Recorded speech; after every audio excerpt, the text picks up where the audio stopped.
Well, I need to tell you all something, and it's the most important thing I could ever say to you. In a little while, you'll know for certain that I'm putting my very life on the line and the safety of my family by sharing this with you. So I hope that buys me at least a few minutes of your precious time. If this video is taken down, it wasn't taken down by me, alright? Now I'm partly doing this to wash your blood off my hands, because God saved my life on a midnight highway one fateful night for this very cause. And He's watching, as He clearly proved that night. See, I should be dead. My sleeping driver was hurling us toward a concrete wall at 100 kilometers an hour when an angel of God was sent to wake me up from a deep sleep with just a whisper, and just in time. And for what? Not so I could win X Factor or buy that dream Porsche or marry that dream girl, but for this, for these words, for this moment, so I can tell you something, so I can warn you about something. Nothing could be more important than this. So cancel that movie you wanted to watch, skip that gym session. Don't scroll down to the next post. Just stay with me. Stay with me. Now, don't worry about the quality of the video or the audio. Just focus on the content. Listen to my voice and trust your eyes. Most of you won't care for the shocking thing I'm about to expose to you, because no one cares. No one cares. Not my exes, former friends, former bandmates, work colleagues, parents, family members, strangers. No one cares. But still, I'm doing all this for one person. One single human being out there. God is calling you, and He's looking for the last ones before the storm.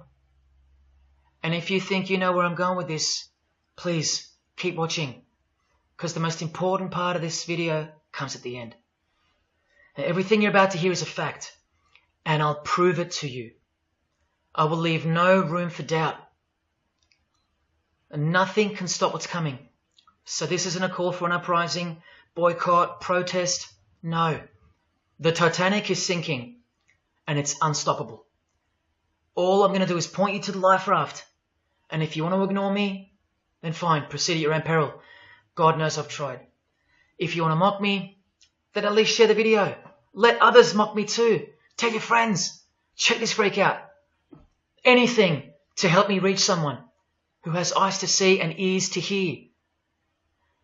And like I said, in a few minutes, you'll know why my well-being is in danger, and that of my loved ones too. Now let me ask you something real quick. Who do you think, generally speaking, runs the world? What type of people are the leaders of our countries and corporations, and the rich and the famous too? I mean, like, are they Christians? Do Christians run the world? Well, no, of course not. Buddhists? No. Do Muslims run the world? No. What about atheists? It's got to be atheists, right? Because we've come such a long way as a society, and atheism is the rational state of mind for the modern type of person, right? No. What about a mixture of people? Different types of people run the world. Let me tell you something.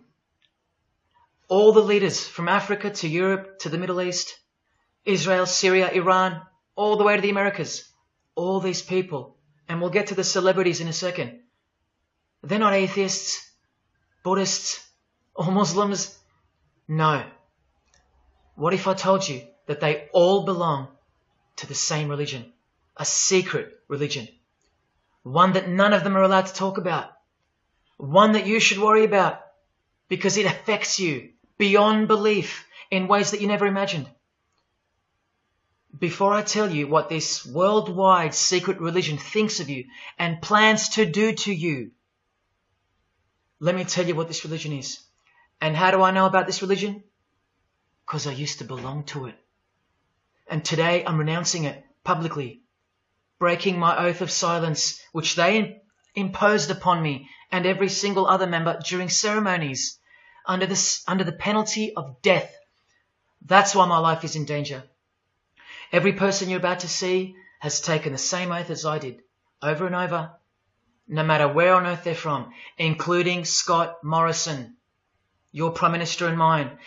But see, I was plucked from it, saved from its camouflaged clamps, from its extravagant deception and its spiritual corpse, by none other than God Almighty. No one else is going to tell you this. Not your favorite singer or politician, who more than likely also belong to this hidden religion. Nowhere will they speak because they love it. They love their lives. They love their success, the money, the worship they receive. And then there are those who have left but have never broken their oath out of fear. Trust me, you don't know who you're messing with here. The few that have spoken out, well, they lost everything. Or either their reputations and livelihoods are threatened or destroyed, or they're framed for a crime and end up in jail, or they're murdered and made to look like an accident or suicide. Now, just for the record, the God that saved me, which God was that? Jesus Christ, of course, the one and only. And he's the only one they hate, along with his disciples. So I'm invincible until he's done with me. That's why I don't fear him. Now please don't let the name of Jesus scare you off just yet, because if you're an atheist, you're especially going to want to hear this. Christians and atheists are the most pathetic bunch in the eyes of this ancient religion, the one that rules them all. And I'm only going to show you the tip of the iceberg. And just like an iceberg, the full body of this secret religion continues down past the line of sight, beneath the ocean. It widens in mass and scope until it continues further into the depths, into ever-increasing darkness and invisibility, until it reaches its foundations, which is firmly established in thick blackness, completely unimaginable and not perceived at all to those who only ever get to see its tip peeking out of the ocean top, including most of its members. At least 75%, 80%. And unless you're a member of this religion and this secret society, as they call it, you won't be granted access to the world stage or of a position of influence. It's become a prerequisite for success now that they've gained pretty much full control and their members are in every place of prominence and power. So brace yourself for the truth that has been hiding in plain sight every day of your life, and for the mind-blowing, out-of-this-world climax to this video. Now look at this. There's a few different ways they display their allegiance. They don't do it often, and some don't do it at all. But most of them can't help themselves, because when they do it in public, it's a hidden statement. And that statement gives them a lot of satisfaction. The celebrities usually cover one eye, or hide it in some way, and obscure it, or emphasize it like this. Or they close one eye, or peek through it, through this hand gesture, all to highlight one single eye. It's called the all-seeing eye.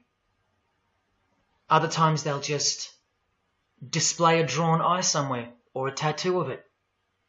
The other method they use is what's commonly known as the hidden hand. Here, for example, River Phoenix is doing both, the hidden hand and the all-seeing eye, so you can see the direct connection between the two. But in the political world, usually it's done with the hidden hand. And of course, this. That's a secret handshake for the members of the secret one-eyed religion. We'll start with Scott Morrison here, hidden in plain sight as usual, for everyone to not see as usual. Look at the handshake. I was taught this very handshake, or grip as they call it, during my time in this great school of deception. Here's a picture of a normal handshake, and here's the secret handshake. Normal, secret. Now here's Scott Morrison with Daniel Andrews. Normal handshake, secret handshake. All of them are sworn to secrecy under the penalty of death. And remember, I'll prove it to you very soon. Here's former Prime Minister John Howard giving the secret handshake, and Kevin Rudd bowing down to this bloke in front of Julia Gillard. all of whom are members of the religion. And Tony Abbott, you'll see in a second, and he's Julia again. Now, I once heard Julia being asked in a brief interview on TV while she was the Prime Minister. The interviewer asked her, "What religion are you?" My ears pricked up as I was eating breakfast and I froze to hear the answer. And she actually said, with a sinister smirk, "I'm a member of a secret society. Next question, please." And what happened? Nothing. No one cared. No one cared that the person who represents them just confessed that she's a member of a secret society, when the Australian society is at large the only society that should matter. And why is it a secret in the first place? I'll show you. Very soon you'll know their beliefs, and you'll know their master plan, and you'll know why they take such extreme precautions with such hideous oaths of silence under the unbelievable penalties, including death, to stay hidden from the public. So what's the name of this religion? Well, I'll tell you right now. But keep in mind, the magic word you're about to hear only hides the true religion inside of itself. That's how it's secretly flourished to spread like a cancer around the world. It's a religion within a fraternity. The name of the international fraternity, the one that camouflages, conceals, and cloaks the secret religion inside it, is this: Freemasonry. This is their official symbol, the square and compass. Sometimes with a G in the middle, and sometimes with the eye, the all-seeing eye. This is the same eye that these people are referring to. That's where it comes from. The eye is sometimes placed in a triangle, and that's where this comes from, the eye in the triangle. Here's Chris Angel doing it, standing also next to a mate with a square and compass shirt on. Not a coincidence. This is not something Jay-Z invented. This is the religion Jay-Z belongs to, and proudly, as you're about to see. The Freemasons also place the eye at the top of a pyramid, because the Egyptian pyramid is integral to their secret system. Here it is on Chris Angel's shirt and Madonna's jacket. That's a Masonic symbol. The Freemasons are sometimes called the Masons for short. It'll all come together and make sense really soon. Here it is hidden in plain sight at the Australian MTV Awards. And this is the MTV headquarters, by the way. Trust me, there's no doubting this. Here's the same eye in a pyramid on a Crowded House logo. Yes, initiated Freemasons. Here's the eye on the Harbour Bridge for a New Year's Eve gig. And I wonder what that eye could be referring to. So what's the connection? The religion is the connection, the secret religion. And you'll see. Prepare yourself for an incredible revelation and the amazing climax that comes at the end of this video. Now this is where the Freemasons are counting on you to lose interest, or roll your eyes and move on. Because in their beliefs, the uninitiated, meaning you, are ignorant and stupid compared to them. You're technically called the vulgar and the profane. Please prove them wrong. Prove them wrong. And stay with me just a little longer. Now the secret identity of this one eye lies in the heart of this religion that lives, breathes, feeds and grows deep inside of Freemasonry. And Freemasonry camouflages it very successfully. So it goes undetected and undisturbed until it ultimately fulfills a thing called the Great Work. That's what they call it. And they will succeed very shortly. Nothing can stop it now. And I think some of you can sense that something's coming. And who do we trust more than anyone in the world right now? This bloke. And there he is, giving the sign of the hidden hand in front of the whole world. The hidden hand sign is technically called the sign of the master of the second veil in Freemasonry. Veil, get it? Meaning hidden. Now, am I saying that this thing that's happening in the world isn't real? No. I'm saying this. Spoken like a true Freemason. And you remember this guy? A safe place and a dangerous place. We must treat this new world order, this new world of COVID, we must treat this new world of COVID even in our own homes. So what is this new world order that he accidentally mentioned? It's common language in Freemasonry, and it has been for a long time. For at least this long. Since the US $1 bill. Hidden in plain sight, complete with the pyramid in the eye. It's the ultimate goal of this religion. And I'll show you what the great work is, at any cost. And Australia, like every other country, is now up to its neck in this pyramidal, one-eyed, occult religion. You think there's nothing hidden on our own money? What about this shadow of a bloke? Who's he hiding in the background? Well, these numbers right here will tell you. And I'll show you that too. Did you know there's a giant pyramid in Australia? You want to see it? Sitting right at the centre of Australian power? Look closely, because you'll miss it. Because that's the way they designed it. There it is. Hang on. Do you see it yet? And what about now?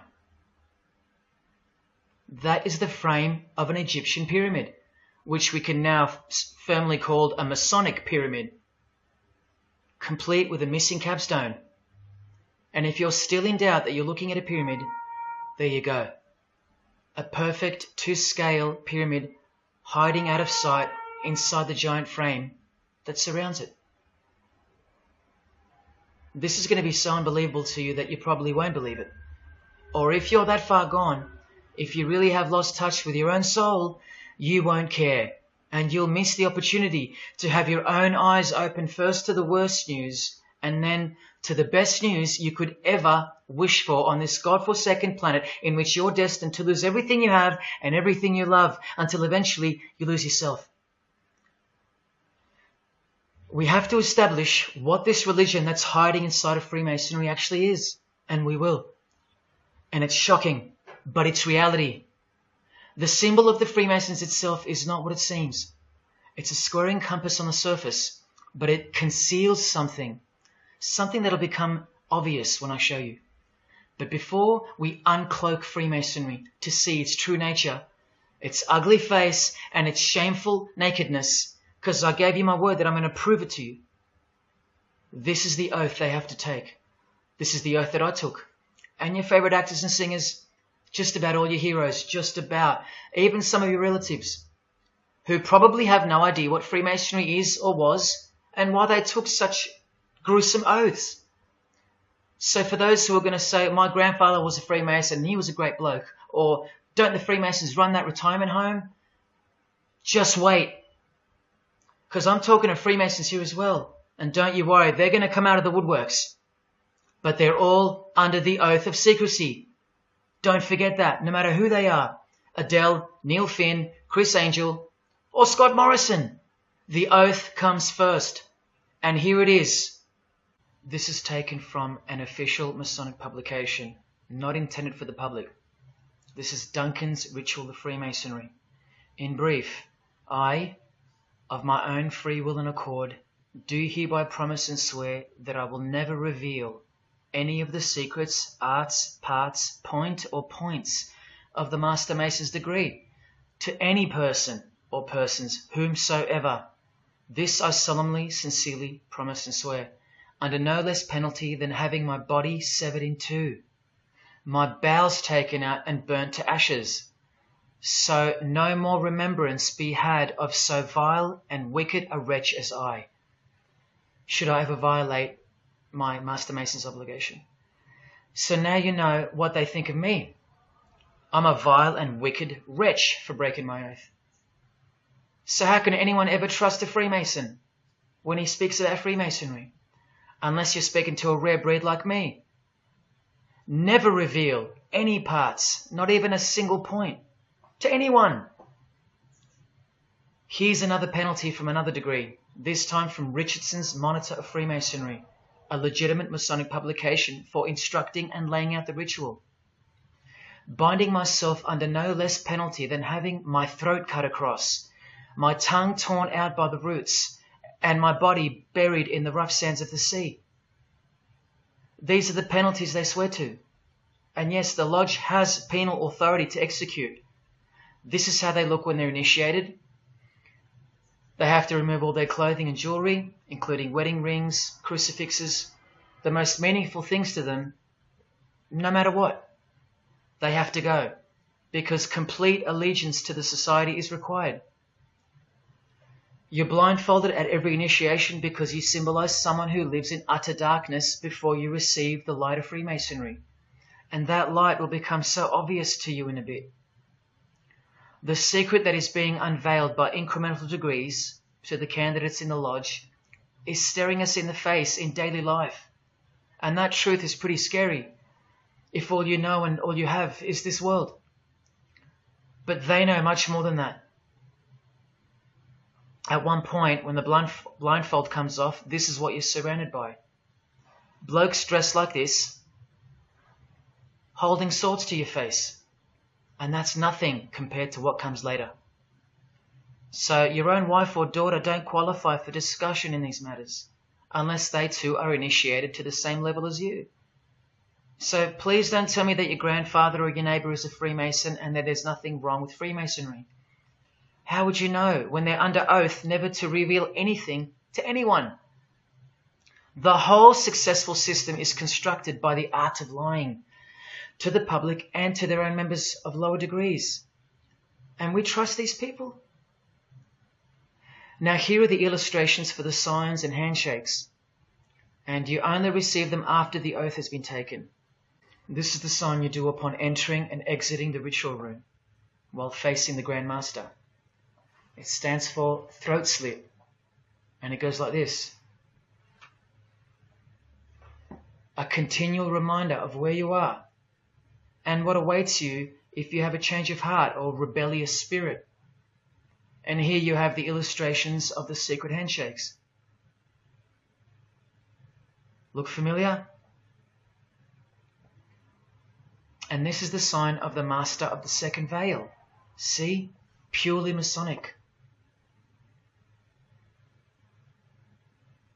You don't pick this stuff up off the street. Now this is how it's generally executed in the public arena.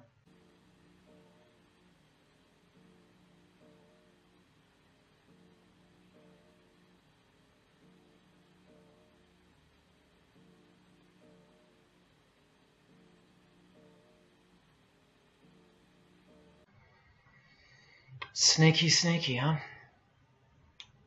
So when you see this, or this, you know for certain where it comes from and who they belong to. Look at Kramer on the front page of the privately circulated Freemason magazine, officially a Mason, like fellow brother Tony Abbott, and he's doing this. That's a direct link to the mysterious all-seeing eye of Freemasonry. There it is on the walls of the inside of a lodge room.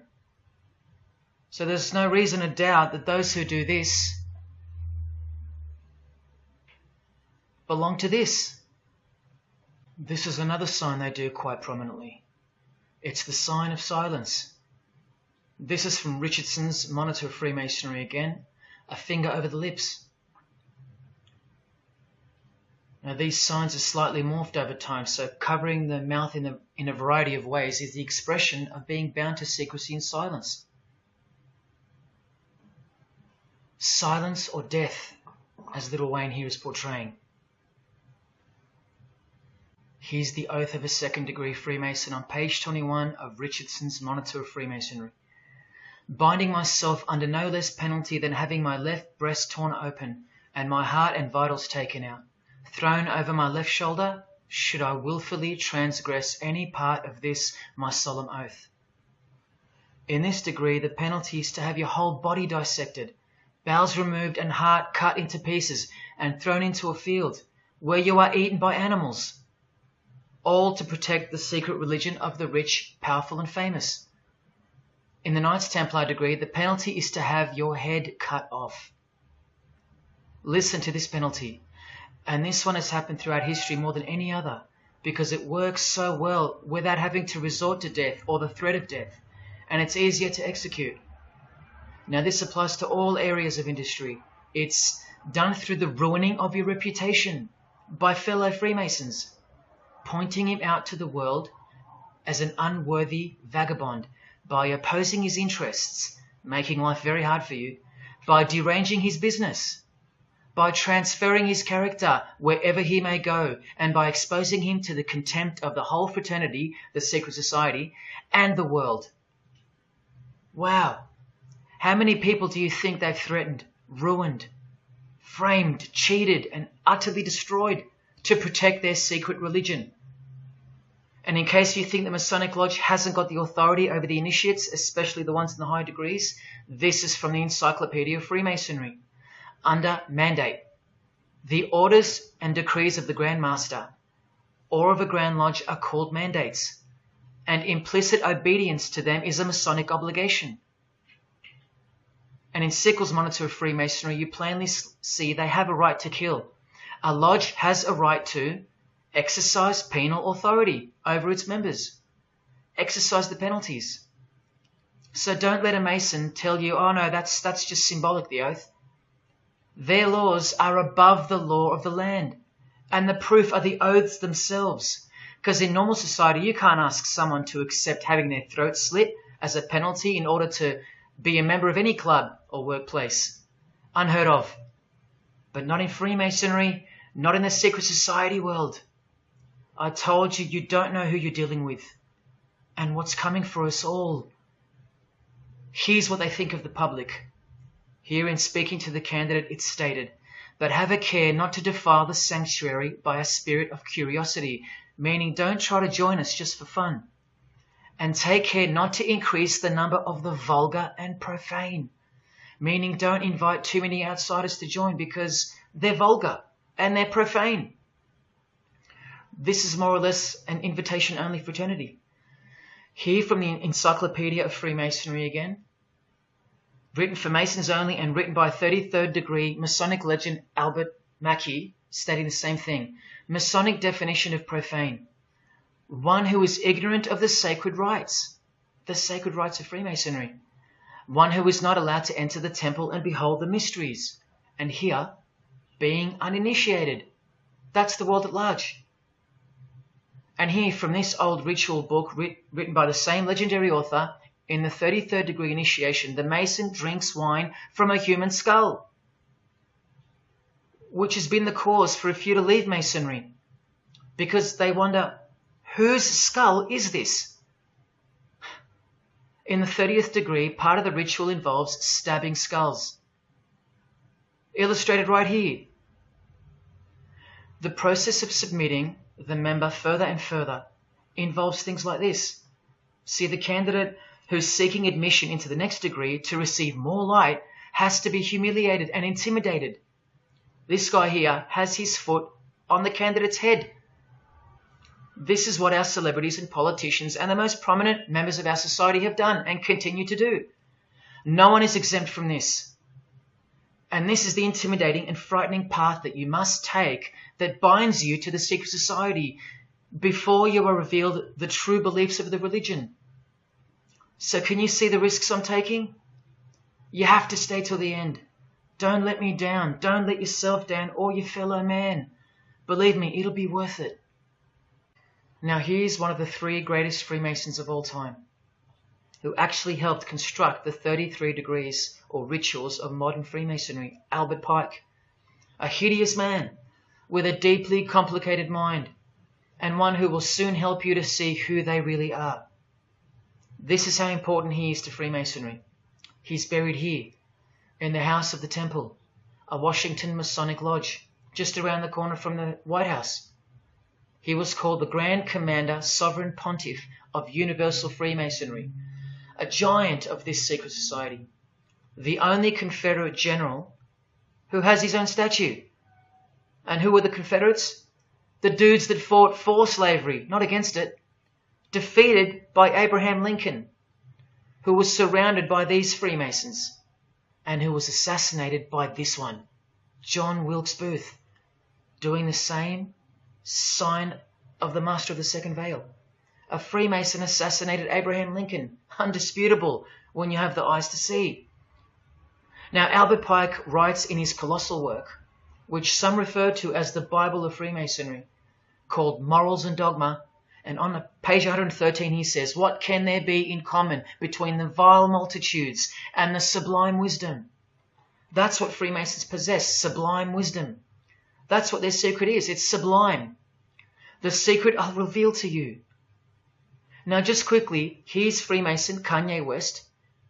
Here he's giving the Masonic grip to his brother Mason Jay-Z. Look at the lapel he's wearing in this picture. It's the same double-headed eagle as on the front cover of the so-called Bible of Freemasonry, Morals and Dogma, written by the Grand Commander Sovereign Pontiff of the religion that Kanye and Jay-Z have been sworn into and thus granted access to international success. His Christian conversion isn't what it seems, and you'll soon see what job he has to do. Now look at what else Freemasonry thinks of the uninitiated, from the words of the Grand Commander himself. The truth must be kept secret, and the masses need a teaching proportioned to their imperfect reason. I hope you're listening, because we're about to get going here. These truths were covered from the common people as with a veil. There's that veil again. And the mysteries were carried into every country. Freemasonry was secretly imported from the East into the whole world to weave its web in the darkness, to increase and advance its agenda.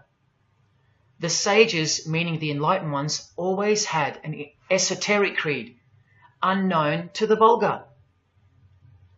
And here he says, to the end that the vulgar herd, seeing, might not see anything, and hearing, might comprehend nothing. Are they right? Am I wasting my time, laying it all down for nothing? Because they know you so well? Your favorite celebrity and politician's secret religion is beyond the reach of the vulgar. Vulgar is what you are to them. He won't tell you. She won't tell you. And they won't tell you.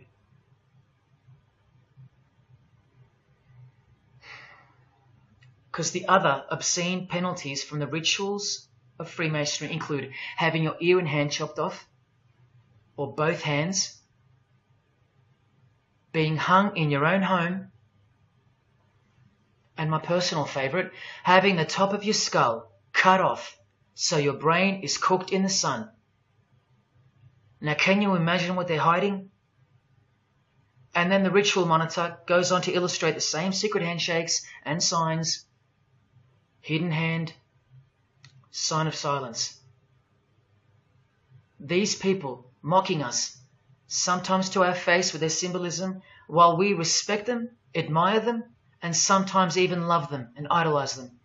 All of them partaking in the same initiation rituals, to belong to the secret society, a prerequisite for success, to belong to the religion that gives you everything you want, everything your heart desires. While the Gospels teach accurately that the heart is wicked.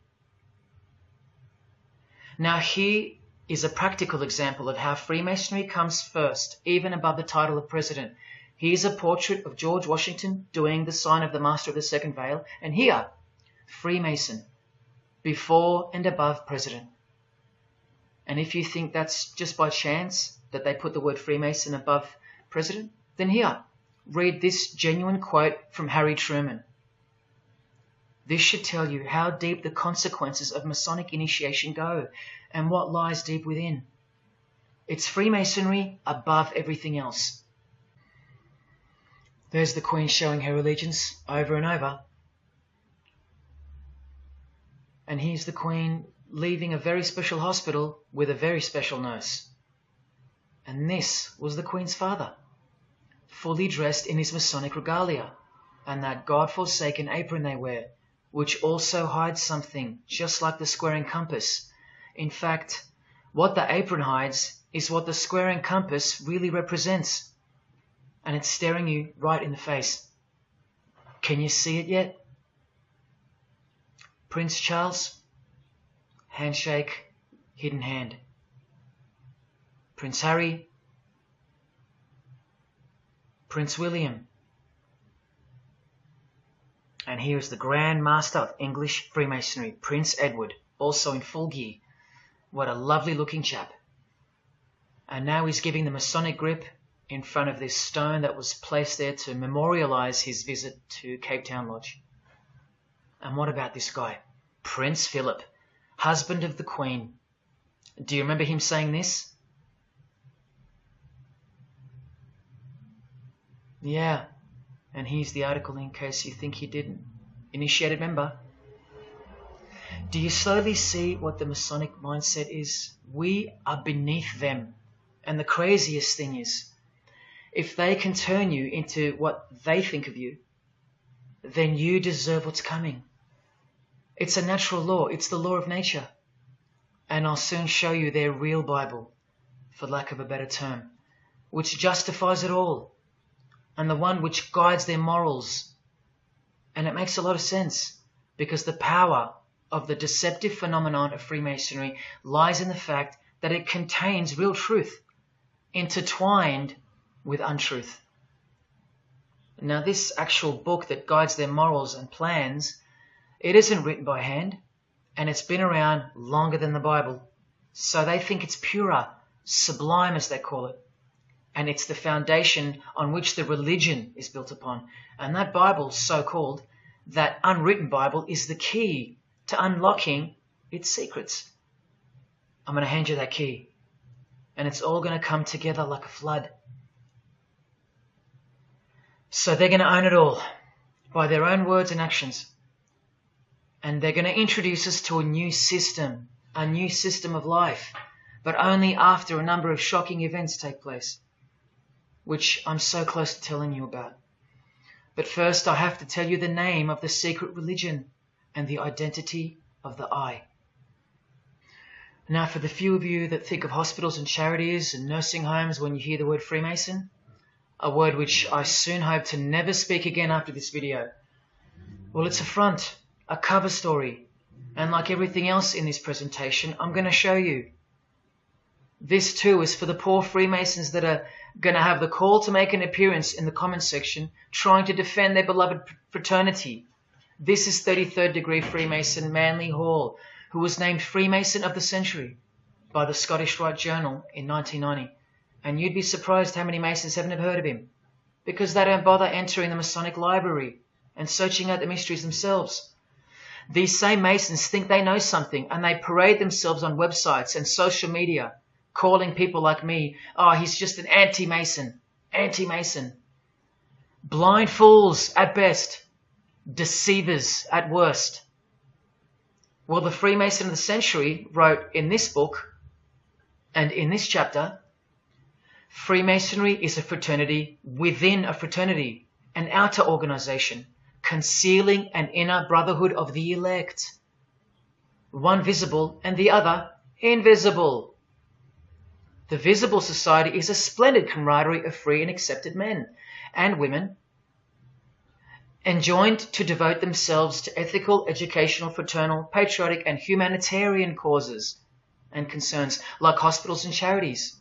But the invisible society is a secret and most august fraternity whose members are dedicated to the service of a mysterious arcanum arcanorum, meaning mystery of mysteries. Now I wonder what that could be.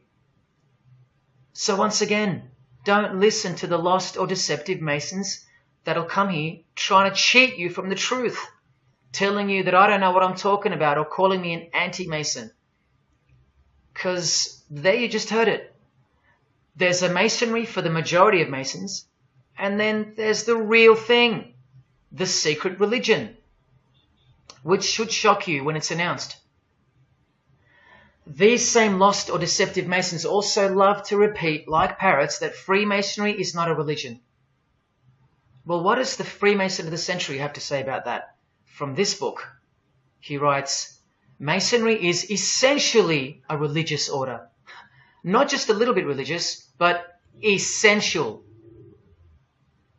And here, the iconic giant of Freemasonry says in Morals and Dogma, every Masonic lodge is a temple of religion, and its teachings are instructions in religion.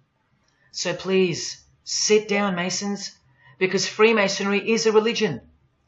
And soon, I'm going to tell you what it's really called. Now look at this from the same book, and speaking about fellow Freemasons being initiated in the lodge room. Part of the symbols are displayed there to the initiate, but he is intentionally misled by false interpretations. Their true explication is reserved for the princes of Freemasonry. The whole body of the royal art, which you'll know all about soon, was hidden so carefully in the higher degrees. So you see, the whole thing is built on lies. And the ultimate liar lives inside the triangle, above the pyramid, so that even the highest Masons are living a monstrous lie. Wake up, Masons.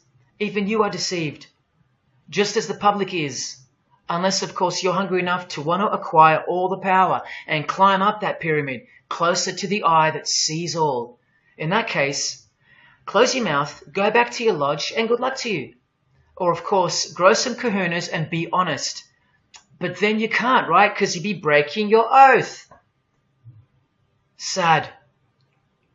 Oh, it's good to be free, under the wing of the true master. Stick around if you're interested, and you'll get to see some wonder.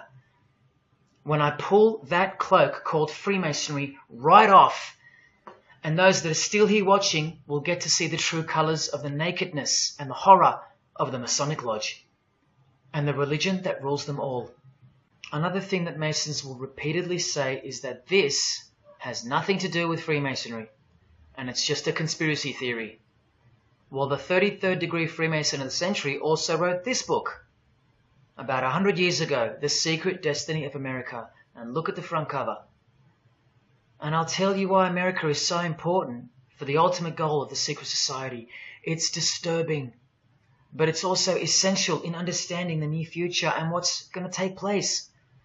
So for the Freemasons that still say that this is not a Masonic design, especially this Masonic website called Masonic Info, insisting here that even the eye in the triangle or pyramid is not Masonic. Completely laughable and pure disinformation for the stupid masses. Try arguing against this. This is from a 1960 copy of the New Age magazine, an official organ of the Supreme Council of 33rd Degrees. No higher authority in the United States to speak of the relationship between Freemasonry and the US $1 bill. Masonic symbolism in a $1 bill. Look at them all.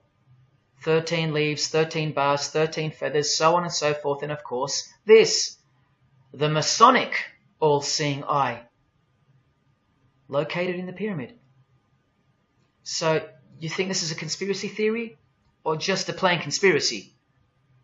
Well, here's JFK, yes, a Freemason, but one who had enough when he wanted to print money disassociated from the Masonic central banks, just like Abraham Lincoln, and he paid the price for it as well.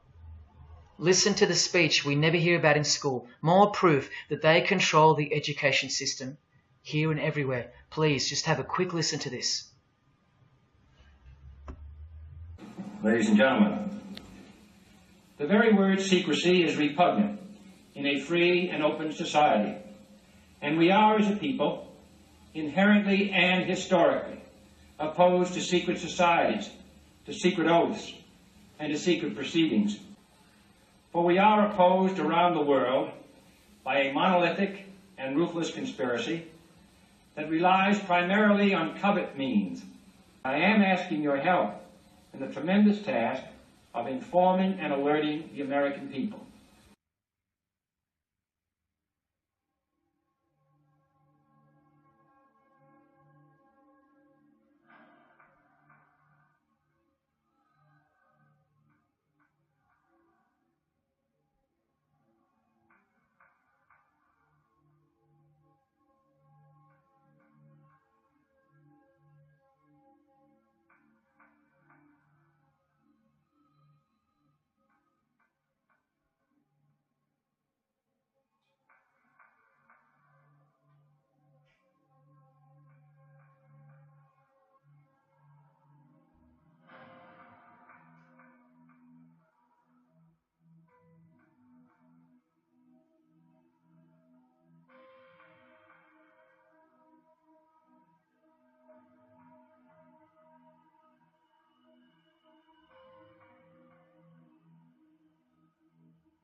As I said in the beginning, you're just seeing the tip of the iceberg peeking out from the ocean top. I told you, all personalities in the field of great influence are initiated members of Freemasonry. Otherwise they wouldn't be there. Within 60 seconds of me telling you what international Freemasonry really is, I'll prove it to you. Unequivocally, within 60 seconds. And then I'm going to drive it home, and then I'm going to show you what they're planning with this new age they're implementing, and then the conclusion, which is by far the most important part of this presentation.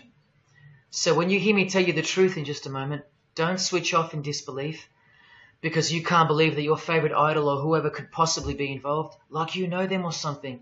You don't know these people. You do know that they're under oath never to reveal their beliefs to you. The vile multitude. It's time to trust your eyes now, not your feelings, especially after all that I've shown you. This is why the secret religion is so hidden. This is why it's so ingeniously designed through layers of lies upon lies, cloak upon cloak, and oath upon oath, concealing the truth for its chosen few. What is Freemasonry? What is the most secret yet most powerful religion in the world? Well, that's easy. We live in an evil, evil world. So there's only one religion that befits it.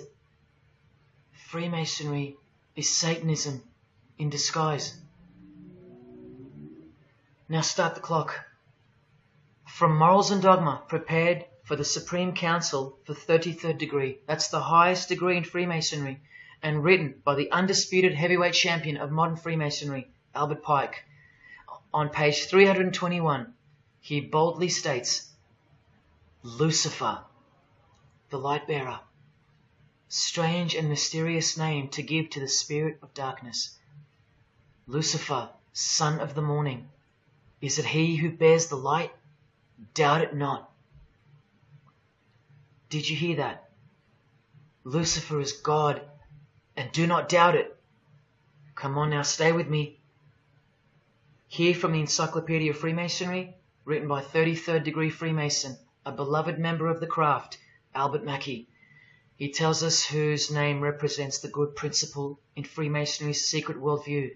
Writing under the Masonic meaning of the word pentagram, he says that the pentagram, depending on its position, represents good or evil.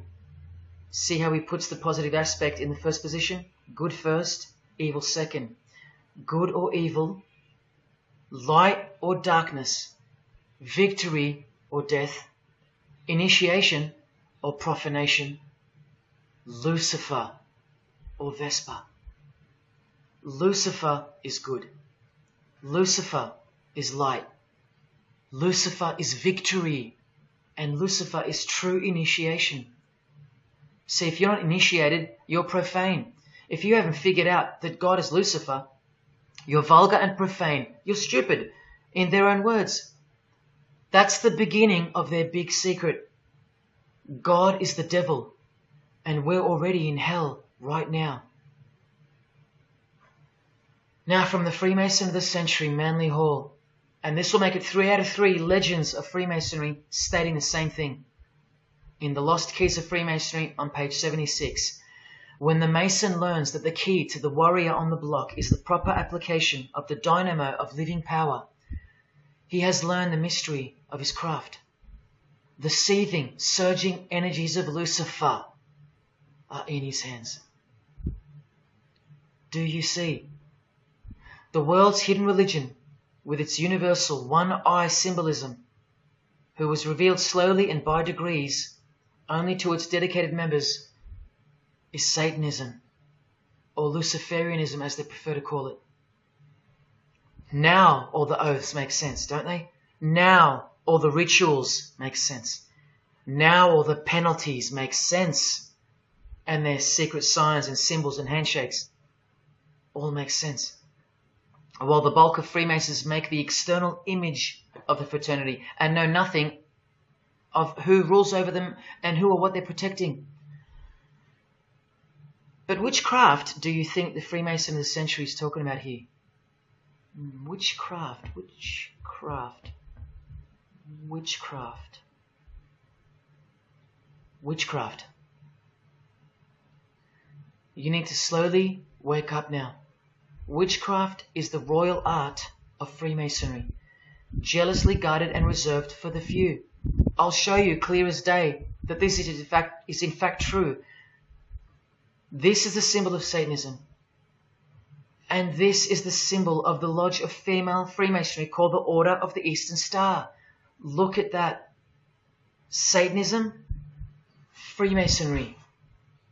Trust your eyes. This is the symbol of the Church of Lucifer, founded by a 33rd degree Freemason, which I'll prove.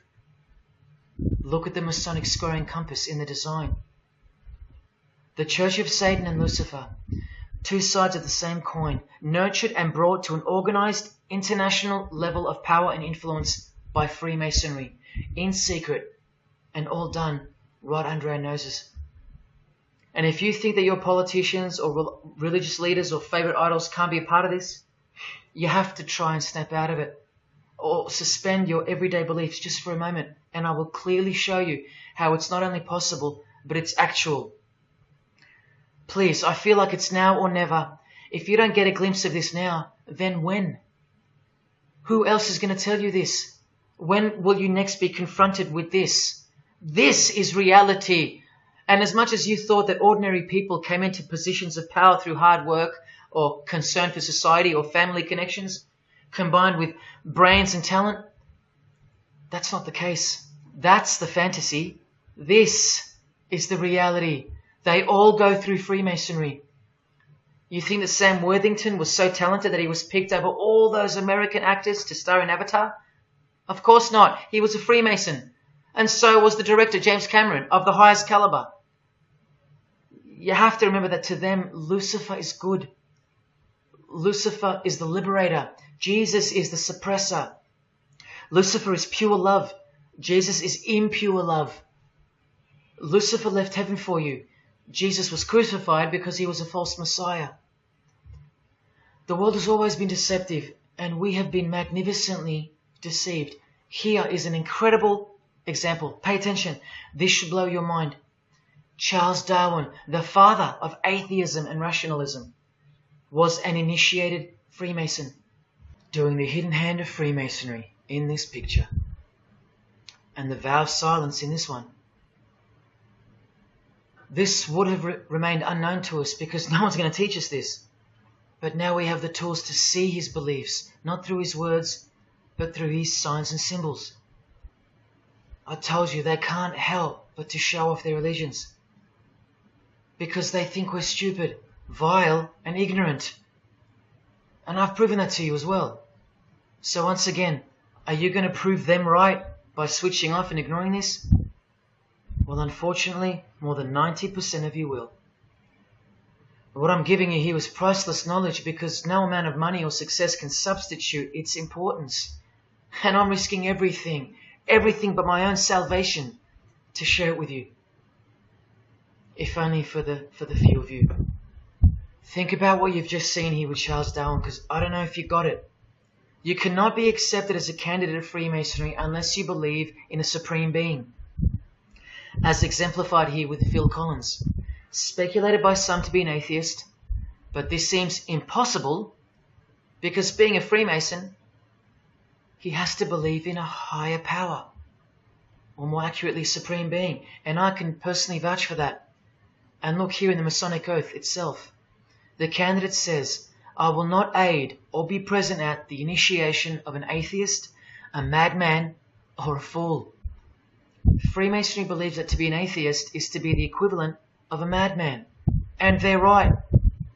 Yet while they propagate atheism around the world, in universities and schools, Charles Darwin himself was a believer in an intelligent designer, a supreme being. He had to be, because he's a Freemason.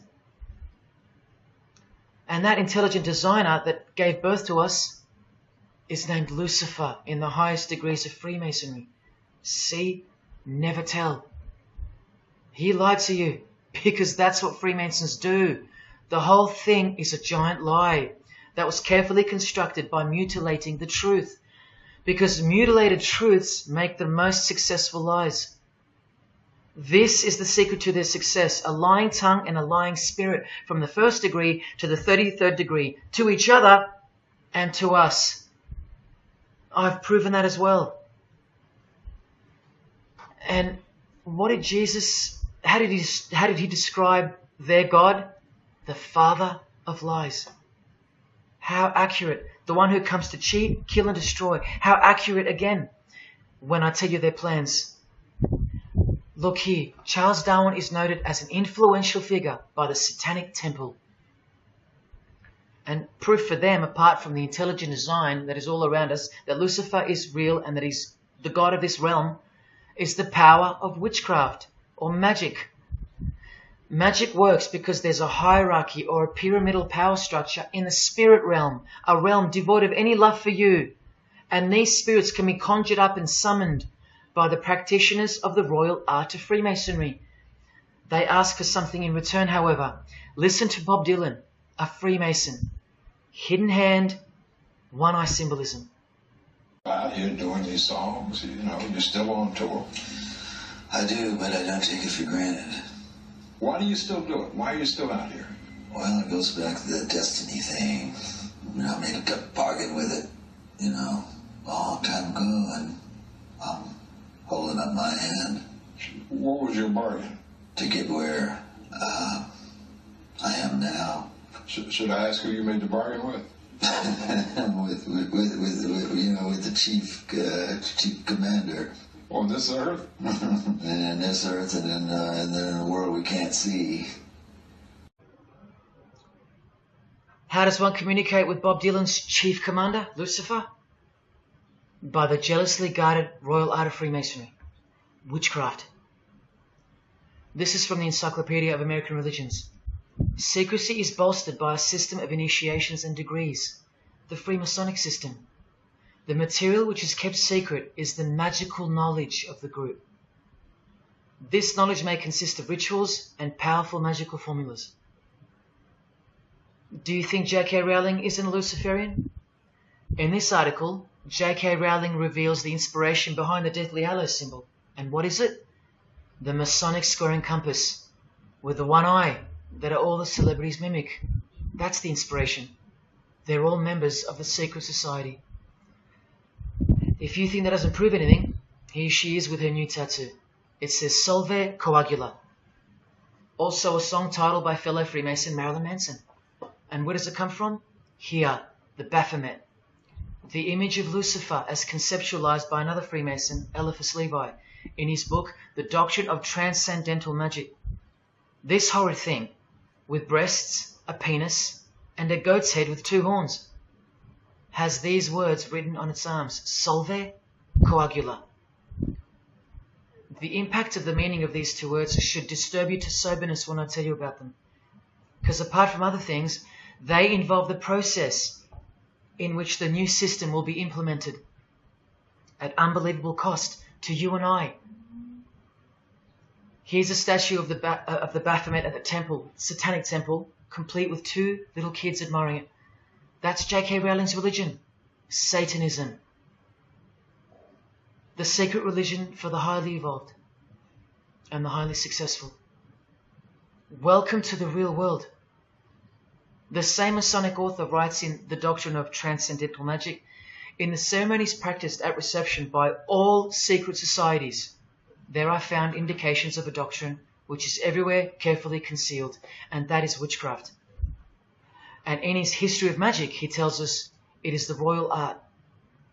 And that's what Freemasonry calls it. And where did he get his inspiration for the Baphomet? From the Knights Templar, another secret society who were banned, and some of its members were executed in the 1300s for glorifying evil, as it's openly stated here in the Satanic Rituals. And where do modern day Knights Templars reside now? Within high degree of Freemasonry, right here. Again from the encyclopedia, and listen to this. The continuing impact of speculative Freemasonry, which means modern day Freemasonry, provided fertile soil in which new magical orders could grow. Magical orders, meaning other branches of secret societies, of which Freemasonry is the umbrella. Because Freemasonry is the king of secret societies. Just like JFK tried to tell us, it's the prestigious channel that one must go through. And it is the reason that the oldest religion in the world has made a colossal comeback and is now on the brink of success. Which, as I said, nothing can stop now. And again from the encyclopedia, the groups wear ritual garb and meet in magical lodges. And where do Masons meet? In the Masonic Lodge. Like here with a magical pentagram on their checkered floorboard. Are you believing your eyes? Or are you making excuses? Here's another statue of the Baphomet at a satanic temple doing the sign of the horned god Lucifer. The hand sign mimicking the horns on his head. And of course the upside down cross. And here's Barack Obama doing the same sign. And the sign of silence with a twist. Who do you think he's mocking here? You and I. But mainly Christians. Because Christianity is the one force that has stood between you and the inconceivable horror that is awaiting us and is on its way. Here's an article on Barack Obama, and that's his hands adjusting his presidential seal. And there's his Masonic ring, and the sign of the devil's horns, over and over. Freemasonry and Satanism are intertwined. Look at these Masonic politicians throwing up the devil's horns. George W. Bush. Look how sneaky and sinister the look on his face is here. And the manner in which he's delivering the sign. In front of the whole world. Is he a fan of rock music? Is he saying I love you in sign language for the deaf, like some people like to say? This is his fraternal order called Skull and Bones, also known as the Order of Death, where you lie naked in a coffin with what's called a temple prostitute during initiation. Clearly a Masonic order, with this guy displaying the hidden hand of Freemasonry. In Stanley Kubrick's last movie before his death, he's telling you that all prominent members of industry, including politics, as the movie goes on to show, are members of a satanic secret society. In it, he shows the members engage in an orgy and feast after the ceremony of dedication to their horned god. To identify which secret society he's referring to, he leaves the clues in the artwork. Not once, not twice, but 3 times. The One-Eyed Religion. And who do you think the title of the movie is dedicated to? None other than the stupid, ignorant, and uninitiated masses watching the movie. And you know it now. He knew that when we'd leave the cinema, we'd be commenting on the performance of Tom Cruise, or giggling about the orgy scene, or just being disappointed because the movie went too long, or some other meaningless critique, with eyes wide shut.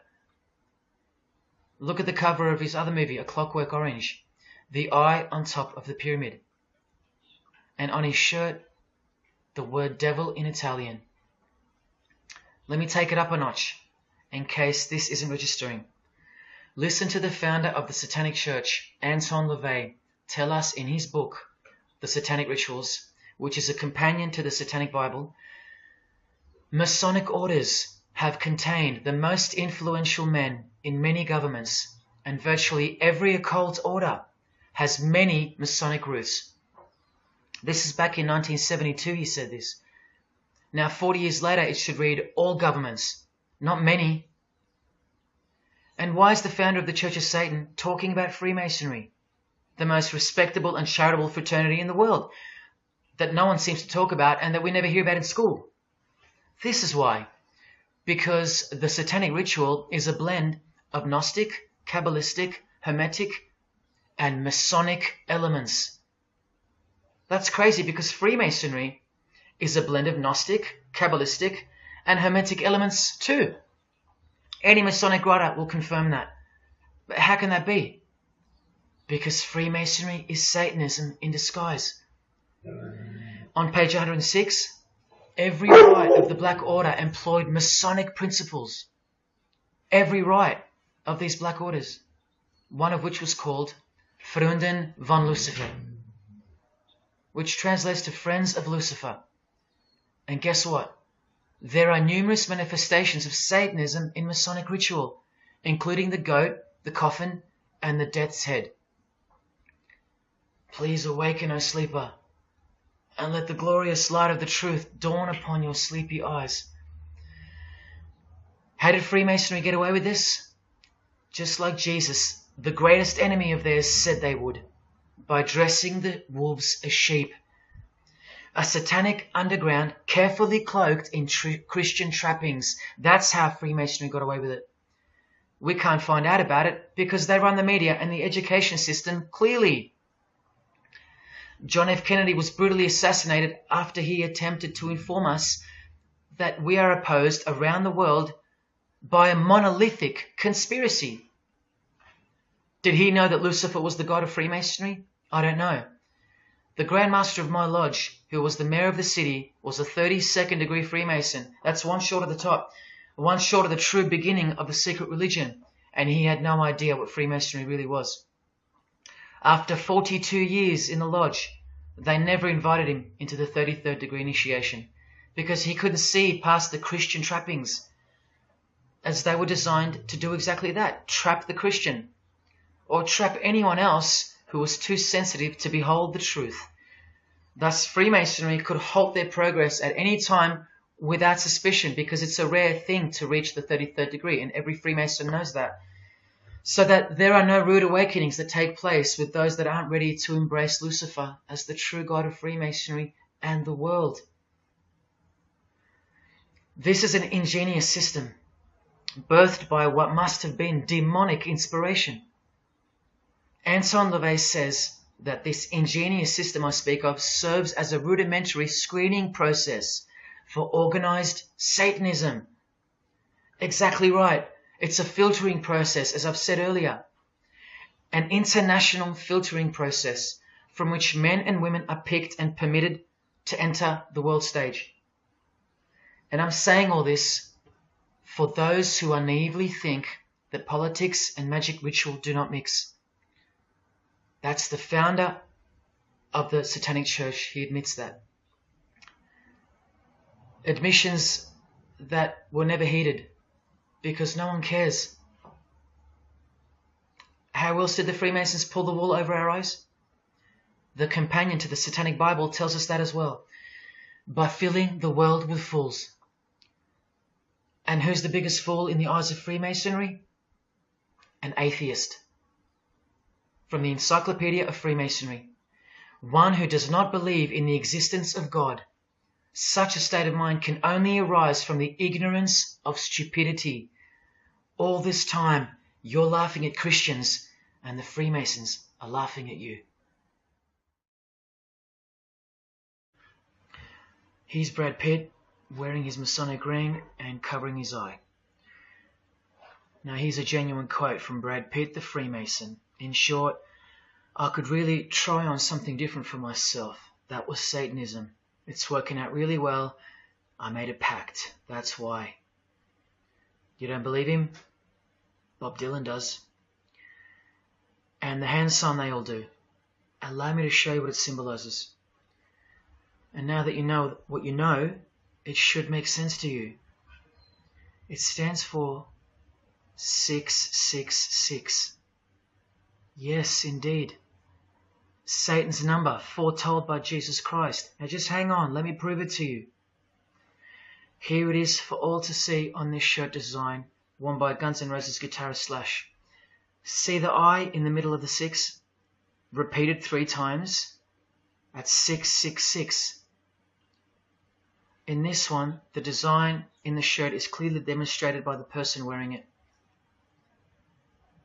Another example, the hand sign with 3 6s on the shirt.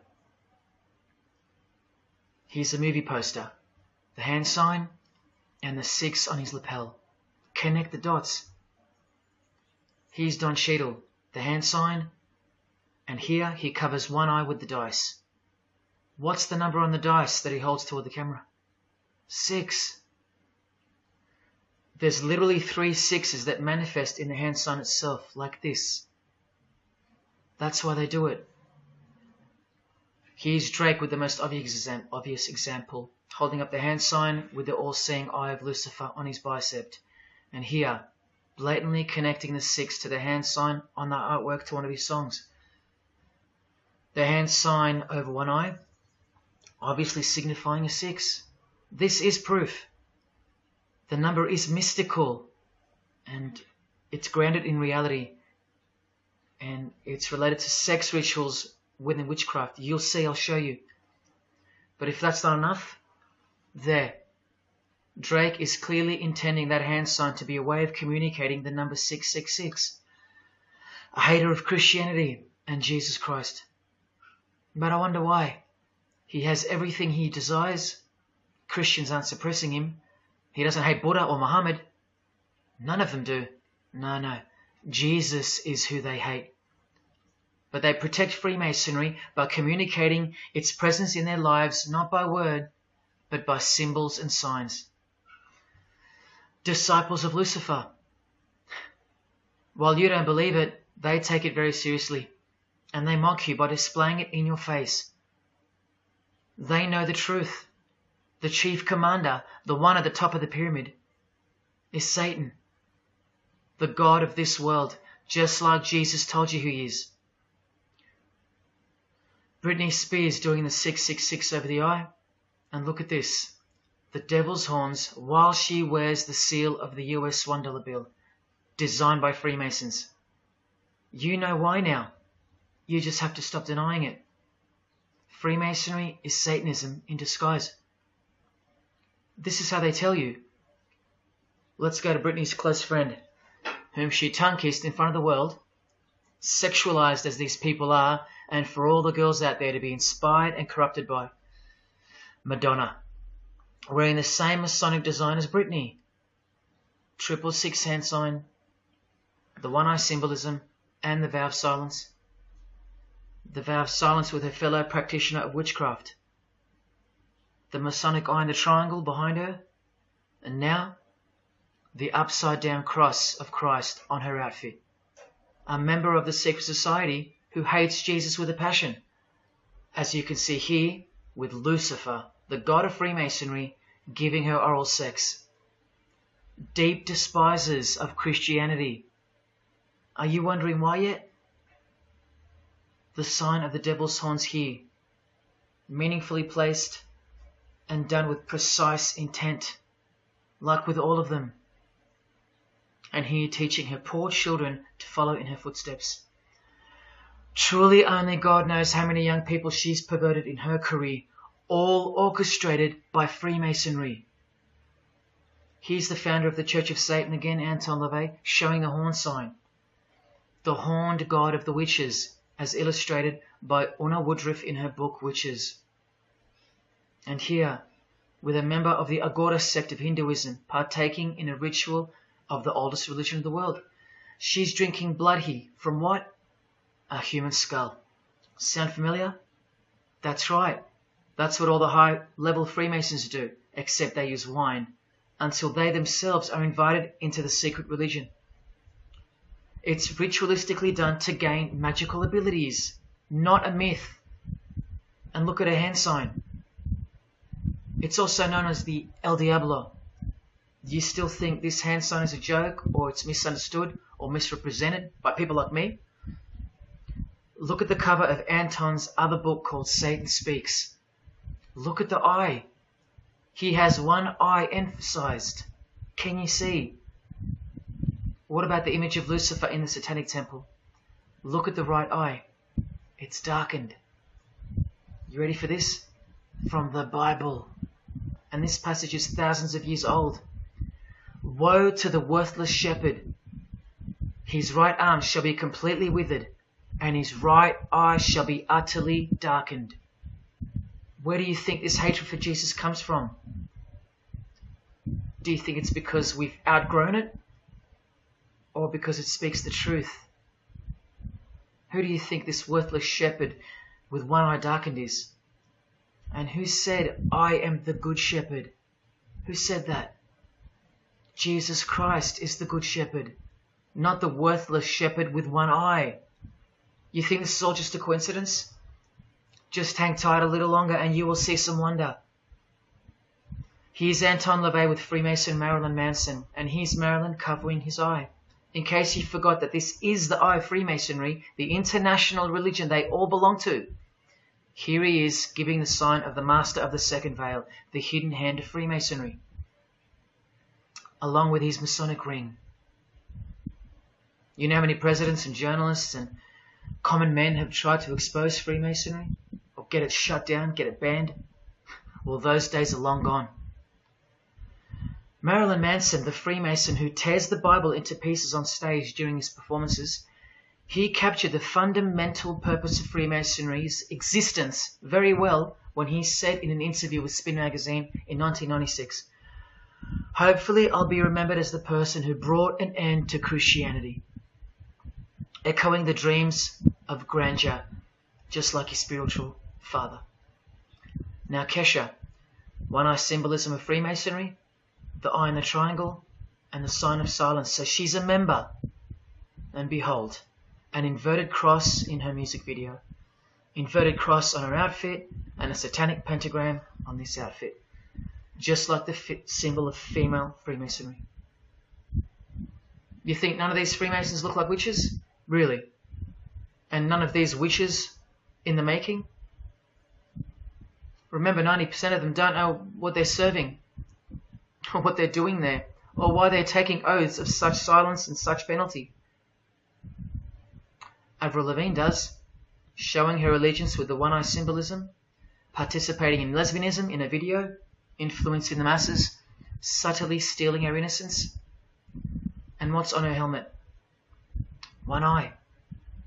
And doing the El Diablo with pentagrams at her concert. Anthony Bourdain with his one-eye symbolism, he was openly a hater of Christianity. And what kind of woman would suit a man like this? Well, a fellow member of the secret society who hates Christianity too, of course, Asia Argento. One-eye symbolism, again and again. The sign of Lucifer's horns, and this pose of his image. Remember the Baphomet. There's Asia mimicking its pose, complete with the finger position. Creatures with breasts and an erect penis and a goat's head.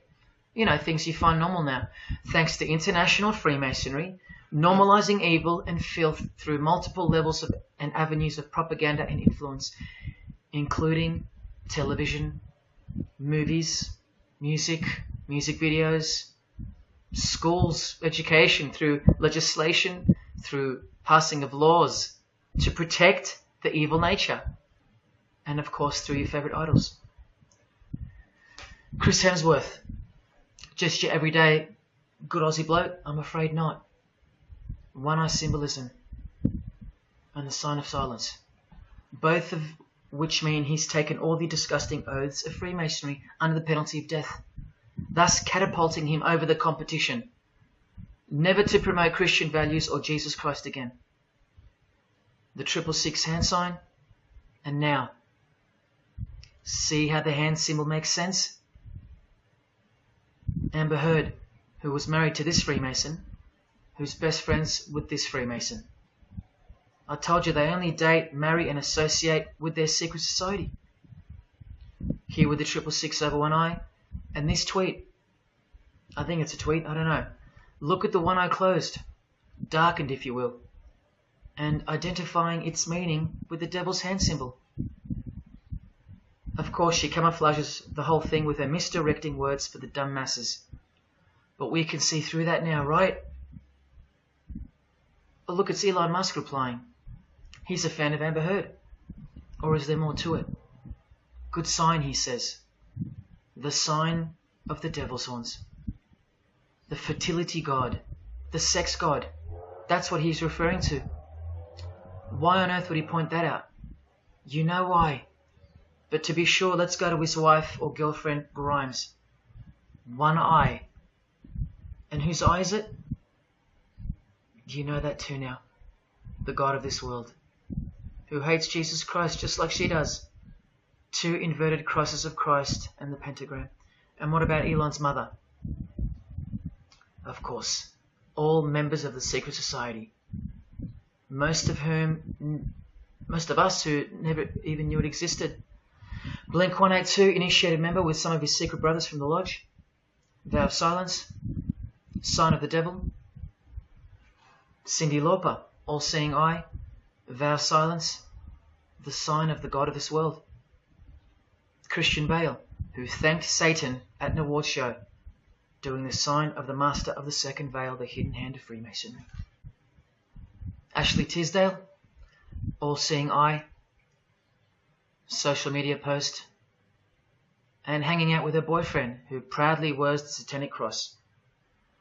You think they belong to the same religion? Of course they do. Bonnie Wright, one eye and the satanic horns.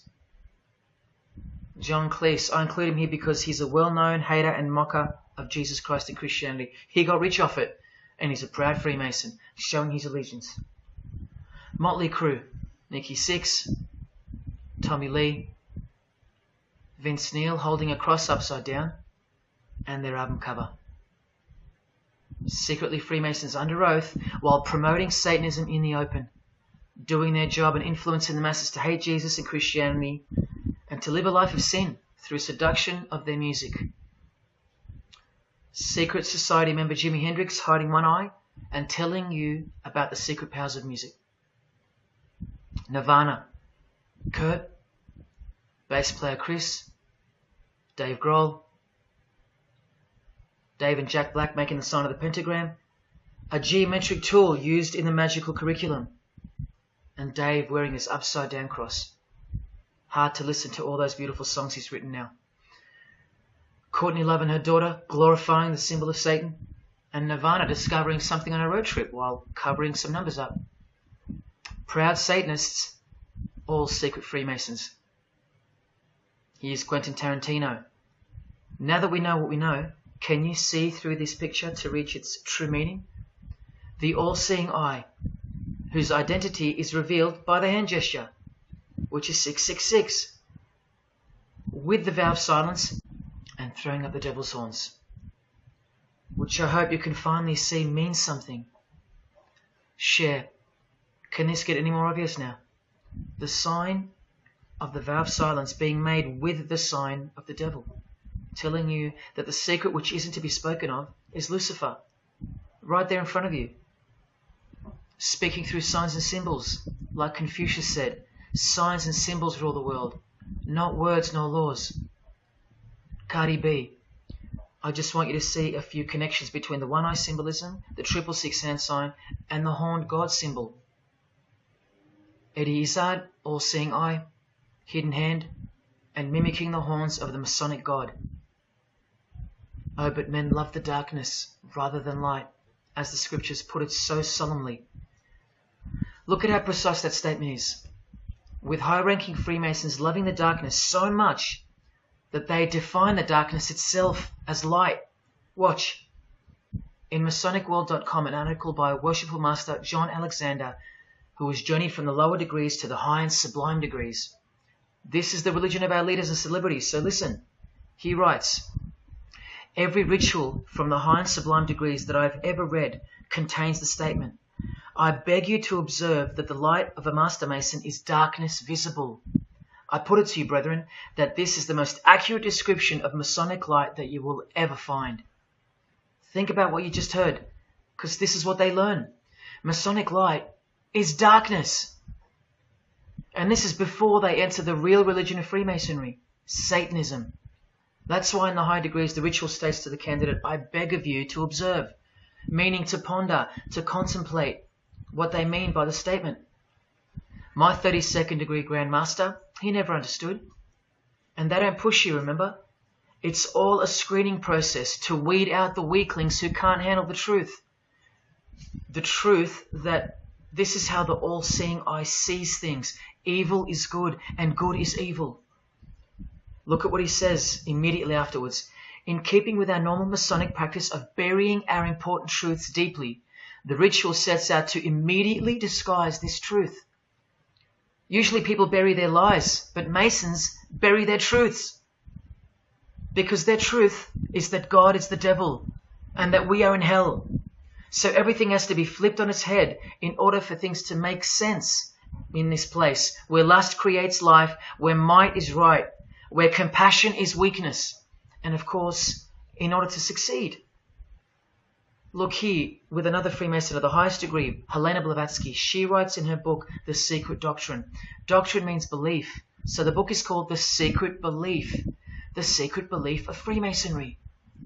She says, the sons of God, of whom Satan was one, all those spiritual beings were called angels of darkness, because that darkness is absolute light. Do you see how far they go to protect and glorify the darkness? Because men love darkness rather than light. If these were just randoms next door or some minor cult, I wouldn't be telling you about them, and I really wouldn't care this much. But these are not randoms. These are our heroes. These are those who have crept into the power structure very slowly since 1717, when the first Masonic Grand Lodge was organized, to overthrow Christianity and the world. These are those who we admire, trust. And these are those who have perverted our culture with one hand, the hidden hand, while upholding it with the other hand. So you can never call them out, because they run charities, nursing homes, and children's hospitals in the open, while they propagate smut, violence, debt, and of course atheism in secret. While a plethora of everyday distractions are endlessly supplied to us through entertainment and news, plowing through our lives. That's political Freemasonry, politicizing everything, including entertainment, supplying you with their heroes and their idols. And now that 95% of the world have been spiritually disarmed by thinking, oh, the world is a good place and Jesus is a myth, they've rigged our infrastructure and they're about to bring it down so they can build up their new world from the ashes. A completely new system of life on this planet is coming. I promise you that. In a book called Satan's Master Plan, LaVey affirms his commitment to destroy Christianity. Now check out Anton LaVey, once again in perfect parallel with Freemasonry, stating in the Satanic Bible, waiting at the darkness visible for that bright and morning star. Bright and morning star being a reference to Lucifer. The exact same expression as the Freemason and worshipful master John Alexander that we just heard describing Masonic light. Darkness visible. Identical language. Because Freemasonry is Satanism in disguise. This is what the initiated queen of Freemasonry, Helena Blavatsky, says of the bulk of Freemasons in her book. The knowledge of their members about the full signification of their symbols is nil. And that's of course true to the Freemasons listening. How do I know she's a Freemason? Because her diploma was reproduced on page 66 in Freemasonry Universal, Volume 5, Part 2, in the Autumn Equinox, 1929. And also because she's displaying the Masonic penalty sign, like all these Freemasons. Drew Barrymore, all-seeing eye, vow of silence. And see, the symbol of her secret God. Elijah Wood, one eye, hidden hand of Freemasonry, and the devil's horns. Sammy Davis Jr., the eye of the Freemasons is the all-seeing eye of Lucifer. Because here he is with Anton LaVey, the founder of the Church of Satan. So when you see him hanging with other celebrities like Bill Cosby, can you be sure that they belong to the same religion? Sure you can. I told you they don't hang out with the uninitiated. You think the Rat Pack weren't Freemasons? Well, here's their leader, Frank Sinatra, doing the hidden hand.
got introduced to the music industry. I swear I wanted to be like the Amy Grant of music. Yeah. But it did not work out, and so I sold my soul to the devil.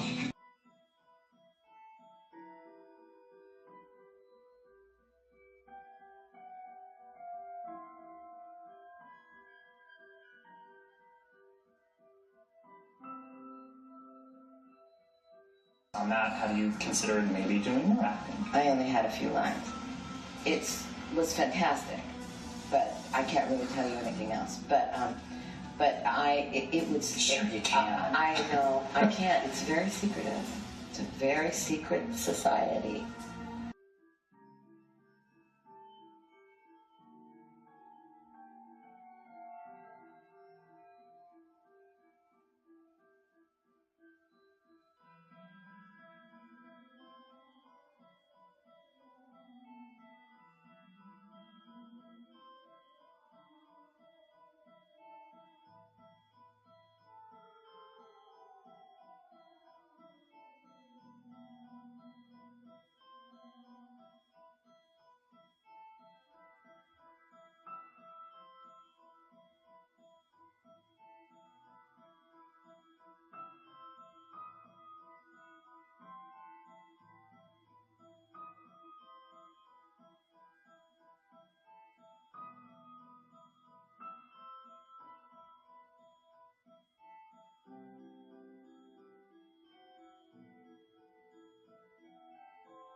And I'm like, if you don't get this right now, I swear to Lucifer, I'm gonna.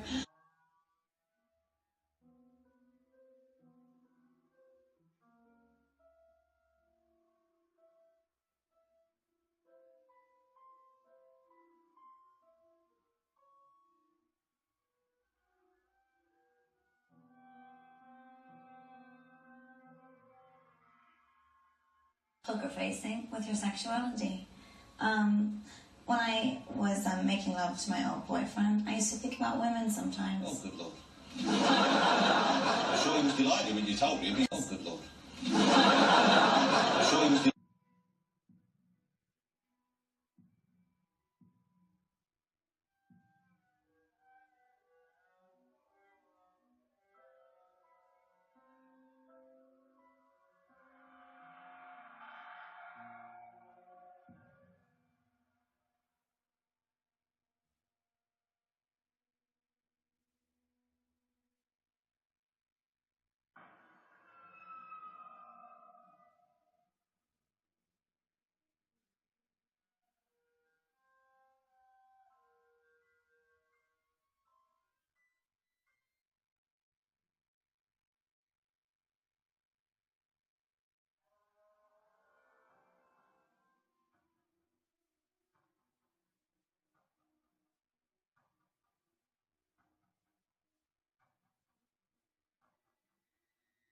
You may feel a small Christ.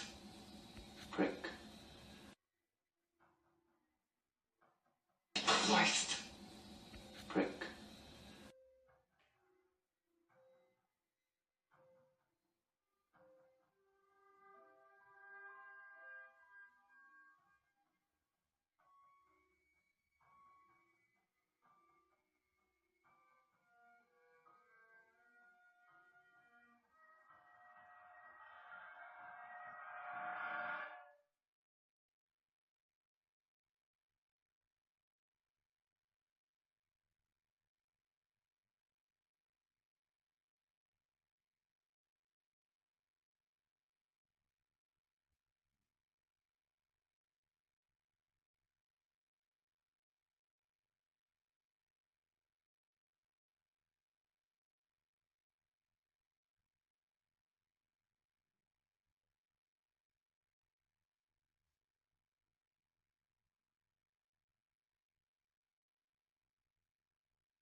I'd like to, first of all, I'd like to thank Satan. I'd like to thank Louis Armstrong. I'd like to thank Neil Young. I'd like to thank the Rollins Band. I'd like to thank Bob Marley. I'd like to thank the Marx Brothers. I'd like to thank Salvador Dali. I'd like to thank Louis Bruel. I'd like to thank Miles Davis. I'd like to thank the Parliament Funkadelic.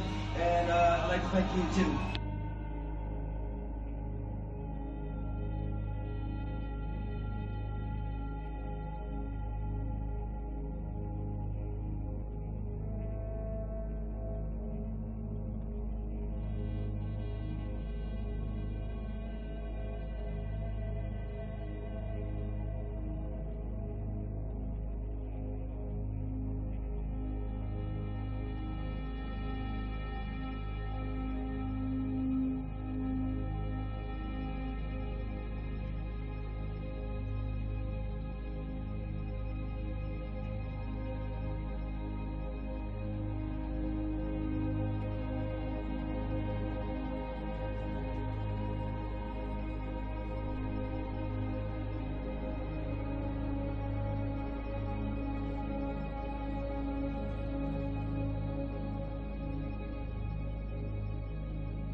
there is a fork in the road that's approaching you.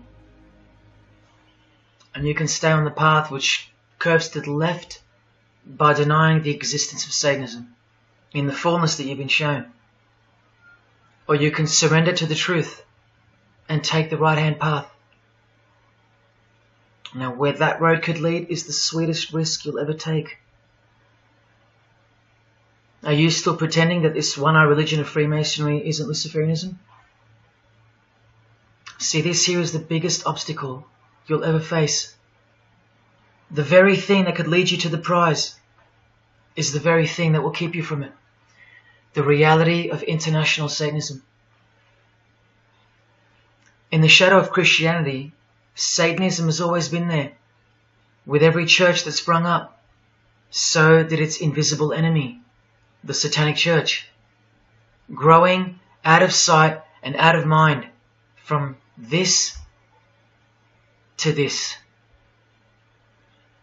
And Christianity has long been deprived of its power, as clearly demonstrable by the absolute lack of preaching against the institution of Freemasonry. Satanism's magic cloak, Satanism's magic trick, that's Freemasonry. And how they are laughing for now. So Freemasons are at the helm of the power structure of society, which means Satanism rules. And they're making their move for the new order of the ages.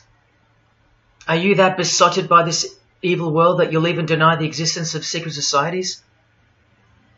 And what about the American president, John Kennedy? Was he just a nutjob like me? Warning us about an international secret society with an international secret plot. A Freemason trying to tell you and the world about Freemasonry. Shot through the head. I've shown you who they are. I've shown you how they successfully operate with degrees of initiations and horrific and illegal oaths of secrecy. And I've shown you why they are a secret society. I've proven it to you. And only now that I've done that, I can show you in this many minutes what the shocking new order that Freemasonry has so cautiously been guiding us toward actually looks like. And of course you won't believe that either. By now there's a 98.5% chance that you belong to the world. And in that case, the world can do, will do, and is doing whatever the hell it wants to with you. And when all you have is the world, you'll do anything to hold on to it. Christian or not, most of you will follow this world straight to the slaughterhouse in the name of peace, safety, and progress. Clinging to it, because all you love is inside it. Blissfully ignoring people like me warning you of who's really in charge of it. Men, women, actors, singers, businessmen, and politicians, all interlocked, whose God is named Lucifer. You've seen it with your own eyes, but now you can hear it with your own ears from this 33-degree Freemason in person, just in case the Masonic literature wasn't enough for you. Okay, define Lucifer for me. Pure, virtuous, wholesome, innocent individual that's out to help people. Lucifer is? Yeah. Say that again. Lucifer is a pure, holy... Virtuous. Virtuous. Now, see the Lucifer that God created? That's the same one. Oh, man, this is great. I'm going to put this on the internet. Oh, God bless you, Amen. brother. Because that's exactly what the Shriners and Masons teach, is that Lucifer is light. No. And what about those hospitals? You know what, sir? Jesus said, many will say to me on that day, Lord, Lord, we did not do these good deeds in your name? And you'll say, away from me, you workers of iniquity, I never knew you. Jesus said it? In Matthew chapter 5. You've been bred from childhood to fall for the biggest lie ever told, that Satan doesn't exist. And if Satan doesn't exist, well then neither does Jesus. And while your heroes and idols know full well that they do exist. And when I say you've been bred from childhood, I mean just that. Walter Disney was a high-ranking Freemason. He is a Masonic stamp dedicated to him, and his very exclusive Club 33, which stands for the 33 degrees of Freemasonry. And who's the god of the 33rd degree Freemason, Walt Disney? Or Walter hides the answer in plain sight, because that's what Freemasons do. Firstly, the God of Mr. Disney is wicked. See how they veil evil with a cloak of innocence? What does the word veil itself conceal? Secondly, Walter's God is horny, symbolized by the horned god of the witches. And we all know Walt Disney loves magic, which is witchcraft. So the depictions of sex are hidden in plain sight as well. Remember, lust produces life, not love. So lust is purity, lust is love for the high degree Freemason. And thirdly, he hides the number of his God's name in the open as well. No, that's not a 666 he's seeing interwoven in the design. That would be ridiculous, wouldn't it? Not even when they separate the sixes from the name, all three of them, and place them together for you like this, in plain sight. No, not even then will people see. Do you think things are any better 50 years later? Here's the Eye of Lucifer in the Nickelodeon channel, and his lightning flash. Remember what they actually believe about Satan. From Freemason Helena Blavatsky's book, The Secret Doctrine, meaning the secret belief. Who is Satan? He is the angel who was proud enough to believe himself God, brave enough to buy his independence at the price of eternal suffering and torture, beautiful enough to have adored himself in full divine light, strong enough to still reign in darkness amidst agony.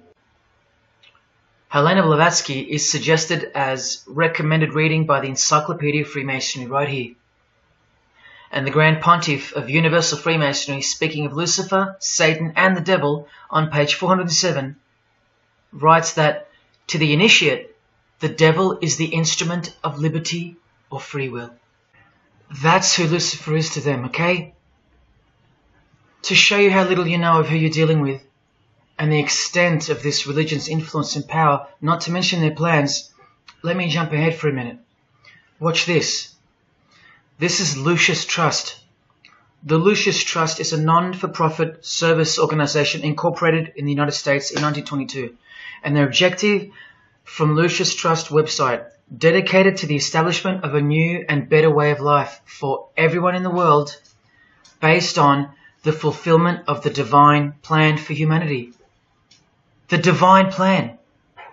A new way of life. Like a new world system. Like a new order. Now you want to see who they work for? The Lucius Trust has consultative status with the Economic and Social Council of the United Nations. The United Nations, the UN. They consult the United Nations of the world. They advise the United Nations of the world. Now look at this. The Lucius Trust's publishing company was founded in the early 1920s as Lucifer Publishing Company. The Lucius Trust says that the name was probably chosen to honor Lucifer.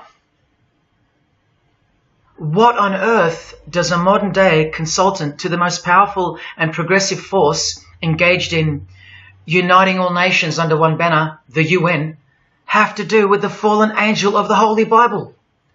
The one that Jesus Christ told us would manifest on earth as a world ruler, to deceive the whole world into a new world system.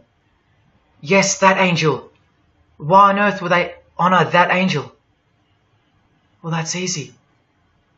They were founded by Freemasons. Incorporated into the United States by Alice Bailey and her husband Foster. Well, here's a book written by Foster the Freemason, The Spirit of Freemasonry, published by Lucius Press, also known as Lucifer Publishing. And one last thing, if you dig a little, you'll find an article on their website, The Esoteric Meaning of Lucifer, on a modern company website with consultative powers to the United Nations of all things. Wow, I really hope you're seeing this.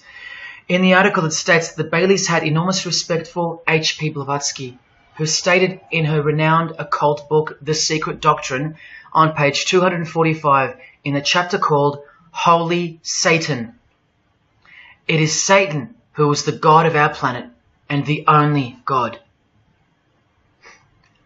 Then the article goes on to say that the Baileys sought to elicit a deeper understanding of the sacrifice made by Lucifer.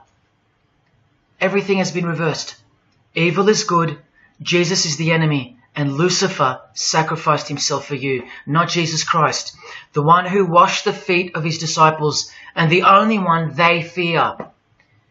Modern progressive atheists do not influence world events, people. Satanists do. Remember the goal of the Lucis Trust? The fulfillment of the divine plan for humanity. Yeah, the divine plan exposed by Jesus Christ in the Gospels. Hence their war on the Bible and the abolition of it from the school system and even from modern Christian churches who dare not preach from the book of Revelation. Your most highly evolved and contemporary leaders of society secretly believe that in the theosophical perspective, the descent of these solar angels was not a fall into sin or disgrace, but rather an act of great sacrifice. They believe in the fallen angels and their revolt against God as revealed in the Bible, led by the devil, the chief commander of Freemason Bob Dylan, remember? These people make contact with these fallen angels, with the royal art of Freemasonry called witchcraft. Please stick around, let me show you that. How many solar angels does the Bible say followed Lucifer out of this heavenly realm?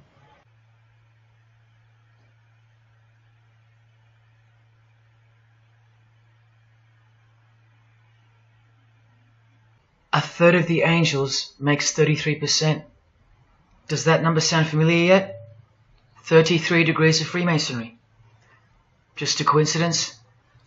From the Gospels again, which expose these people every time. Do not let anyone who delights in false humility and the worship of angels and who has access to some visionary world beguile you, trick you of your reward. You still don't believe that the false humility of the charitable fraternity of the Freemasons is behind it all? Well, Blavatsky also published a magazine called Lucifer with a woman named Annie Besant. And here's a letter written by Annie herself with the official Masonic letterhead. And here Annie signs off as a 33rd degree Freemason. Printed also in the left-hand corner, Annie Besant, 33rd degree, and a member of the Supreme Council. Undeniable and undisputable. Please don't make me prove it to you over and over. Have you caught a glimpse of who you're dealing with yet? They're all Freemasons, high-ranking. And they're all buffeted by a plethora of Masonic dupes who don't know any of this because they can't decipher the symbols and they don't care to try. They're proud and boastful and defensive of their beloved fraternity in which they get to rub shoulders with the most important people of their suburbs, cities and towns, and in which they got on their knees to take blood oaths of death, calling other old decrepitated men worshipful master. Yet still they think it's innocent and has nothing to hide. Delusional and lost, almost beyond hope. Some of them still think it's a Christian organization, just like the founder of the Satanic Church described. What do you get when you carefully conceal Satanism with Christianity? You get Freemasonry. People, Satanism is at the core of our world, and it is behind the new order that will be implemented soon enough. It will be all done through deception. You'll be tricked. Remember how I told you that the all-seeing eye sees that we're in hell? Well, the massive witch and Freemason Helena says so right here. Satan is the minister of God, Lord of the seven mansions of Hades, the angel of the manifest worlds. Hades means hell, manifest worlds means earth. This is who you're dealing with. This is the religion and the beliefs of the rich, powerful and famous. And yes, politicians. Do you want to go back to sleep? You can sleep after this. Or wait till I show you what they're going to do to you, coming up in this many minutes.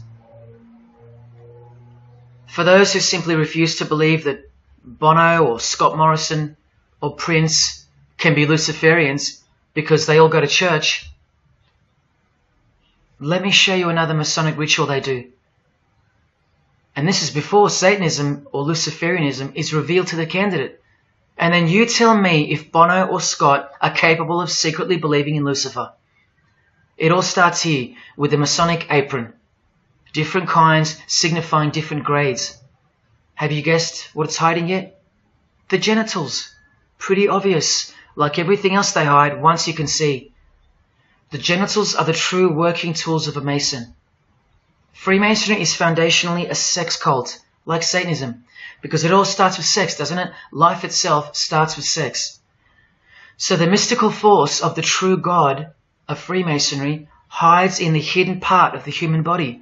That's the Holy of Holies, covered by the Masonic apron, the seat of God, the seat of Lucifer.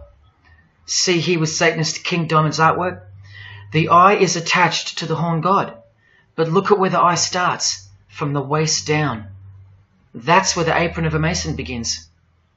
And the one eye of Freemasonry is also the one eye of the penis, where life generates and springs forth. See the openly hidden secret of the Masonic square and compass now? You're looking at the sex act. That's the female in missionary position, and that's the male mounting her. The sex act. And the eye in the middle, with these emanating rays, is the orgasm and the ejaculation of the penis. See life shooting forth. That's how they see the sun and the earth too. The sun is the visible penis of their true God, shooting forth life continually. The light itself is the mystical sperm of the God of this world. The sun and penis generate life, while the earth and female womb produce life. The letter G, when replacing the I in the middle of the square and compass, stands for generation, sexual generation. The practical aspect of Freemasonry and Satanism's religion is that of a sex cult. You see Rod Stewart telling you he's a Freemason? By displaying the hidden hand of Freemasonry, also known as the Master of the Second Veil, and look at his other hand, taking the Masonic apron's place for covering his penis, which is the Holy of Holies, the seat of God for the Mason.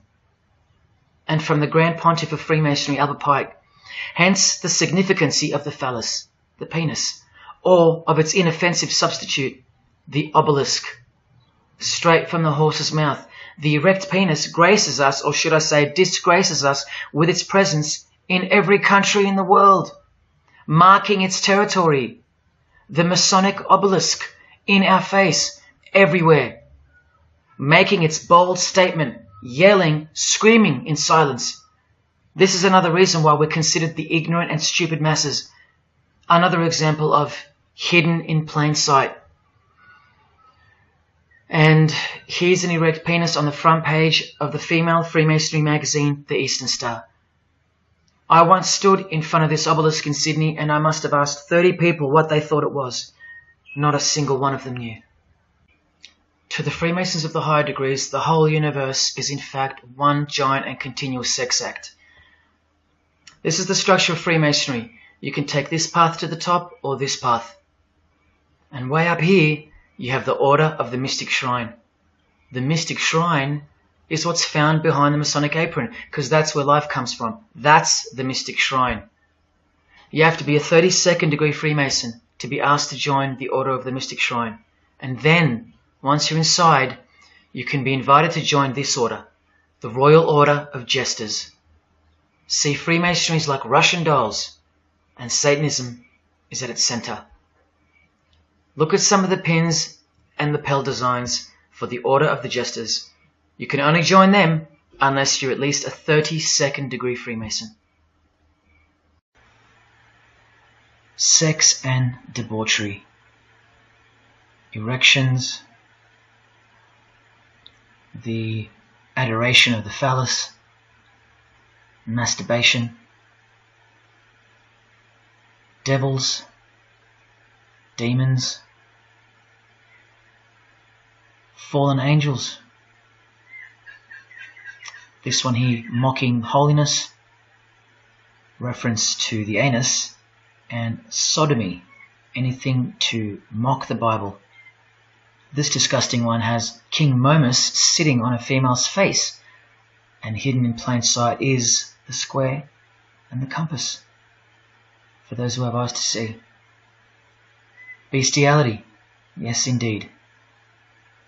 this bagpipe player has an erection and the sheep is running away scared. Self-explanatory. This character has an emphasized eye, if you can see that, and the skull has an emphasized eye also. The wink and the one eye of the Indian. And the secrecy, the symbols of secrecy. On the far right here, the monkey covers his groin area, symbolizing the Masonic apron, and the black and white dogs, well, they symbolize the checkered floorboard of the Masonic Lodge, which is sexualized male and female principles. The horned god, where evil and good don't exist. And in the first degree, Masons are given a Bible stamped with a square and compass, oblivious to the inherent mockery and the foundation of the whole fraternity, as alluded to here with a genuine Royal Order of Jesters private lapel. This is a certificate that a jester receives after his initiation, and you see here their patron is named King Momus, and he was a god, or a daemon, which is a variant of the word demon, who was expelled from heaven, as the legend goes. Sounds just like Lucifer, because it is. Did Freemasonry disassociate themselves from the tax-exempt branch of Freemasonry known as the Jesters? Well, no, they didn't. Because, I mean, this is rare footage of an event within the lodge. Now, I'm sorry about the quality of this, but this is a Masonic lodge. So for Masons that want to say that the Jesters are contrary to Masonry, well, look. Look at these dirty old men. Masters of the lodge, with sublime morals. All married, probably all have daughters and granddaughters, yet still this, inside the lodge. But for you it should be obvious, because you can see the square and compass, the sex act, and the all-seeing eye right in the middle. I told you that Satanism was the oldest religion in the world, and it is. The sex act was ritualized and organized as a religion before we called it Satanism. But Satan has always been the god, the horny god, the horned god of these sex cults. All of them, from Samaria to Egypt to Greece and so on, that's called paganism. And the real Bible of the Freemasons and the pagans, the one not written by hand, the one that's older than any book, the one that supersedes all the rest in age, thus making it the purest and most unadulterated word of God in the eyes of the Freemasons, is nature. Nature is their Bible. And before you think there's nothing wrong with that, wait a second, because you're not thinking straight. Ask a Mason, whether he be a first degree or a 33rd degree, what is Freemasonry? And the universal go-to answer is this: a peculiar system of morality, veiled in allegory and illustrated by symbols. Now, why would you need to veil your morals? Because in their peculiar system, evil is good and good is evil. That's Satanism 101. A peculiar system of morals. That should tell you something. That should tell you everything. Why would your morals need to be a secret? Because their deeds are in fact evil. Glorifying the laws of nature, where cruelty and self-obsession are virtuous characteristics. That's nature.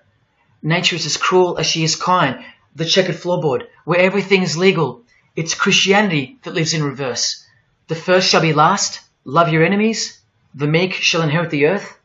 These are unholy and unnatural concepts in the eyes of visible nature, the nature of Freemasonry, which is Satanism. What the Freemasons really mean by this morality veiled in allegory is that they're allowed to steal because nature allows it. They're allowed to kill because nature allows it. They're allowed to commit adultery because nature isn't monogamous. They're allowed to lie, indulge in all their God-given senses, especially sexual, because nature encourages it, as long as no one finds out, under oath. Jesus said, narrow is the road that leads to life, and broad is the road that leads to destruction. The Freemason of the century says, no true Mason can be narrow, for his lodge is the divine expression of all broadness. Because broad are the divine laws of nature. While they glorify those laws, Christianity breaks those laws. It becomes supernatural, because only then can you love your enemy. And so it goes that Christianity is despised by Freemasonry, the real Freemasons, because their Bible is nature. And by nature, they know the personality traits of their God, Satan, because he's the God of this world, just as the Freemasons, the enemies of mankind, say that he is. And just like Jesus said he was too. So they believe that Jesus is evil because he denies human nature and burdens us with the knowledge of sin. Observable nature, that's what guides the Masons' ethics and the Masons' morals. That's why they're called Freemasons. Believe you me, because they're free from moral obligations, free from sin, from guilt. They're free from Jesus Christ. These people are introducing this new system of the world, this new age. You're going to miss Christianity when it's gone. Mark my words. Because you have no rights in the eyes of nature, which is the Bible of Freemasonry and Satanism. And soon that will become painfully plain as a fact of life. Now please, I give you fair warning of what's to come in this presentation. It's very disturbing, or at least it should be. But cause to celebrate follows the disgusting things you're about to see.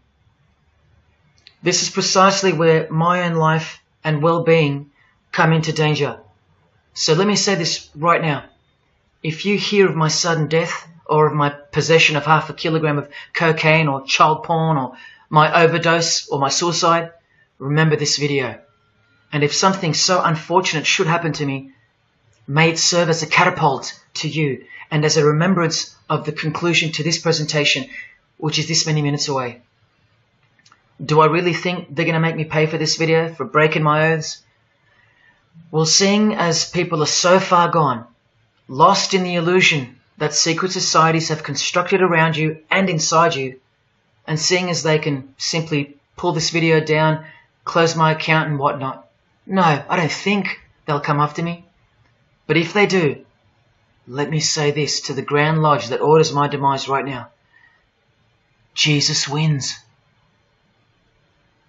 So in saying all that, here we go. Is Scott Morrison a Satanist? I'll let you answer that. Here is a ritual that Scott and every Freemason from this guy to this girl have performed. There is one Masonic apron you'll never see being worn. This one. And when I bumped into it, I thought it was a fake. Until I found this in Richardson's Monitor of Freemasonry, official Masonic literature, written for Masons only. On this page, what is that head doing there? You'll find out in a sec. Let's read the description of the apron worn in this degree. Speaking of the initiates, it states, they wear white aprons sprinkled with blood red and lined and bordered with black. On the flap of the apron, a bloody arm holding a dagger, and on the apron, a bloody arm holding a bloody head by the hair. Now this is why there's an illustration of a decapitated head. And this is going to become to a bone-chilling conclusion. So during this ritual, the candidate removes the blindfold and discovers a basin of water with a tumbler beside it. He is also astonished to find a human head lying on the floor. The master of ceremonies returns and directs the candidate to take up the knife in his right hand and the head in his left. Yes, this pope, this rock star, this pop star, this actor, this actress, and this beloved Prime Minister. This is what they've done. All of them, hands down. And you thought all you needed to be is talented to succeed? No, you need to belong to the secret society called Freemasonry. And believe me, when you belong to them, you belong to them. Now you tell me, can these people end up believing in Lucifer? Is that really a stretch? Carrying around a bloody head? Swearing to have your brain cooked, tongue torn out from the roots if you ever reveal anything? No, the stretch is that you think they couldn't believe in Lucifer. That's the stretch. Lucifer, the one who sets you free, remember, from sin by sinning. Can you now see the bloody spirit of Freemasonry lurking behind the veneer of charity and the veneer of Christianity? Because Scott Morrison goes to church, apparently. The Pope is a Christian, apparently. But look at these people. So-called Christians, or Christians, gathered around a giant erect phallus in the middle of the Catholic square. This is Freemasonry, the demolition of morals, the creation of hypocrisy, and the demolition of true virtue. These minds are directing the future. Now, to be fair, I don't know if these heads are real heads. I never got that far to find out. But I will tell you this. All the skulls they use they're real. All the skeletons they use they're real. And they run every single noteworthy funeral home in Australia and the world. I know that personally and for a fact. Once again, you are only seeing the tip of the iceberg, because I can't bring myself to tell you about what I really know of the rituals that come after the 33rd degree Freemasonry. For as much as they celebrate life in various grotesque ways, they also celebrate death in ritual form, which are the things I can't speak of to you. They have to celebrate death in order to prove that they can see things through the all-seeing eye, the one that sees above evil and above good, the checkered floorboard where things kill each other to live, where life is cruel, where morals are broad. There is no sin, there is only nature. See, these Masonic rituals are designed to desensitize the candidate further and further in preparation for the raw truth of Satanism, the truth which is plainly stated by the Grand Pontiff of Universal Freemasonry. Lucifer is the light bearer, and that you should doubt it not, from their own literature and from their own mouths. Until finally the candidate's introduction into the royal art of Freemasonry, witchcraft. The ancient craft. Why do you think that witchcraft has disappeared? It never disappeared. It was hidden, forced to go into hiding by the appearance of Jesus on the human scene. Another reason why he's passionately hated, and soon him and his ways will be done away with in this new world. And so will your rights. You still don't believe me? You're still doubting all the evidence, like the Freemasons are counting on you to doubt. Well, remember from the Encyclopedia of American Religions, the continuing impact of speculative, modern Freemasonry provided fertile soil in which new magical orders could grow. Watch this 2-minute clip. I can vouch for every single thing you hear come from the former Masons' mouths. In the initiation in Freemasonry, we had to be recommended by another Mason. Well, in order to join witchcraft, you have to be first screened. You have to be recommended by somebody currently in witchcraft. Well, when I was initiated, I was blindfolded and bound by a rope, and on your bare chest was thrust the point of a spear. In witchcraft, we were initiated through a very involved ritual, initiation ceremony, wherein the candidate was led blindfolded, bound by a rope to the edge of the magic circle.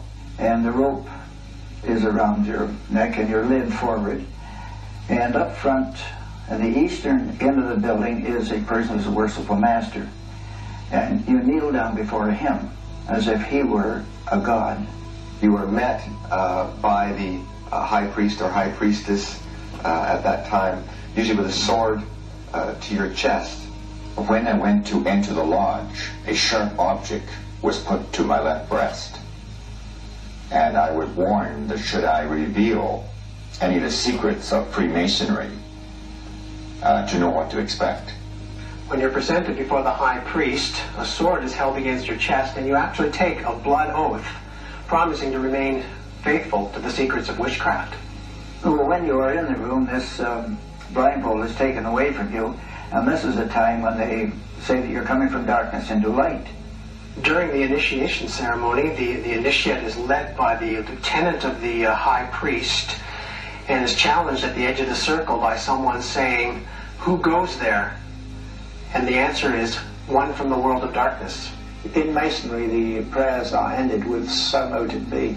Oh, and one of the other aspects of, or distinctives of the craft was that we would always end any spell or ritual where we released the power, this is where the power was released, with the word "So mote it be."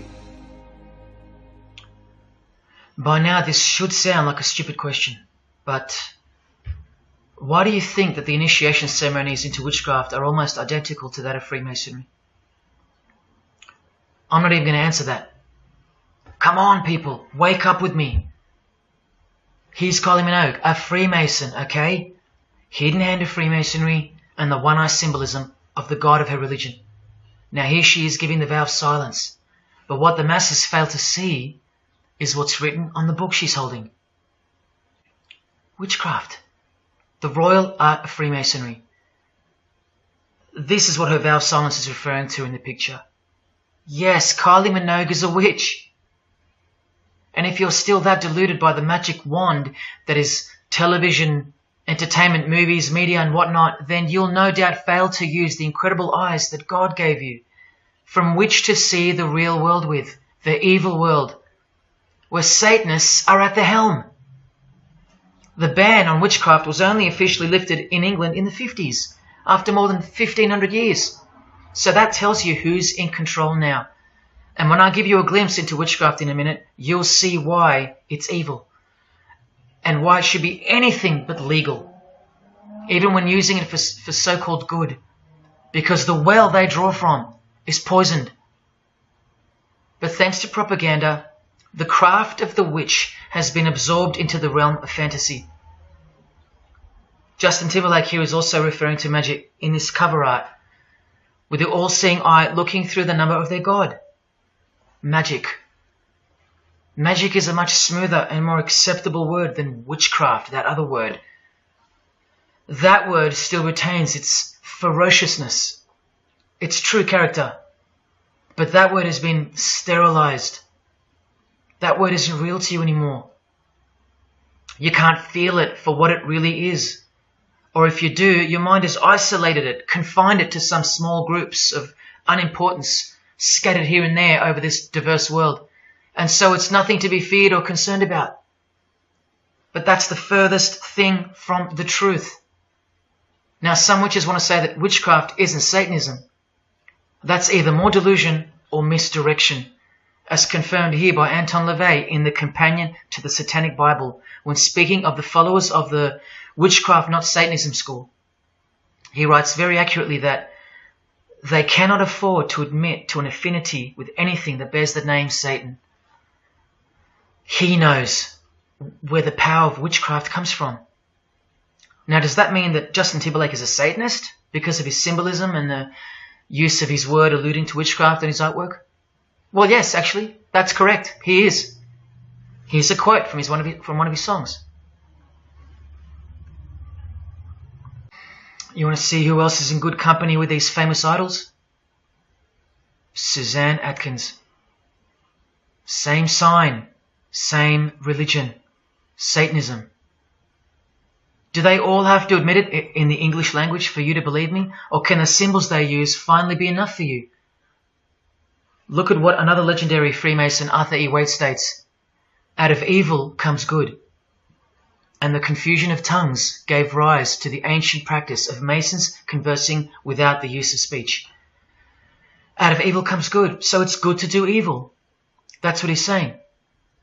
See, I'm trying to include you into the conversation that the Freemasons are having with each other in public via symbolism, unbeknownst to you. Listen to what famous US footballer Tom Brady said regarding his wife. So, man, I listened to her. And right after the game, she said, "See, I did a lot of work. You do your work, I do mine." She said, "You're lucky you married a witch. I'm just a good witch." Well, this is Tom Brady. And this is his wife. Both initiated into the secret society. Of course they are. Wait, she's not displaying the one-eye symbol of the Freemasons, is she? That's just art, isn't it? Well, no, it's not.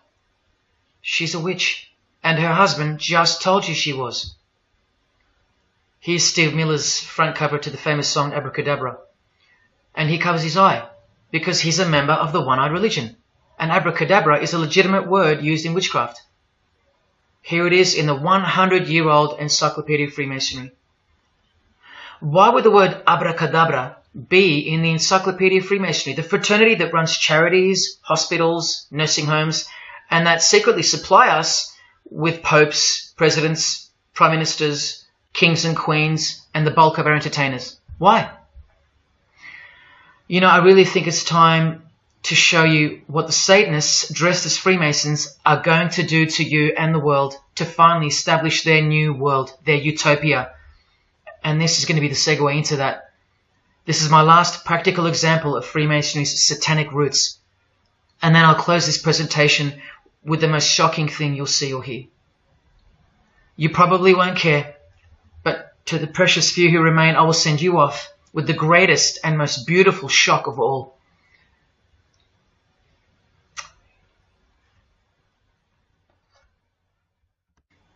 This is Jay-Z inside his Masonic Lodge. You can see the Masons in aprons in front of him. This is where Jay-Z takes his sick oaths of silence, kneels down in front of other men and calls them Most Worshipful Master, an appalling title to give to a man on this planet. Jay-Z the Freemason writes songs like this. This one's called Lucifer. And in Empire State of Mind he writes, Jesus can't save you. Life starts when the church ends. Oh, but he can save you, Jay-Z. He can even wake you up just before you collide into a concrete wall doing 120 kilometers an hour. I should know. This is fellow member of the craft Alicia Keys, who sings on the track. Here she is, showing her allegiance and wearing the broken and bloody cross of Jesus Christ, the occult peace sign, pure hatred for Jesus. There is peace when your conscience has been killed, seared to sin, and you can indulge to anything. A false and temporary kind of peace, no doubt. Here's a shot of Jay-Z's clothing line, purely Masonic, The Craft. Well, this is the craft he's referring to. This is him with well-known witch Marina Abramovich, also showing her sign of allegiance to Freemasonry. Now here we go. Here's Jay-Z wearing a most revealing top and the dead giveaway that you need to see behind the curtain of Freemasonry. Do what thou wilt. Do whatever you want. That's the adopted motto of the most notorious Satanist of the 20th century, 33rd degree Freemason, Aleister Crowley. Here is his certificate of appointment, known as the 33rd degree inscription and the double-headed eagle of Freemasonry. And here, next to his name on the certificate, including the symbol for a Grand Commander of Freemasonry, as shown in their encyclopedia.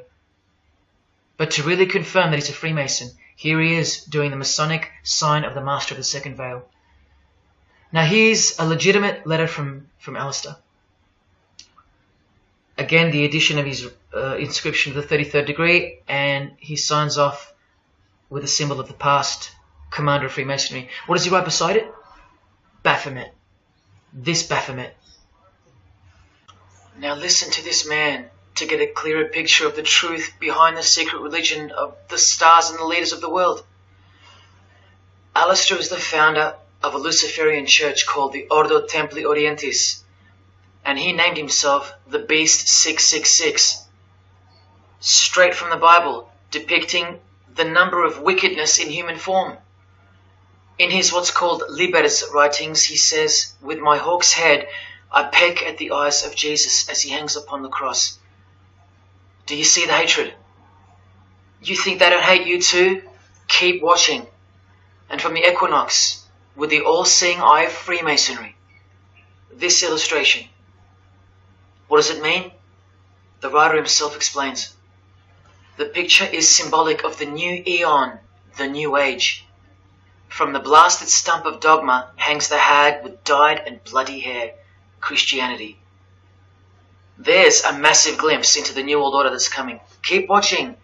And down here, do what thou wilt is the true nature. The true nature, remember? The broad morals. There is no such thing as evil. So do what you want. Can you see the Masonic future yet? Can you see the hidden hatred that pulses through its veins? If they believe in do what thou wilt, what do you think they will do to you? And what do you think they'll do in order to build this new world?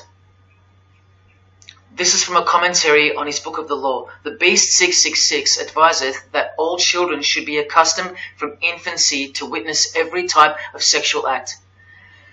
Do what thou wilt. And what about the royal art of Freemasonry?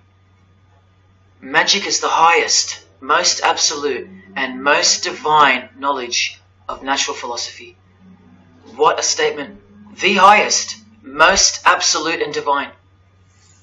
Well, let's have a closer look into some of the more hidden secrets of the most divine natural philosophy known as magic. Any living being is a storehouse of energy, varying in quantity according to the size and health of the animal. At the death of the animal, this energy is liberated suddenly. The animal, therefore, should be killed within the circle, within the magic circle, so that energy that's released can be captured and directed to serve the will of the witch, male or female. This is a science, a hidden science. But now hear this, coming from a 33rd degree Freemason, and don't you forget that. For the highest spiritual working, one must accordingly choose that victim which contains the greatest and purest force, a male child of perfect innocence and high intelligence is the most suitable sacrifice. Can you see? This is who Jay-Z is quoting on his top. This is who this Jonas brother holds in high esteem. This is who the Beatles have on their front cover as a figure they admire. No worse, they put at the top.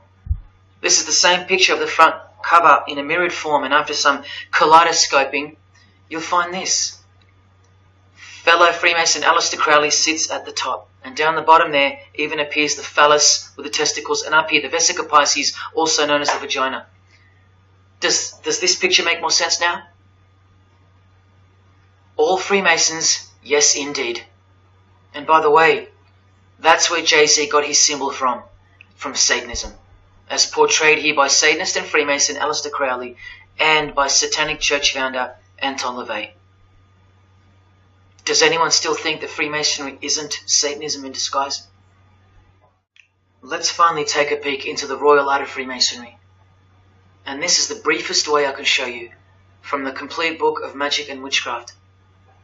This is a practitioner's manual, not from some bogus author trying to expose witchcraft. Just so you can get it through your head that this is real and this is protected.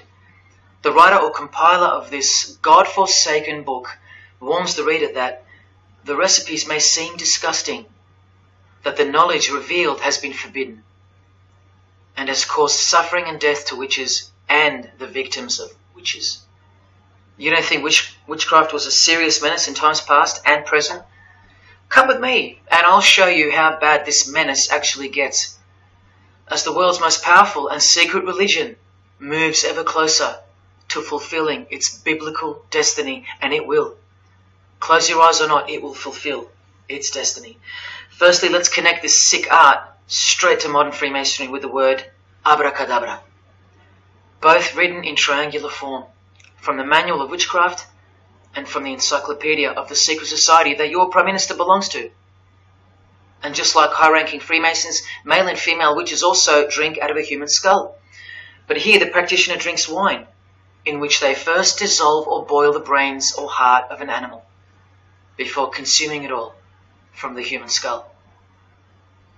In this ritual, the initiate is instructed to drink in the night at spring water, out of a skull of one that hath been slain. That's right, out of the skull of a human who's been murdered or sacrificed. Otherwise, eat a pig with a knife that slew a man. Please don't turn away. Look straight ahead and open your eyes to the planet you are on, because the real monster under your bed doesn't actually go away when you close your eyes. In other rituals of the craft, you burn a rooster while he's alive, with the use of a poisonous plant used in ointments and potions of witches. You can assure death and destruction on a victim. You want to make a female enemy sterile, or a male enemy impotent for the rest of his life? Otherwise you can just kill them. The hand of glory is the severed hand that is dried and preserved to be used in black magic. Yes, a dead human hand. A black circle is most effective for operations of evil. The use of blood and sex in ritual was considered helpful for obtaining the necessary energy to successfully work magic or achieve mystical insight. But here's where the darkness thickens even further. Animals such as black cats or children may be sacrificed, and participants may drink the blood of the sacrifice. And just so you know that Stanley Kubrick wasn't joking, an orgy of participants sometimes follows the mass. No remorse, just science, the science of witchcraft, the royal art. And here, what's necessary for the working is the fat of young children, dead children.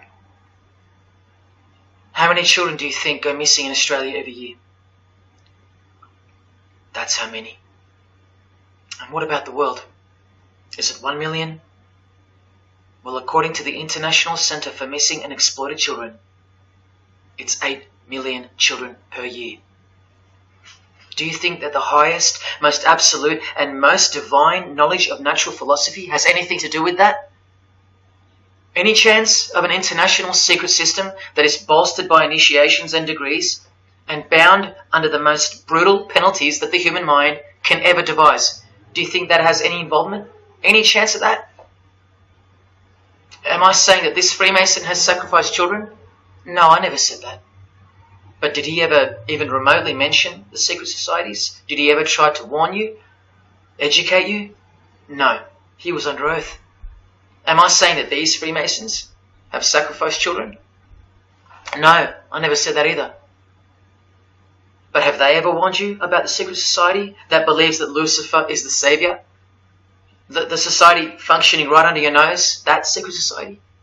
No, not a chance. Julia Gillard admitted she belonged to one, but that's about it because they're all under oath. So where does this ancient craft originate from? It originates from the spirit realm, from spirit beings. That's who taught mankind the royal art before civilization began. In this chapter, The Rites of Satanism and Witchcraft, the manual explains that a typical satanic Sabbath was, number one, a homage to the devil, usually performed as the osculum infami, also known as the kiss of shame, which is so shameful that we'll just put it this way. The ritual involves kissing the hindquarters of the devil, the rear. Surely this is far removed from anything to do with Freemasonry. People, the original order of the Knights Templar were found guilty of this very same obscene ritual. And where do you find the modern variant of the Knights Templars of today? I told you, in the highest degree of Freemasonry, right here. Here's a couple of them now. And what's on this Templar's head? From the Masonic Encyclopedia, remember? A symbol of the Baphomet, according to 33rd degree Aleister Crowley. And we can confirm that in the Satanic Bible. That's exactly what's hiding deep inside of Freemasonry. I'm only showing you this to show you the reality of Satanism and the demonic realm, the world you can't see. On this earth? And this earth and then in the world we can't see. Look here. The hierarchy of demons occupies a more important place in both black and white magic rituals. Both black and white. This is where the power of witchcraft comes from. And this is the reason these bizarre rituals actually function and actually work. Because after the ritual is performed on earth, its effects are carried out to their conclusion in the spirit realm by spiritual beings or demons, actual demons. The reality that is hidden from you. Because if you found out that Satan was real, then that would have to make Jesus Christ real too. And he is the one they hate. And if Jesus Christ is real, that changes everything. And this is how much they hate him. The prayer that Jesus taught his disciples is performed backwards. The high priest is sometimes naked. A prostitute assists him, and a naked virgin, who may later be deflowered, is the altar. Everything that is sacred is defiled, and everything that is filthy is honored as pure. Because of their burning hatred of Jesus Christ, just as he's hated by the fallen angels that they worship. It gets worse when you hear what they use as a substitute for the bread that Jesus broke and told his disciples to eat in remembrance of him. A wafer which initiates me with this, this, and this. Or the name of Satan may be written upon it. And this isn't even witchcraft. This is just a ceremony announcing who they love and who they hate. So is Satan real? It continues to state in the hierarchy of demons at the very top, Satanakia, whose title is the Commander-in-Chief. What did Bob Dylan, the Freemason, call the one he made a bargain with? Should I ask who you made the bargain with? with the chief commander. Same title, Commander-in-Chief, Chief Commander. Are you following? But watch this. In case the darkness is getting a little too thick and encompassing for you, let's shine a little light. The true light that only the Gospels can supply. Speaking to us humans and revealing something about Satan, the Gospels state, you follow the spirit of the age in this world system as dominated by the commander of the spiritual powers of the air. Satan, the god of this world, the commander. You still think the Gospels are wrong or fake? See, Satanists know that the spirits also live in the air, just as the Gospels reveal. You can summon any of these demonic spirits by name if you possess the royal art. Who do you think this figure on the front cover represents? A magician who is inadequately prepared and cannot attain his desires may seek the aid of Satan. That's who this is. Now that you know, hopefully for a fact, that these are at the top of the human food chain. Do you think they'd be fooling around with stupid fairy tales? No, witchcraft and Satanism is absolutely real. Hence their earthly power. This demon here, fifth in the pyramid structure, holds the title of Inspector General. And what's the title of the highest degree in Freemasonry, who exists in every local lodge in every suburb, a suburb near you? Inspector General. Same title as the living demon. Do you believe me now? You can even conjure Lucifer himself, or be Beelzebub, who the Gospels call the Prince of the Devils. Both of whom are listed as superior spirits in this book of witchcraft and magic. I can show you so much more from this disgusting book, but I'll cut it off here with the seal of Saturn, a demonic sigil from the complete book of magic and witchcraft. And this is his seal. Can you see? Do you see? This is the society that lives amongst you, above you. The one-eyed religion of Freemasonry, hidden right in front of those who have their eyes wide shut. I'm going to now show you what that world that they are building, from the ashes of the one you're currently living in, looks like. But lastly, to drive this business of blood sacrifice home, here's American rapper Azealia Banks with the 666 hand sign, and now over the all-seeing eye in her video, the eye in the triangle of the Freemasons on her shirt, and the devil's horns, her liberator, her master, her commander. And now displaying the secret society vow of silence. Along with that, the last brief glimpse into the highly concealed royal art of Freemasonry. The amount of crap that's about to come off my floor right now, guys. Oh my God. 3 years worth of brujeria. Yes, you know I gotta scrape all this shit up. And what does brujeria mean? You know what it means. Witchcraft. Azealia Banks, the witch, with her eye in the triangle shirt, and the logo of, for example, the Grand Lodge of Freemasonry in Spain. one and the same symbol. The logo of the Fraternity of the Freemasons and the logo of this Church of Lucifer. The one eye.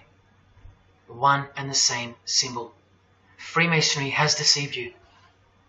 Yes, people, now you know how Satanism has functioned out of sight and out of mind. You still think there's no such thing as witchcraft? Or that it only existed in the olden days? You still think that blood isn't a part of the royal art? You still think that local Masonic lodges of the world are not filtering systems for Satanists and a cloak for organized Satanism with a grand master plan for the world? You think there's nothing to the blood sacrifice of Jesus Christ? After seeing all this and the Azealia Banks clip, and after realizing that there exists a hidden and guarded science of the art of blood sacrifice, you think there was no science behind Jesus' crucifixion, a deeper reality that we can't see or understand? You think Jesus didn't know what he was doing? Or are you one of those who still think he didn't exist? Tell me, how can they hate something that doesn't exist?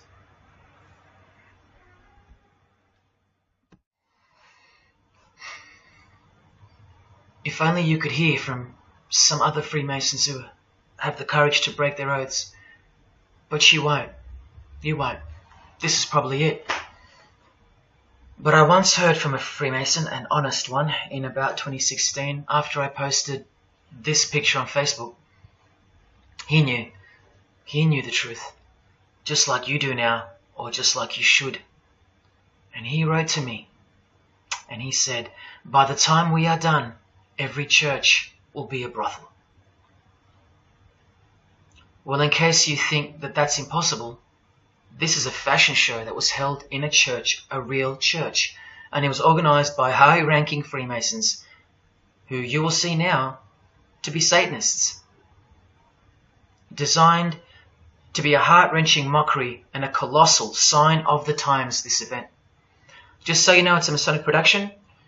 Here's the inside of a lodge. See those twin pillars? Well, here they are. See the Masonic checkered floorboard? Well, there it is. See the Masonic square and compass? Well, there it is. And do you see the eye of Freemasonry?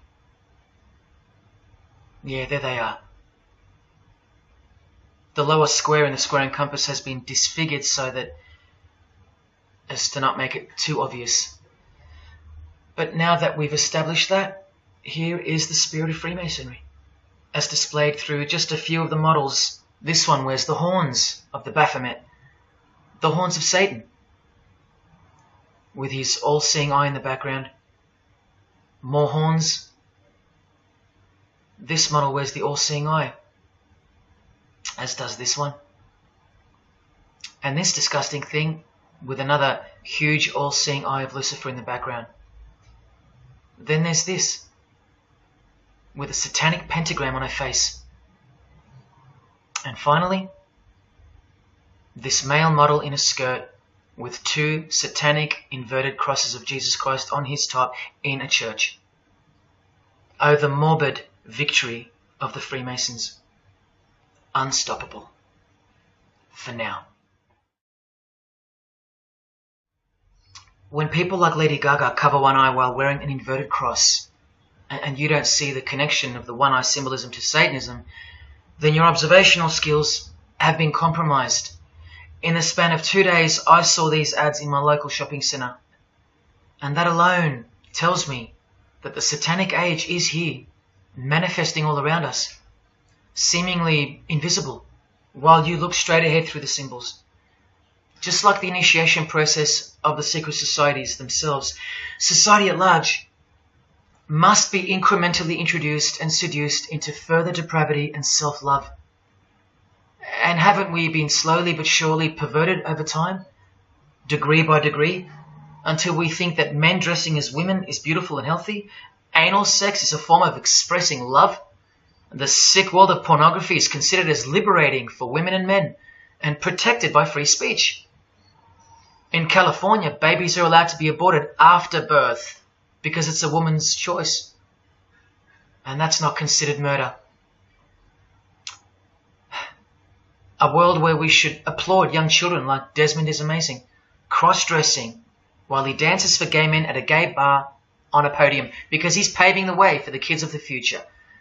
And we should get shamed, fined, and even jailed if we point out that this is sick, sinful, and dare call it evil, which is what it is.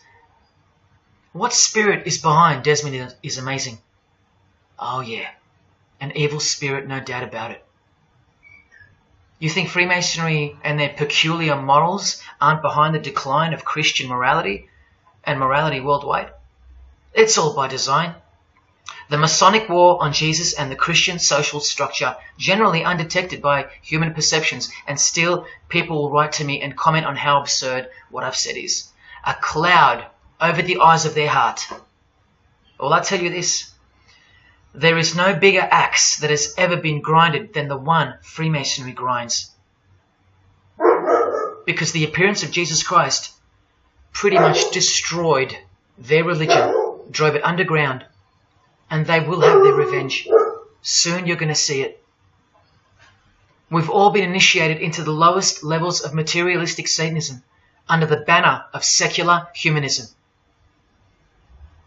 I know blokes who think that life's great, mate. Life's terrific. Life's what you make it. Evil, Lucifer, Satan, these are just words that Christians invented to help them sleep better at night. There are no cults. There are no conspiracies. John F. Kennedy's speech about secret societies plotting against the world, that's not relevant anymore. That's history. There's no such thing as Satanism amongst civilized people. Oh, children, when darkness comes to your door, takes your wife, takes your health, your job, your home, your freedom, your children, then you call out, oh my God, this is evil. Why is this happening to me? Well, here comes the darkness. Here comes the evil. You want to know what the New World Order looks like? You want to know what the future holds? You want to know what horror is coming to our planet?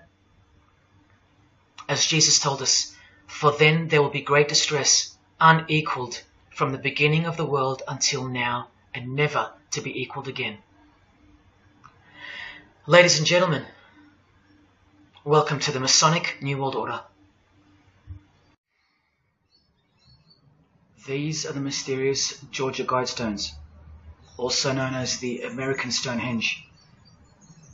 They are a set of granite monoliths which were constructed in 1980 and funded by an unknown and anonymous group and commissioned by a man using the pseudonym R.C. Christian. On a ledger beside the monument is written, "Let these be guidestones to an age of reason." Here we have a reference to a new age. With this, we get a clue as to the spirit behind the structure. The Age of Reason happens to be the title of a book by Thomas Paine. Now, you can colour him any which way you want to, but whichever way, one glaring colour shines through. Thomas was a hater of Christianity. That's the second clue to the spirit behind the Georgia Guidestones.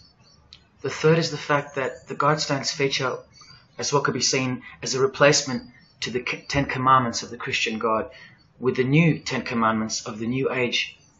Because I will not steal, cheat, lie, kill, and so on. They're just, well, too narrow for the New Age, for the Age of Reason. Clearly designed to be a take on the biblical commandments, being 10 in number. They are all very vague indeed. But anyone can ascertain the horror that must first take place before this New Age can begin by looking at the first guideline. Because this one's not vague at all. Maintain humanity at under 500 million. That's right, a reduction of at least 7 billion human beings would be necessary for that.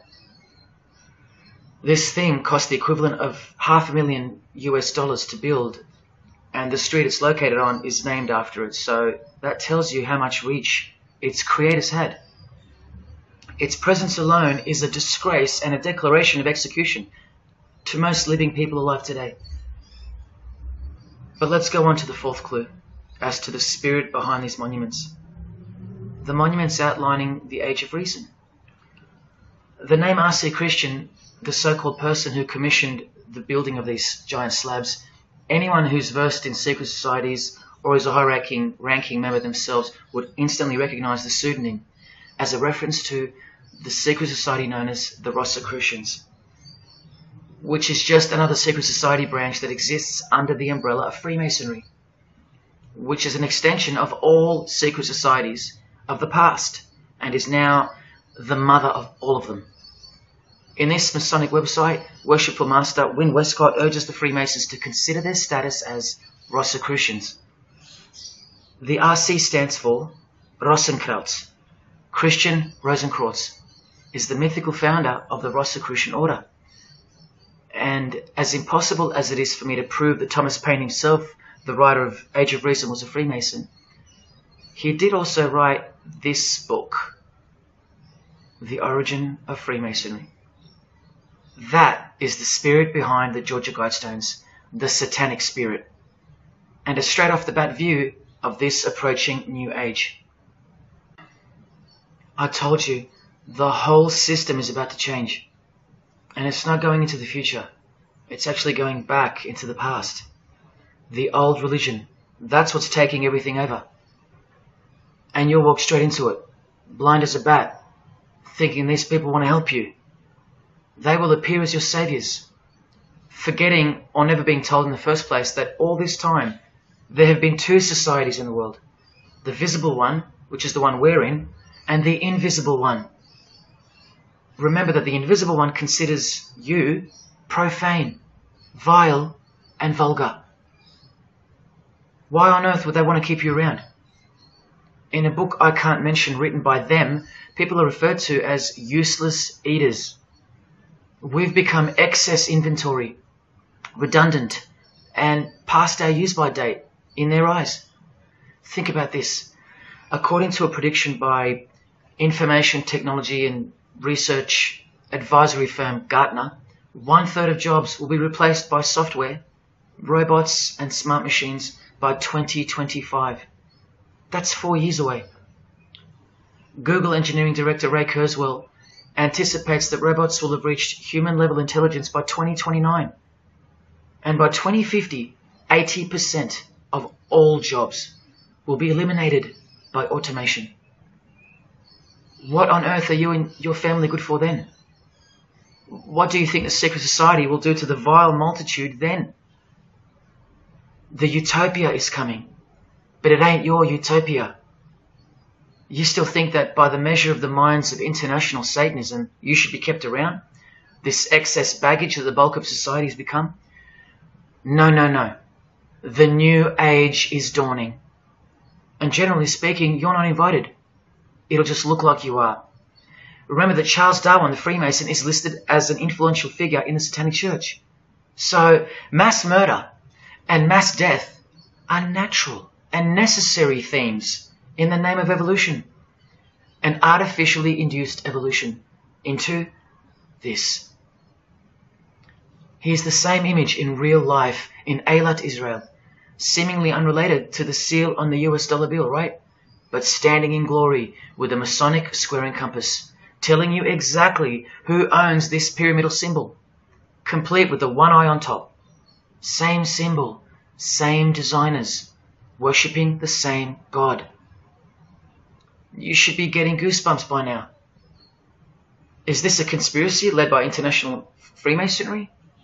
Oh, you don't have to bet your life on it, because your life has already been placed as a bet on your behalf and without your knowledge, but with your permission, because all of the information is hidden in plain sight.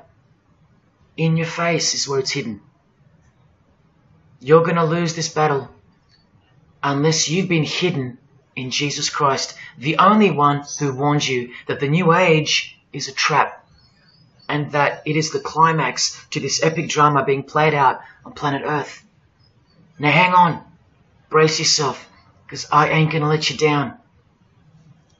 This is a magazine called The New Age, but if you press rewind, you can find its source.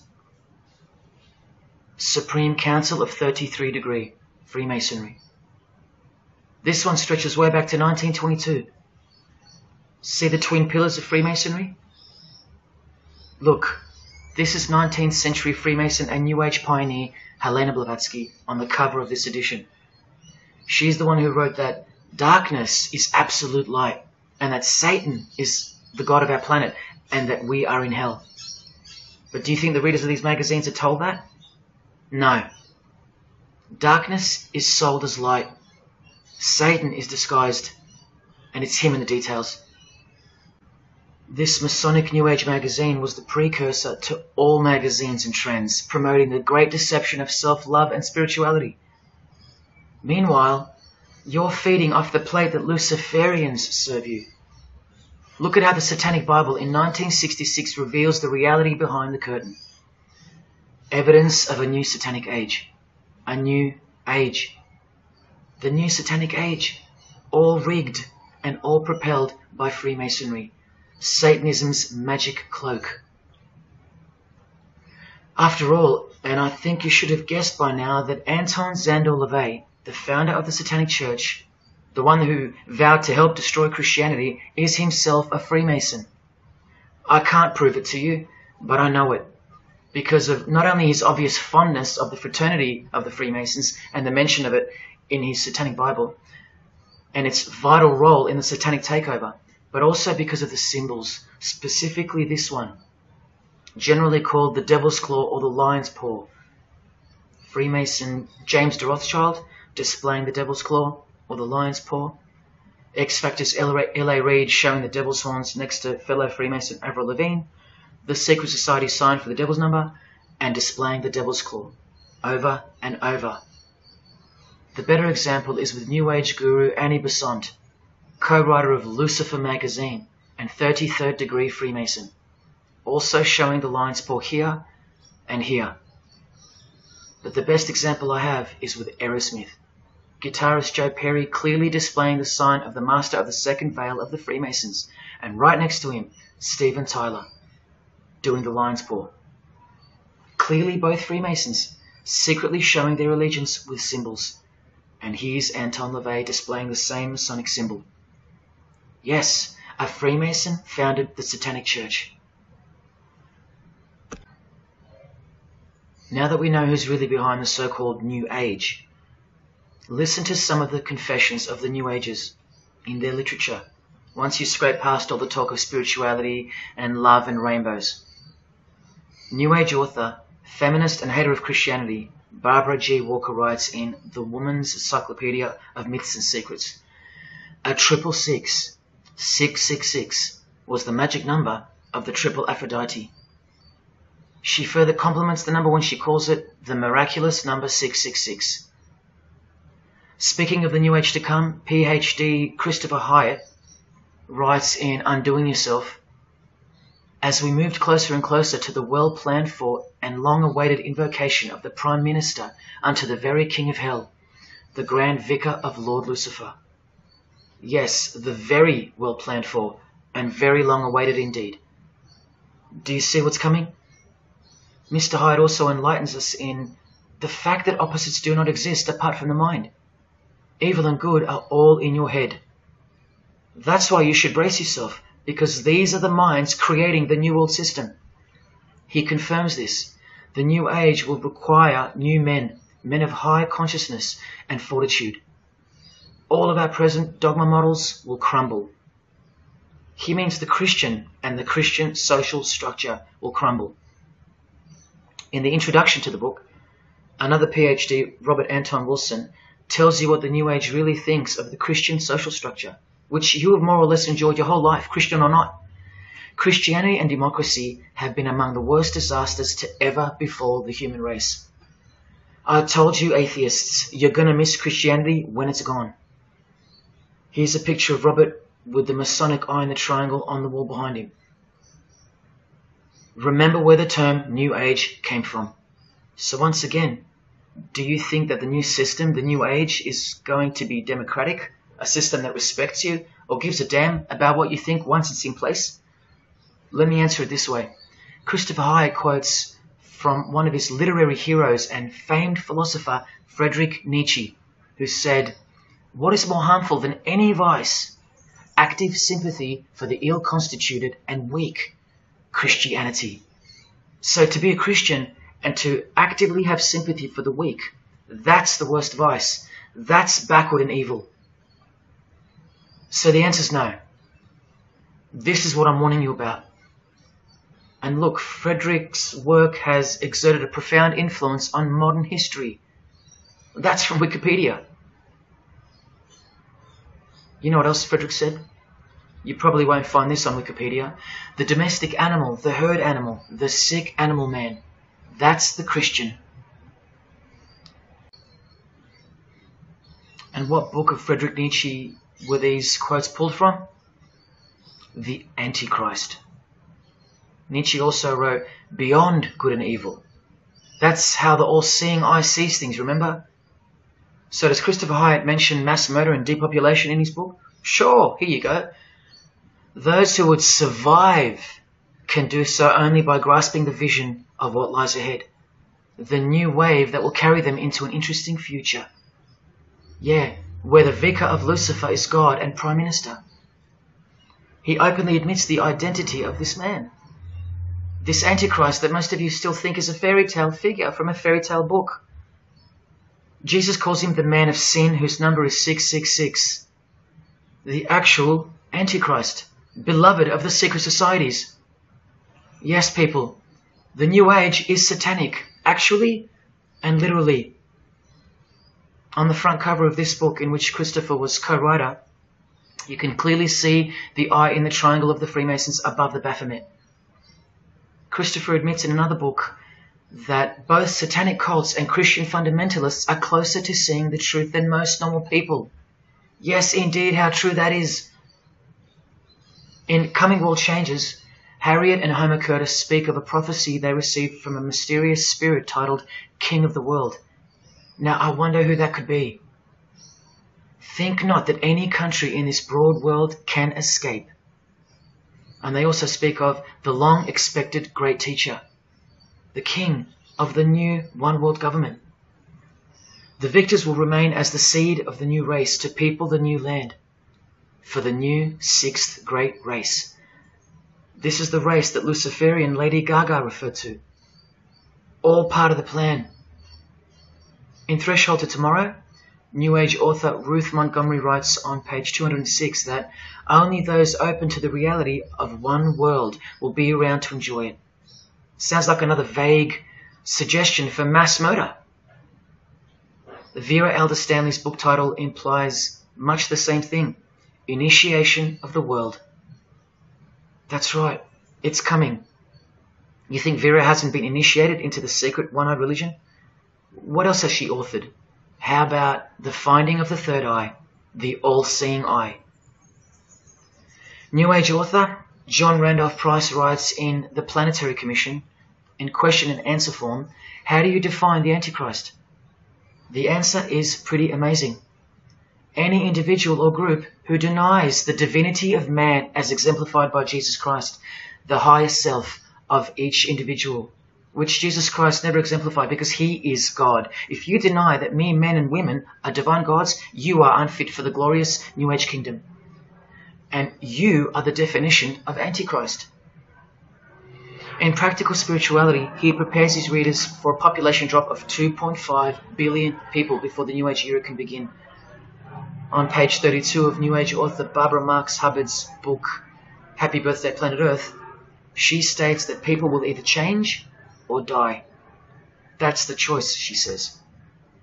Notice the New Age has a new gospel, yet all the while, the world will be neglected of the information in the real Gospels, where it warns and predicts. For if someone comes and preaches another Jesus, not the Jesus whom we preached, or another gospel, you are most beautifully tolerant of them.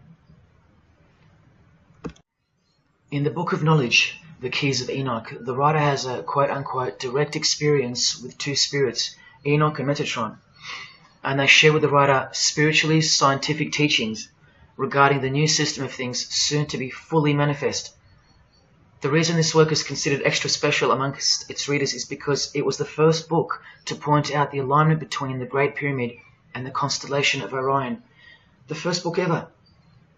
That's basically proof that these spirits, Enoch and Metatron, are the real deal. Not only that, it was also the first book to show the direct relationship between DNA coding and the divine name. That's pretty serious, and the atheists should be really waking up by now, because this is the world's most powerful and secret religion we're talking about, nothing less. The writer was told that those who govern the earth are those who have fallen from the heavens. He calls them the masters, and even states that they were punished with penalties that were assigned to each. These are the fallen angels of the Bible, people. These are the masters of the Masonic New Age, as proven here in one of the illustrations from the book. Same symbology. This worldwide catastrophe that is coming will bring about a complete reorganization of Earth's life system. And like all high-grade initiates of the secret societies, every attempt is made to bring positivity to the number of the Vicar of Lucifer. I was given instruction to use the specific light harmonics 666, 999, and 12, 12, 12. The spirits further inform the writer of the Keys of Enoch that the pattern 666 is used to identify you with respect to the earth's vibration. The number of the beast of the Book of Revelation of Jesus Christ is not only being glorified, it's manifesting in the world. And from another illustration from the book, once again, the same image we see being used over and over with the eye on top of the pyramid. This is the secret religion that encompasses us and has been influencing us for decades upon decades. 2 to 3 centuries, in fact. Just like the Gospels explain, this is an absolute counterfeit of the truth. Christ is mentioned everywhere, but not Jesus Christ. No, this is the Antichrist spirit, who will eventually manifest and appear to the world as one man. Doesn't sound so mythical anymore when you see that the enemies of Jesus Christ and those behind the New World System, they use biblical terms. And Christ, to depict the antithesis, the anti of the real Christ, their Saviour.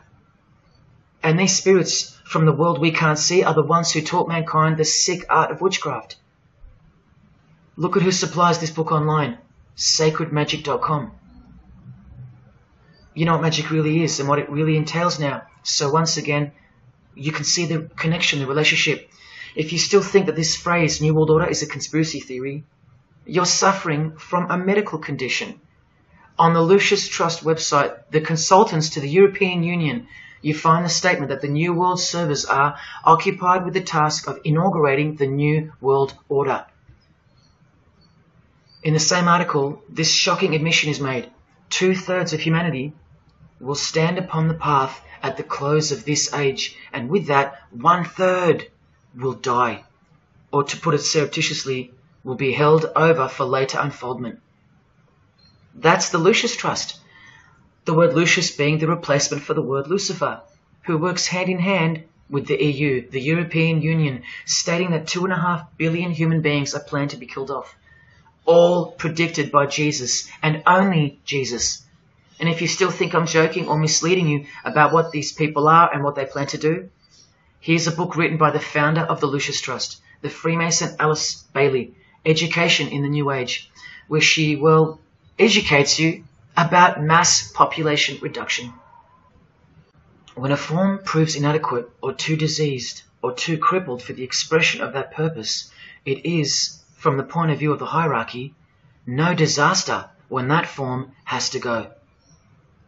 Death is not a disaster to be feared. The work of the destroyer is not really cruel or undesirable. Do you see? Did you hear that?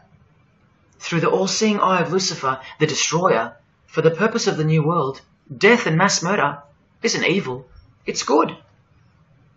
And Alice Bailey in The Labours of Hercules also tries to re-educate us and protect that God-forsaken number, predicted in the Gospels to be associated with evil.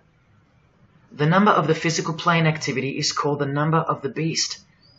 This idea seems to have a horrible fascination with many, but what it really means is that Virgo is the symbol of triplicity, 6 on the physical plane, 6 on the emotional plane, and 6 on the mental plane. not 666 at all. And one more time, from the consultants to the European Union, from their website Lucius Trust, to prove to you that these people are all working toward and waiting for the world leader. The coming of the Avatar and the advent of the coming one are the keynotes of the prevalent expectancy. After everything I've shown you, are you going to ignore this? Or worse, are you going to trust these people, of whom were predicted to this very condemnation 2,000 years ago? Right down to a one-world system, depopulation, and to the man who will carry the number 666, and with it implement a new system in which you won't be able to buy or sell unless you receive a mark in your hand or forehead. And what's just been announced by Business Insider? Cashless society. Due to this, by 2024. This is the manufactured trend for the world. And you better believe it's fulfilling biblical prophecy. You know that book that's been ripped out of schools and hysterically discredited? Why do you think there's a single eye displayed on all the covers of George Orwell's dystopian novel 1984? It's because the one-eye religion is the one in permanent control, where democracy and Christianity have been utterly extinguished and the remaining population live in a whole new level of permanent communism. It is well known that George Orwell himself had ties with the Fabian Society, which is a secret society complete with degrees of initiation. Tucked away neatly somewhere under the wing of Freemasonry, the Fabian Society's logo used to be this: a wolf in sheep's clothing, which is exactly what Freemasonry is. And it was a metaphor for gradually advancing socialism. And socialism is communism for slow learners. This level of denial on our part has been brought on by mass propaganda, because everything has been weaponized to work against you and God's truth. Education, entertainment, and economics. You're a slave to each one. And Freemasonry is the slave master. Listen to the Grand Pontiff of Universal Freemasonry tell you about it in Morals and Dogma. The blind force of the people is a force that must be economized and also managed as the blind force of steam. You are just blind energy to them, made to be enslaved. This force must have a brain. Who do you think the brain is? Freemasonry is the brain, obviously. And he's saying that we're just the body parts that move to its will. Look, these are some pictures I took of the local obelisk in my town. An erect phallus hidden in plain sight. See how the cube at the bottom is rough? In Freemasonry it's called the rough ashlar stone. Well, watch this from Morals and Dogma. The rough ashlar is the people, rude and unorganized. Once again, you can see what this secret society secretly thinks of you. Now see how the stone built on top is smooth? That's called the perfect ashlar.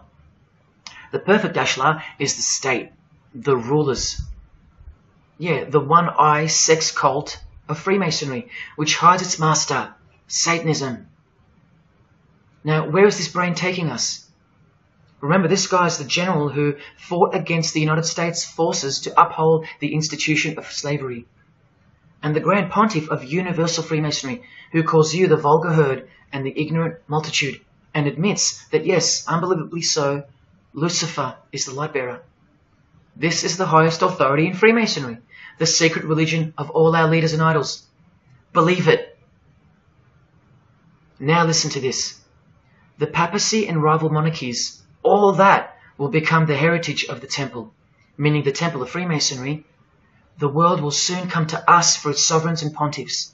We shall constitute the equilibrium of the universe and be rulers over the masters of the world. They're gonna own it all. And it's true, the papacy and the monarchy have fallen into their hands. All Freemasons now.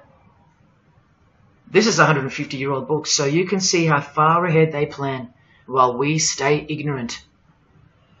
How do you suppose that they won't achieve the New World Order? The New World Order of death. Of combined and systematic movement and effort, the great revolution prepared for by the ages will begin to march. The future is all planned for by them, And the revolution prepared for by the ages is coming. And it'll look like a natural occurring event, just as current events seem natural. Lastly, from his other book, Legenda, and reading from the ancient and accepted Scottish rite of Freemasonry, Albert writes, "And thus the warfare against the powers of evil, meaning Christianity, that crushed the order of the temple in the 1300s, goes steadily on, and freedom marches ever onward toward the conquest of the world." The conquest of the world, guys. And this is their method. Ingenious as it is, the double-headed eagle, the left and right paradigm. Whether you are pro-abortion or life, prefer Macca's or KFC, Ford or Holden, vote Liberal or Labour, shop at Coles or Woolies, go for the Parramatta Eels or the Canterbury Bulldogs, always the two most opposing forces, the result always feeds the one belly. The two heads always serve the same Masonic beast. Do you get it? That's number one. Number two is the horribly magnificent motto of their double-headed eagle, Ordo ab Chaos. That means order out of chaos. It's the ultimate way to achieve your sinister goals while looking like a hero. With one hand, they create beautiful and noble things. With the other hand, the hidden hand, they destroy and pervert. Then the helping hand comes back in to save or fix things again, alternating from one to the other, while nudging toward a predetermined goal, until finally reaching that goal that's set in mind in the first place. All the while, you never knew that the same hand that's saving you is the same hand that was destroying you in the first place. Order out of chaos. Their order out of their chaos. Another way to look at it is this. Z creates or exploits a problem, then attributes blame to others. Y reacts by asking Z for protection and help to solve the problem. Z offers the solution that was planned for by them long before the crisis occurred. Ordo ab Chaos, order out of chaos. Now you can change Z and Y to suit any scenario. For example, your best friend who wants to sleep with you creates or exploits a problem, then attributes blame to others. You react by asking your best friend who wants to sleep with you for protection and help to solve the problem. Your best friend who wants to sleep with you offers the solution that was planned by them long before the crisis occurred. Each time your best friend gets closer and closer to you until eventually they're in your bed. How about your employee creates or exploits a problem, then attributes blame to others? The employer reacts by asking the employee for help to solve the problem. The employee offers the solution that was planned by them long before the crisis occurred. The employee eventually gets the promotion. But this is the way I really want to put it. The government creates or exploits a problem, then attributes blame to others. The population reacts by asking the government for protection and help to solve the problem. The government offers the solution that was planned by them long before the crisis even occurred. This is how the Great Revolution, prepared for by the ages by the Freemasons, will begin. So who's going to warn you? Even modern Christianity is steered by Freemasonry. Hillsong won't warn the sheep about Freemasonry and the one world government. What, the Hillsong senior pastor who wrote these books and lives here? No chance. Did modern day Christian heroes like Billy Graham warn you about Freemasonry? Well, no, because here he is giving the Master Mason grip to other Christian giants like Paul and Jan Crouch, all Freemasons. Here he gives the same third-degree handshake to former President Harry Truman, and here to a Muslim Freemason. Billy is listed as a Freemason in the 33rd degree Albert Mackey's History of Freemasonry by the publisher on the inside flap. Billy's son, Franklin Graham, also won't ever expose Freemasonry because he's too busy eating at Voodoo Donuts, where they sell these donuts and these pentagram donuts. More Christian heavyweights like John Hagee or Hagee throwing up the devil's horns. He'll never preach against Freemasonry. Neither will all these world-famous pastors throwing up the devil's horns. The very popular Ray Comfort even stated that he wasn't a Freemason. Well, here he is, giving a perfect Masonic handshake with pastoral giant Joyce Meyer. Do either of them expose Freemasonry, or the fact that it's the driving force behind the one world government, all predicted by Jesus? Of course not. What about Christian radio or the Christian music scene? No, not a single word of warning whatsoever regarding the satanic church that lives and breathes all around us. Freemasons like Bono, wearing the Christian name tag, his whole band of Freemasons. Bono too should know better than anyone that a one world government is a trap as foretold in the Bible. But Bono supports it. Oh yeah, he works for it. Just like the Masonic Pope does.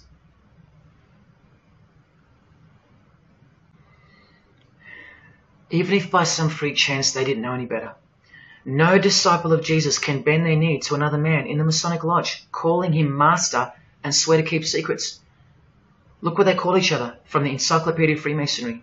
Master Mason, Grand Master, Most Eminent Grand Master, and the most appalling title of all, Most Worshipful Master. Most worshipful. Do you see how extra diluted the Christian Freemason has to be when Jesus said, "Do not be called master, because one is your master"? And what about all those oaths? Don't worry, Jesus covered that too. What I tell you is this: do not put yourself under oath at all, but let your yes mean yes and your no mean no. How's that for an idea? But the Freemasons' yes means no, because they all swear to lie and conceal from the first degree initiation all the way through. What is whispered in your ear, proclaim it from the rooftops. That's Jesus. You see the contrast? How precise he was and still is. You think Bono and the Pope don't know about the Masonic calendar and how it's not the same calendar as ours? From the Encyclopedia of Freemasonry, the real date of the world is found by adding 4000 to the Vulgar era. This whole Christian era is vulgar. So the year in the Masonic world is actually 6021. And this abbreviation is in French, the Vulgar era, beginning since the year of the Lord, since the year of Jesus Christ.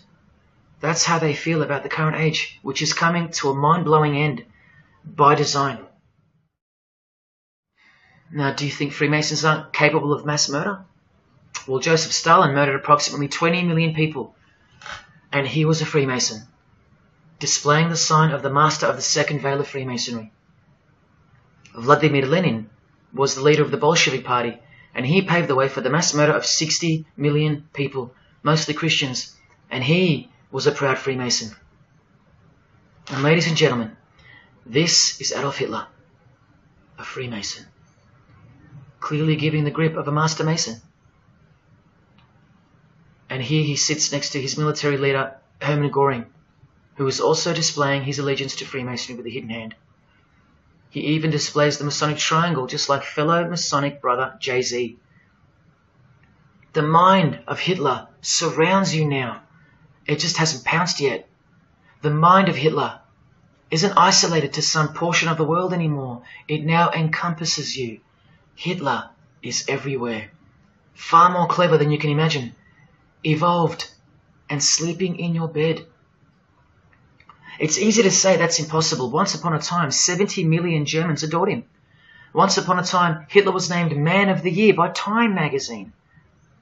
You've been fooled by the satanic machine. Please don't try to get inside to the mind of Freemasonry. It's like trying to understand Satan himself. You can't, and you don't want to. Freemasons will make friends with their most hated enemies. They will cross-dress their morals to move closer to their goal. They'll make the English language void of any meaning by turning everything inside out and upside down to camouflage its objectives. They will simultaneously create charities along with the greatest machines to ever destroy the hearts of men, like pornography. They will sell their souls to gain the world. They are a dichotomy, a paradox, a lie that loves to speak the truth and a truth that loves to lie.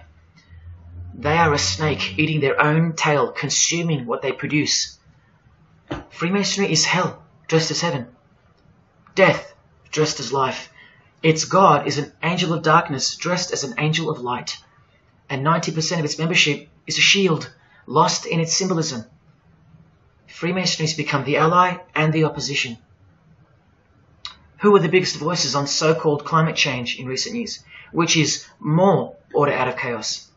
Al Gore, a Freemason, and Greta Thunberg. From a Jesus-hating, secret society family. Freemason and former Russian President Mikhail Gorbachev said this in 1996. Yes, the whole world is under the control of the evil one, like the Gospels say. Freemasonry controls the opposition, with the most popular conspiracy theorists Alex Jones and David Icke both banned, yet both secretly Freemasons, who will lead you in every direction except into the arms of the ultimate power of the Gospels. Every noteworthy religion is comfortably caught in the Masonic net because they all stem from a lie. Here's the Dalai Lama with a bunch of Freemasons. He just loves hanging out with famous people. Here he's throwing up the devil's horns with Freemason Gene Simmons. But there's no way the Dalai Lama can be a Freemason, right? Well, here he is displaying the hidden hand of the Freemasons next to George W. Bush, a fellow brother. That's right, the Dalai Lama is a Freemason, under an oath of silence and sworn to secrecy. Are you going to wake up now? Here he is with his students in his temple. And what's behind him? This symbol. Can you see? The pyramid with the emanating eye on top, symbolized by a sun, which you know now is the phallus of the god of this world, shooting forth his generative light, his mystical sperm that gives life, and whose one eye transcends good and evil, both of which are just illusions of the mind. Understanding this comes by initiations, and yes, tantric initiations are used in Tibetan Buddhism. Gerald York was the Dalai Lama's emissary, his personal representative to the West, and he was personal friends with 33rd degree Freemason and Satanist Aleister Crowley, who wrote 20 essays named Aleister Crowley, The Golden Dawn, and Buddhism. And he also served as a consultant to the movie Lucifer Rising, the Dalai Lama's representative. See how the eye can also be represented by the sun, caught behind the moon in this movie poster. That's just like the Dalai Lama's logo. And here's a scene from the movie with the Masonic square and compass hidden in plain sight. Look at the symbol of Buddhism, and look at the floor inside every Masonic lodge, symbolizing opposites and equilibrium, which creates life, and where evil is not what it seems, it's necessary. Why do you think the New Age author Christopher Hyatt, who writes that the Grand Vicar of Lord Lucifer is soon to be crowned Prime Minister of the world, notes in that same book his appreciation of Nietzsche, the man who states that the Christian is the sick animal man, the Zohar, which is witchcraft, and Buddha. These are the people he appreciates. Why does he lump Buddha into the same basket? I'll tell you why right now. Because in his highest manifestation, the Buddha, seeing the illusionary world through the all-seeing eye, his third eye, would not interrupt a rape if he happened to walk by, so as to stay detached from the karmic cycle. Whereas Jesus, knowing everything and more than the Buddha, would sacrifice himself, because he was born to destroy evil, not transcend it. So tell me, who would you rather have walk by if you were being raped? A transcendental meditator or Jesus Christ? Whatever you think of me, you'll have to reconcile the fact that all the leaders of the world, from Scott Morrison to the Dalai Lama, belong to the very same secret society as Adolf Hitler did, Freemasonry. The secret religion no one speaks about, for good reason, and by good I mean very, very evil. What do you think is going on here? I've told you almost exactly what's going on. We're in a lot of trouble, because in the land of the blind, the one-eyed man is king, and Hitler, Stalin, and Lenin combined will be child's play compared to what's just ahead. Now here's a point-blank picture of the future and the reality of their most brutal truth from the 33rd degree Freemason Aleister Crowley's The Book of the Law. We have nothing but the outcast and the unfit. Let them die in their misery. Compassion is the vice of kings. Stamp down the wretched and the weak. This is the law of the strong. Do you see? Can you see the future yet? Now please pay attention from his other book, Magic in Theory and Practice. This is what all the degrees of initiation are for. And this is what it takes for them to create the New World Order. he speaks of the initiation in the true order of the Rosy Cross. Rosy Cross being another name for the order of the Rosicrucians.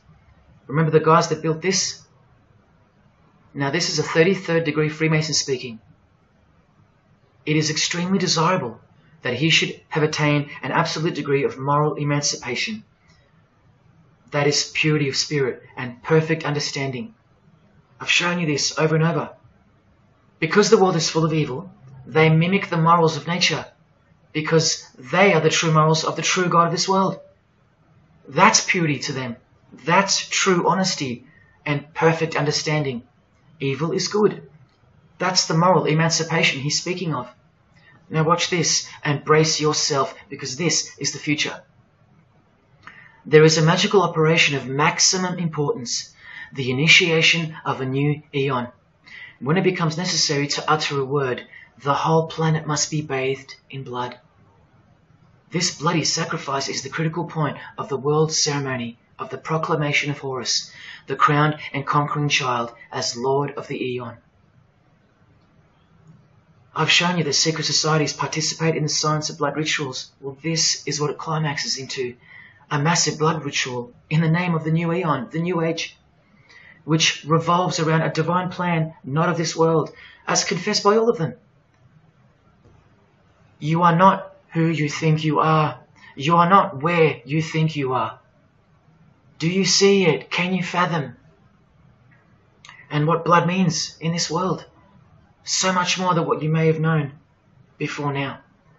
Blood sacrifice is of the utmost importance.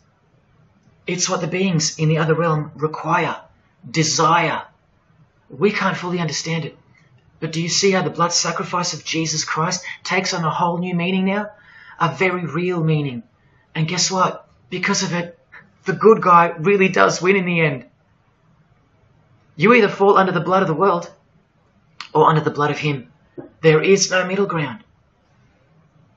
Blood is like the monetary currency of the spirits. And that's how God bought us back from the legal ownership of the ruler of this world with blood, his own blood. Now you can begin to understand why they hate him so much. Because that's why he was born into the world of flesh, to produce blood of his very own. Not by means of perishable things were you set free once and for all, by the payment of ransom money, but by costly blood, by the one who was visibly manifested at the closing years of the times, for your sake. That is the truth. Do you think it's just a coincidence that this is the last age before the long planned for new order of the ages? That's ages, plural. That means forever. That's the plan. That's why the Gospels say that he was visibly manifested at the closing years of the times, at the end of this last age. In the book 1984, George Orwell told us, if you want a vision of the future, imagine a boot stamping on a human face forever.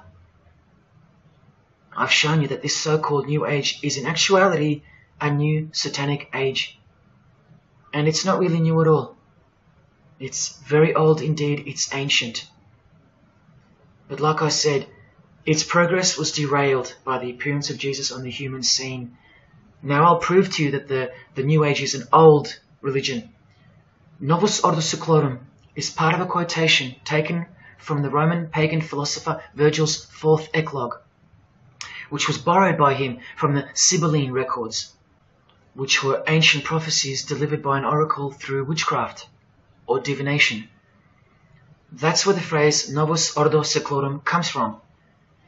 Now look at what the full phrase actually says. A mighty order of ages is born anew.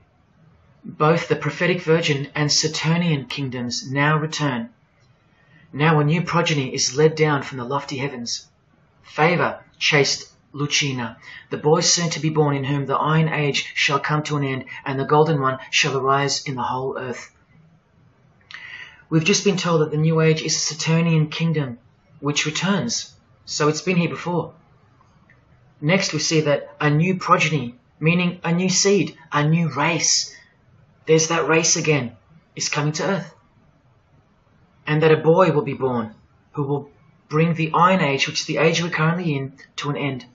And that the Golden Age, the New Age about to begin, will again arise over the whole world. Now, what is the Saturnian kingdom?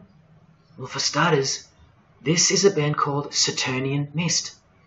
And here on their front cover, we have a reference to magic. Then we see by the singer's shirt, they're Satanists. Then with his other shirt, we see the connection once again between the inverted pentagram of Satanism and the one eye of Freemasonry, the secret religion of the who's who of planet Earth. Freemason and Satanist Marilyn Manson has a song called Saturnalia, and on a satanic website on ritual offerings for demonic bindings, we find that Satan is Saturnian in nature. Here on the front page we see the inverted pentagram under the head of the Baphomet, and right next to it, a version of the square and compass of the Freemasons, of which a lodge is located near a suburb near you, no matter where on earth you live. The Satanic Church hidden in plain sight. Now let's go straight to the source so you can see for yourself the nature of the New Age Saturnian kingdom found in the full quote of the Freemasons' New World Order seal. From this book, which is a factual study of the single most influential occult organization in modern Germany, the Fraternitas Saturni, or the Brotherhood of Saturn. We learn of the path of the Saturnian initiate, which is outlined in detail with the meaning of all 33 grades, 33 degrees of Freemasonry. This is the very same thing, the same objectives. All secret societies work for the same goal because they all have the same spirit. The only difference between Freemasonry and this Saturnian fraternity is that your local Masonic lodges are veiled and camouflaged filtering systems for future Satanists, from which all influential figures of society are chosen, where the real religion begins at the 33rd degree. Whereas with orders like the Saturnian Brotherhood, there is no filtering system. As such, you're a student of Satanism from the first degree. That's why Satanism's takeover would have been impossible without international Freemasonry. The Saturnian teachings include sexual mysticism, sex magic, and Nietzschean Thelemism. Nietzsche, remember the guy who says that Christians and the mindset to help the weak makes up the sick animal man? The guy who wrote this book and doesn't believe in good and evil. And Thelemism from 33rd degree Freemason, who says that in this book that to initiate the New Age, the whole world must be bathed in blood in a bloody sacrifice before man can accept the law of Thelema. Nietzschean Thelemism. That's what the New Age Saturnian kingdom, from which the Freemasons took this phrase from, actually looks like. This factual study on the Saturnian Brotherhood is filled with references to Lucifer, Satan, magic, sex magic, blood, sacrifice, the number 666 as mentioned by Jesus Christ himself, and of course, Freemasonry. The secret society that all of our politicians and entertainers belong to. And what's the demonic sigil for Saturn? The Masonic square and compass. Are you going to snap out of it now? When you see a beautiful sunrise and smell the fresh air, or hear a great song, or see a great movie, are you going to forget where you really are? When you hear people using Jesus Christ's holy name as a cuss word, are you going to forget where this phenomenon really came from and why it's taking place? Now that you've seen how actual and bona fide the reality of 666 is from their own mouths and symbols, let me show you where else it's revealed. Do you see these Roman numeral numbers down here? They add up to 1776, the year that America officially became the country we know of today. And also the year of the birth of another secret society, which was absorbed into Freemasonry after it was banned in 1785. But look, the base numbers. M is 1,000, C is 100, and X is 10. All you have to do is subtract the base numbers. 1776 minus 1,000 minus 100 minus 10. Or simply remove the Roman numerals which represent the base numbers. No, I'm not playing tricks on you. Neither are your eyes. But someone else is. Now that you've seen the prevalence and seriousness of this horrid number, now that you've seen what you've seen, I can show you where else it appears. this figure is represented by the numbers. To make this work, they had to remove the number 1 altogether and separate the 2. Of course, we'd be too dumb to pick up on it. But 789 minus 456 is this, multiplied by this lonesome 2. That's right. This dark and mysterious figure is none other than the long-anticipated Antichrist, the ruler of the Saturnian kingdom, which is on its way. And Australia has been steeped up to its neck in secret societies since the early 1900s.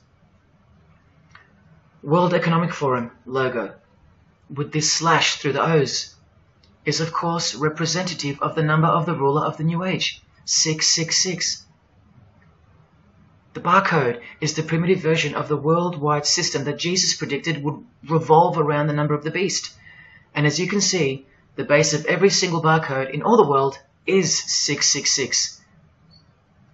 No matter if the lines are on the ends and in the middle are elongated or not. I found that out from the horse's mouth in an interview with the man who was commissioned by IBM to come up with a new way to automate data collection. There are in fact 3 6s in the Google logo, which comes from this occult symbol. Coincidence? And he found in a Masonic lodge the square and compass symbol appears in the middle of a hexagram, which is a symbol used in the royal art of Freemasonry, witchcraft, as shown in this book. Well, among other things, the hexagram itself can be broken down to quite clearly represent 666. This is a Masonic square and compass designed by the Manal Masonic Lodge, symbolizing world unity. Up the top you find the logo of the United Nations. Well, there are 33 segments in the UN logo, symbolizing the 33 degrees of Freemasonry. See this crop circle here with the Masonic eye on top of the pyramid? I know nothing about crop circles and the phenomenon of them, but I know how many rays are coming off the eye. 33. 33 degrees of Freemasonry. Don't forget that the highest authority of Freemasonry already admitted to be the designers of the pyramidal seal in a 1962 edition of their magazine, The New Age. I've shown you how the inverted pentagram makes for the spelling of the word Mason in the same seal. Well, that same pentagram with the elongated top horns appears here in a European Union logo. An inverted satanic pentagram right in front of our eyes. Here's the European Union building architecturally mimicking the Tower of Babel. That was the very same tower that the God of the Bible destroyed thousands of years ago, according to the Bible, when Nimrod, one of the admitted founders of the original craft of Freemasonry, tried to unite the world under one world government. So this logo and this building design is a clear statement to the God who intervened the first attempt at a world government. This is England's Secret Service logo for MI5 with the word intelligence being symbolized by the eye of Lucifer, who was viewed as the most intelligent entity in existence by the secret societies. And this is the symbol for the Information Awareness Office. You know exactly who's in control, and now you know exactly what they want, and they will get it. In a 1962 article written by former US President and Freemason's wife, Edith Roosevelt, in the New Hampshire News, and speaking of the spiritual counterpart building for the United Nations, called the Temple of Understanding, she writes that the symbolism planned for the building dates back to the black magic practiced by the high priests of ancient Egypt, and that the building will contain a giant eye. You don't have to wonder why now, because you know why. This clothing designer is fully aware that the one-eye symbol is synonymous with Satan and a hatred of Jesus. Does this movie poster make any more sense to you now? Well, are you ready for the second biggest shock of all? Whatever you think of what you're about to see, please come see me on the other side of this so I can show you something. This clip only goes for a few minutes. And keep in mind, the only reason I'm showing you this to you is because the writer and director of the preview of this movie-style documentary was murdered, along with his wife and his little daughter and his dog, all before the production could begin. The murder was made to look like a murder-suicide, the news of which never made national broadcasts, just the local news. Case closed, nothing to see here.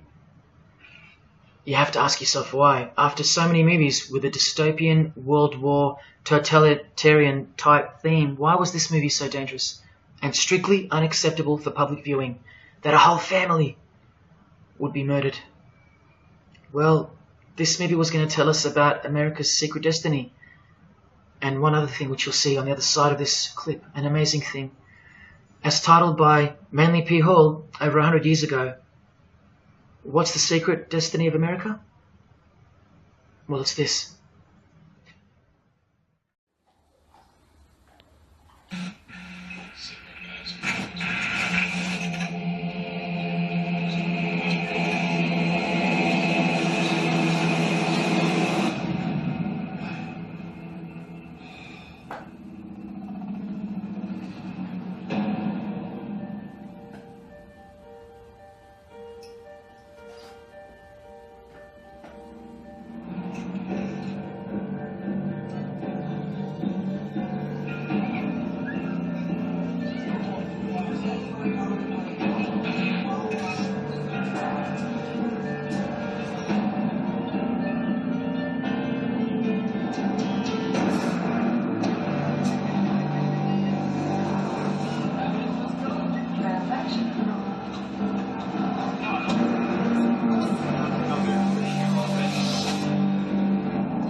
What was David's hidden message inside the Grey State? And could it be the reason for his death? Perhaps the scariest part of Grey State's conceptual trailer is this character here, who appears to be operating a guillotine. David Crowley was very intentional in this frame of the movie. He added something that I believe he wanted the people to know about. Who is the identity of this executioner? If you look closely, you will see that this terrifying character is wearing something around his waist. It appears to look like an apron. The executioner wears a Freemason apron, complete with the all-seeing eye, the compass, and the two pillars. I do believe David Crowley is trying to tell us something.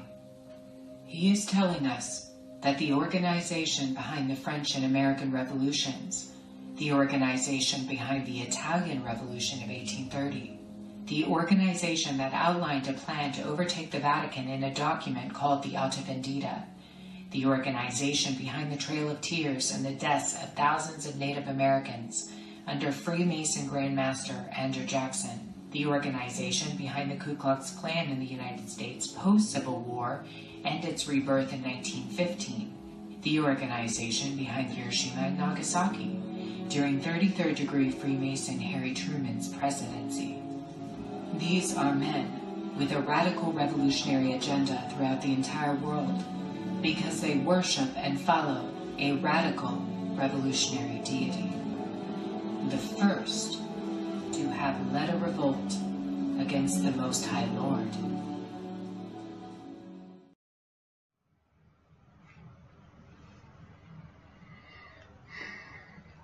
When I was in high school, coming from a completely non-Christian and non-religious family or background, I distinctly remember the first time that I decided that the Bible, or the New Testament, to be more precise, was definitely not true. Made up, fairy tale, whatever. It was one verse, one scripture that to me at the time proved unequivocally that it wasn't written for our time. A prophecy that was impossible to be fulfilled. Here's the verse. And I saw thrones, and they sat upon them, and authority to administer justice was given them. And I saw the souls of those who had been beheaded, because of the testimony they bore of Jesus, and because of the word of God. No way could guillotines be introduced as a form of execution in the 21st century, right? No way. Proof that the Bible was a prehistoric book written for prehistoric people. And this is long before he woke me up on a midnight highway to spare my life from a high-speed collision into a concrete wall. Ladies and gentlemen, in 2021, like the smartphone or the smartwatch, this is called the smart guillotine. Built by Chanel. You know, the perfume and clothing and accessories brand for the rich. What on earth does a perfume company have to do with chopping people's heads off? Well, I thought I told you that all of this is just the tip of the iceberg. I wonder who really owns Chanel. Well, here's their logo, and there is an eye in the design. And have you seen their drip design? How odd. Welcome to the real world. You ready? This is from a legislation archive from the Georgia House of Representatives in the 1995-96 sessions. This is Bill HB 1274 on the death penalty, guillotine provisions. How far along are we into enacting these bills worldwide? I don't know. Maybe they've been enacted already. But I just wanted to show you that in 1995 the ball was already rolling. Another ball that's rolling are the 7 universal Noahide laws. They sound great from the outside, designed so to conceal some terrifying details on the inside. Firstly, they were signed into US law in 1991 by George H.W. Bush on March 26. Here's the bill and resolution. It was named Education Day. As you can see in the details of Resolution HJ 104, they are the 7 Noahide laws, resolved by the Senate and House of Representatives of the United States of America in 1996. Every single president since H.W. Bush has annually re-signed this resolution. Many world leaders have called for the acknowledgement and observance of the 7 Noahide laws, including the President of the European Union in July 2014 and the Australian Governor-General Michael Jeffrey in 2008. And this will be international law. So what's the problem? Well, just for starters, the law against idol worship will include, quite specifically, the worship of Jesus Christ as the Son of God, which the Noahide laws will classify as blasphemy, and the punishment for transgressing the 7 Noahide laws and for blaspheming the ineffable name of God by calling Jesus God is decapitation. I'll let you take that in for a second. This will be governed by a world court with no possibility of appeals. Something like this, an international Sanhedrin. Who do you think is truly behind these laws? Well, I can show you that right now. Here is the bill being signed into law by H.W. Bush, and here is their signature hidden in plain sight, the hidden hand of Freemasonry, displayed by this sinister and gloating-looking individual. And you know what Freemasonry is a cover for now. Who do you think designed the guillotine in the first place? This guy, Joseph Guillotine, a Freemason. Still don't believe in the prophecies of Jesus Christ? You're still in denial?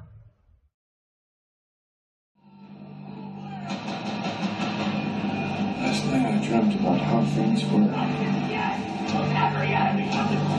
And I woke up here.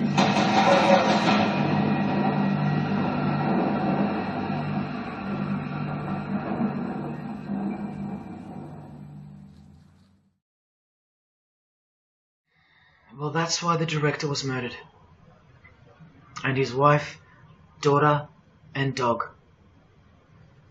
I think of them often, and sometimes when I need spiritual sobering up, I think of that fateful and evil night where that beautiful Christian family were brutally eliminated. If you think he wasn't onto something, well, he paid the greatest price to share this with you. Prophecy will be fulfilled. Listen to the words that come right after the execution by guillotine scripture in the Gospels. And I saw those who were such that they did not worship the beast, nor his image, and did not receive his mark of identification upon their forehead and hand. Remember this mark in the video? I'm not saying that the director knew what the mark would be, but based on the symbology, he knew who would be behind it. Look at the triangular symbol of the Freemasons. The Masonic triangle around the eye, and the Brotherhood of Saturn. Now look at the front cover of the book written by New Age author Maurice Nicoll. The mark.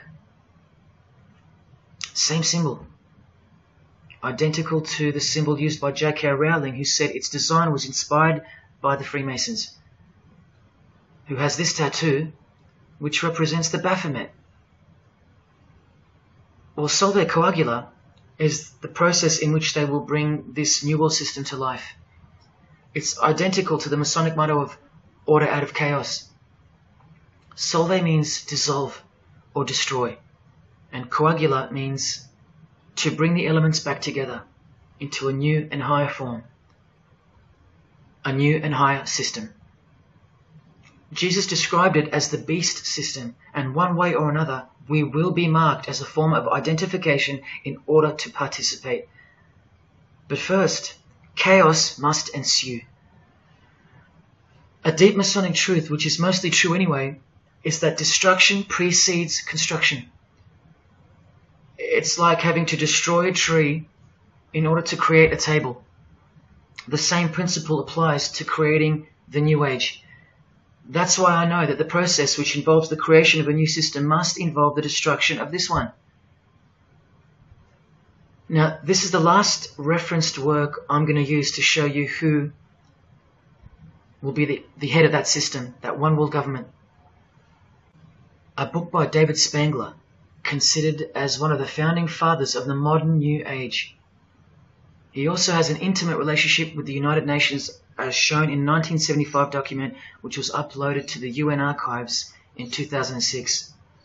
Please pause to confirm that, where you can find his name listed under the Board of Directors for the Planetary Citizens Group. In his book, Reflections on the Christ, David Spangler, remember, one of the founding fathers of the New Age and a member of the Board of Directors in a United Nations sanctioned program, repeatedly upholds and honors the entity known as Lucifer. He tells us all about what is required to step into the New Age. Well, mainly, what's required is a new understanding of the angel Lucifer. He writes that when this great project of evolution began, man went forth as consciousness to learn his divinity, and Lucifer went with him.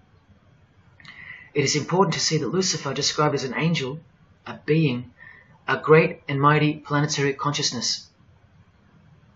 He says that, just like in Halloween and trick or treat, if the person offers a treat to Lucifer who knocks on his door, And the person says to Lucifer, "Come in, and I will give to you the treat of my love and understanding, and I will uplift you in the light and presence of the Christ."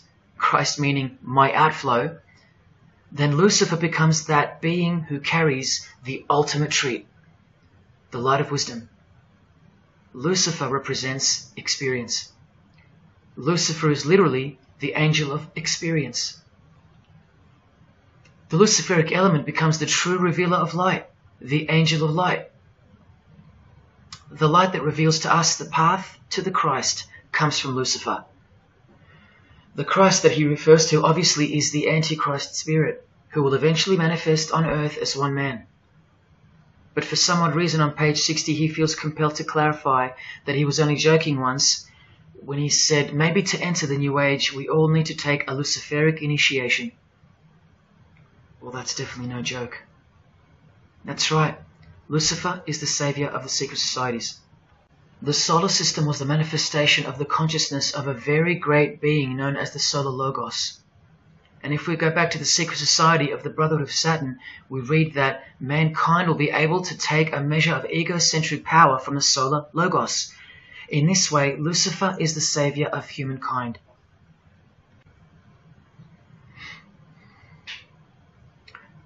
Do you see who you're dealing with? These are the people above you, the rich, powerful, influential, overflowing in all areas of those who are steering society, and they're about to reach their destination. Who showed you? Who told you? Who warned you? Jesus Christ did. Oh, those pesky Christians. In the animation flushed away, the villain Toad conspires to genocide all the rats in the sewer world and replace them with a superior species, a new species. No one is aware except for this one rat who's briefly seen in the beginning. He's a Christian rat, a nut job, carrying around a plaque, as some real-life Christians used to, warning everyone of the impending doom that is upon them. What's the twist that's hidden in plain sight for no one to see? Well, the villain Toad, planning the New Age, wears the ring of a Freemason. This ring. And he wears it exactly on the finger that a Master Mason should. It is worn on the third finger of the right hand. There is one who predicted it all, and they know that. That's why he's been so thoroughly discredited, or so it seems. Yes, the nutjob Christian was right all along. Remember one last thing before I close. From Masonic New Age author Christopher Hyatt, who spoke of the well-planned-for and long-awaited invocation of the Prime Minister of the world, when he wrote in his book, "A massive truth that I wish with all my being that you would grasp. Both satanic cults and Christian fundamentalists are closer to seeing the truth than most normal people. The world has always been at war, a spiritual war from the beginning. And if you don't know it, then you're losing the battle. The gospel tells us so accurately that the enemy we wrestle against is not made of flesh and blood, but it is made of spiritual forces of evil in heavenly realms. That's where the real war is being waged, in the spirit. And now that we know what secret societies are and what they've tapped into, we can rest assured that that statement from the Gospels is true. That's why the common denominator between all of the secret societies is the anti-Christian sentiment. You need to ask yourself why. Why the negative obsession with Christianity? It's not as if Christians run the game. Freemasons have banned Bibles from schools. They teach evolution as a fact. Pornography is thriving. There are no Christian protesters left. Homosexuality is rampant and protected, and Christianity is buckled. Which church preaches against Freemasonry? Which church is telling you about Satan and his hidden church, which has permeated every vein of society? So why do they hate Jesus if they're at the top of their game? Because Jesus Christ is real, that's why. And he left us prophecy that they can't escape. See, the more they win, the more they fall into the hands of the prophecies of Jesus and his Gospels. What a blessing for you, those who would grasp this as truth. What good news for you, and what a terrifying conundrum for them. If you've come this far, and you still don't care, or still unwilling to trust, then you deserve what's coming, as a law of nature. Because you've been warned of all of it. The one world government clearly on its way. Cashless society, inevitable. The mark that each person will receive, without which you won't be able to buy or sell or participate in this world. And the manifestation of the name, the number of the name of the one who will implement this system. 666. All of it is coming to pass. Inescapable we are from him. Everything and everyone will fall back into his hands, where he will finally separate the goats from the sheep.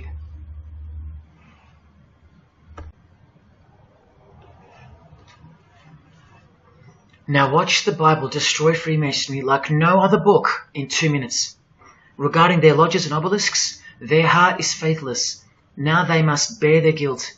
The Lord will break down their altars and destroy their sacred obelisks. And speaking of the bloodline that gave birth to Jesus, God says, "You shall not set up for yourselves a sacred pillar, which the Lord God hates." See what you're up against, Freemasonry? While Freemasonry meets and speaks in darkness and secret, Jesus said, "I have spoken openly for all the world to hear, and in secret I've said nothing." Freemasons are known as builders. Well, the stone which the builders rejected has become the cornerstone. Everyone who falls on that stone will be dashed to pieces. Anyone on whom it falls will be crushed. Every Masonic lodge is built so that all the members face the east.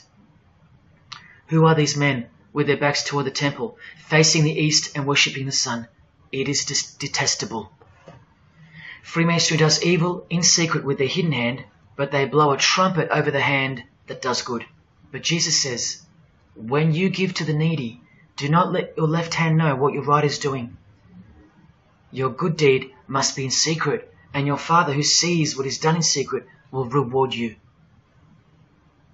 You can't become a Mason if you're broke, blind, maimed, or have a criminal record. Jesus said, but when you give a banquet, invite the poor, the crippled, the lame, the blind. Freemasonry takes pride in its secret rituals and is hungry to rule the world. The Gospels say that their destiny is destruction. They make appetite their God. They take pride in what should bring shame. Their minds are set on earthly things. Freemasonry believes that the light is for darkness visible. The Bible says, woe to those who call evil good and good evil, who put darkness for light. And Jesus further said, if therefore the light which is in you be darkness, how great a darkness that would be. Freemasons spend their whole lives taking gruesome oaths of secrecy. Jesus said, but above all things, my brethren, stop the practice of putting yourselves under oath. Freemasonry is built upon a hierarchical system, a pyramidal system. Jesus said, for everyone who exalts themselves will be humbled, and whoever humbles themselves will be exalted.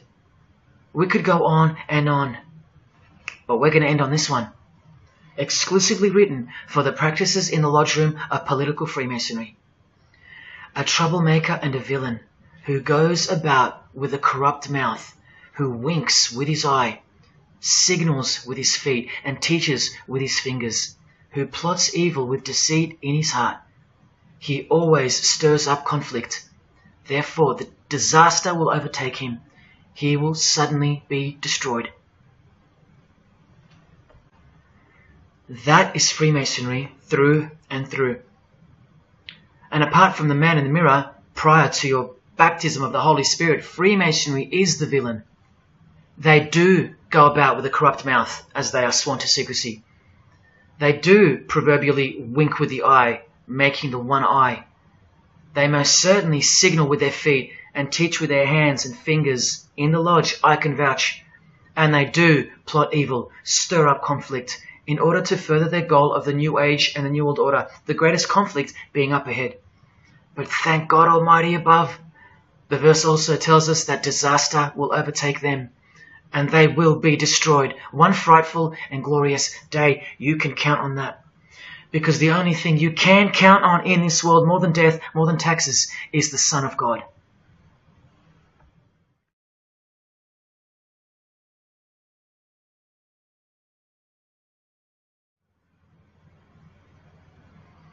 This is it. This is the last shock, and by far the biggest. If you ever needed intellectual proof that Jesus Christ is real and living right now, this is it. If Jesus and the Gospels weren't true, then Luciferians wouldn't be running the world. Atheists would, or some other version of modern man. Anyone, but not Satanists, not the passionate enemies of Jesus.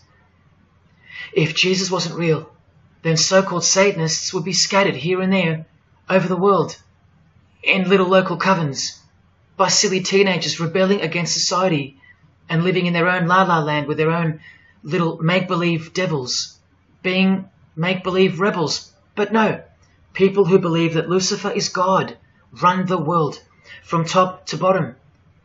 They are dedicated to the core. They're highly sophisticated. They make the movies. They star in the movies. They write the songs. They sing and dance. They are worshipped as idols. They set trends. They live large. And they practice witchcraft, complete with sex magic and blood sacrifices. Why? Why do they do that? Why would they bother? Because witchcraft is real and has been since before civilization began, hidden from the vile multitude who have been stupefied by propaganda to the point that they don't believe in anything anymore. And who waged a war on witchcraft on your behalf? God did, the God of the Bible. If Jesus wasn't real, Luciferians wouldn't be building their paradise on earth. Atheists would. If Jesus wasn't real, Luciferians wouldn't be passionately hating him to the point of keeping their existence hidden under penalties of torture and death. Lo and behold, in the 21st century, yes, if Jesus was a myth, Luciferians wouldn't be working overtime to inadvertently fulfill every prophecy that Jesus gave us. Can anybody read me? What part of Jesus foretold a worldwide cashless system, a worldwide government, and a worldwide religion do you not get? If Jesus wasn't real, why do former Satanists freely admit that only the true Christians are immune to witchcraft? They have no power over the disciples of Jesus. How is that possible? And what about this one that's been going around? If the Gospels were written by the Catholic Church in order to control people, then why didn't they include a Pope in the Scriptures? There's no Pope here. Why didn't they include instructions to obey the priests? There's no priests in the New Testament, except for God himself and all his disciples. We're all priests. If the Gospels were an invention of the Catholic Church, why does Jesus say to call no man Father except your Father in heaven? Yet every priest holds the title of Father. If the Gospels were an invention of the Catholic Church to control people, why were only priests allowed to own a Bible and not the common people? Why did they burn William Tyndale at the stake, a Christian scholar who translated the Bible into English? Are you with me? Please help me understand how you don't believe in Jesus when even your enemies, the high-ranking Freemasons, think that you're stupid for not believing in Satan. There was the first shock, which was the fact that an international secret society exists at all, and that all people in power, prominence, celebrities, they're members of it. That was the first shock. The second shock was the oaths they take and the rituals they perform. Decapitated heads, brains exposed to the sun, drinking wine from human beings' skulls, all done by the people you respect the most. Pretty shocking if you have any brains left in your skull and heart left in your ribcage. The third shock was the reason they took the oaths and performed the rituals. And that reason is that the secret society they all belong to is in fact Satanism. The fourth shock was the details of witchcraft and the details of the new satanic age, the Saturnian kingdom, where billions are planned for death to pave the way for a spiritual and technological utopia. But do you know what the biggest shock of all is? The shock that surpasses all of them combined. It's Jesus. Jesus is the shock. He's the shockwave, the reality and truth of him. Because that changes everything. He changes everything.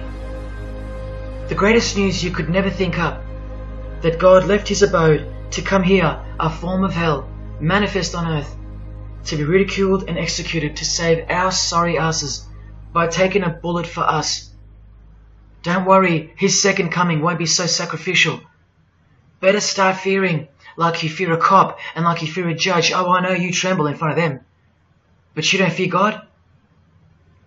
Oh, how we love the darkness and sin.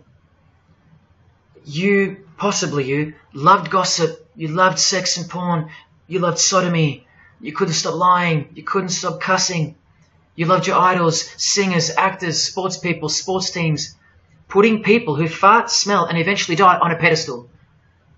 You just couldn't cut yourself off from the ways of the world. Purity? Who wants to be pure? I have to be pure? I have to live holy? Stop sinning? That's so boring. What kind of God is this? To hell with that God. Well, do you like filth in your home? Do you? Do you like filth on your carpet, on your clothes, on your face? Do you invite filthy guests over and give them a share in all your belongings and all your power? Do you give them the keys to your house and car? No, you don't.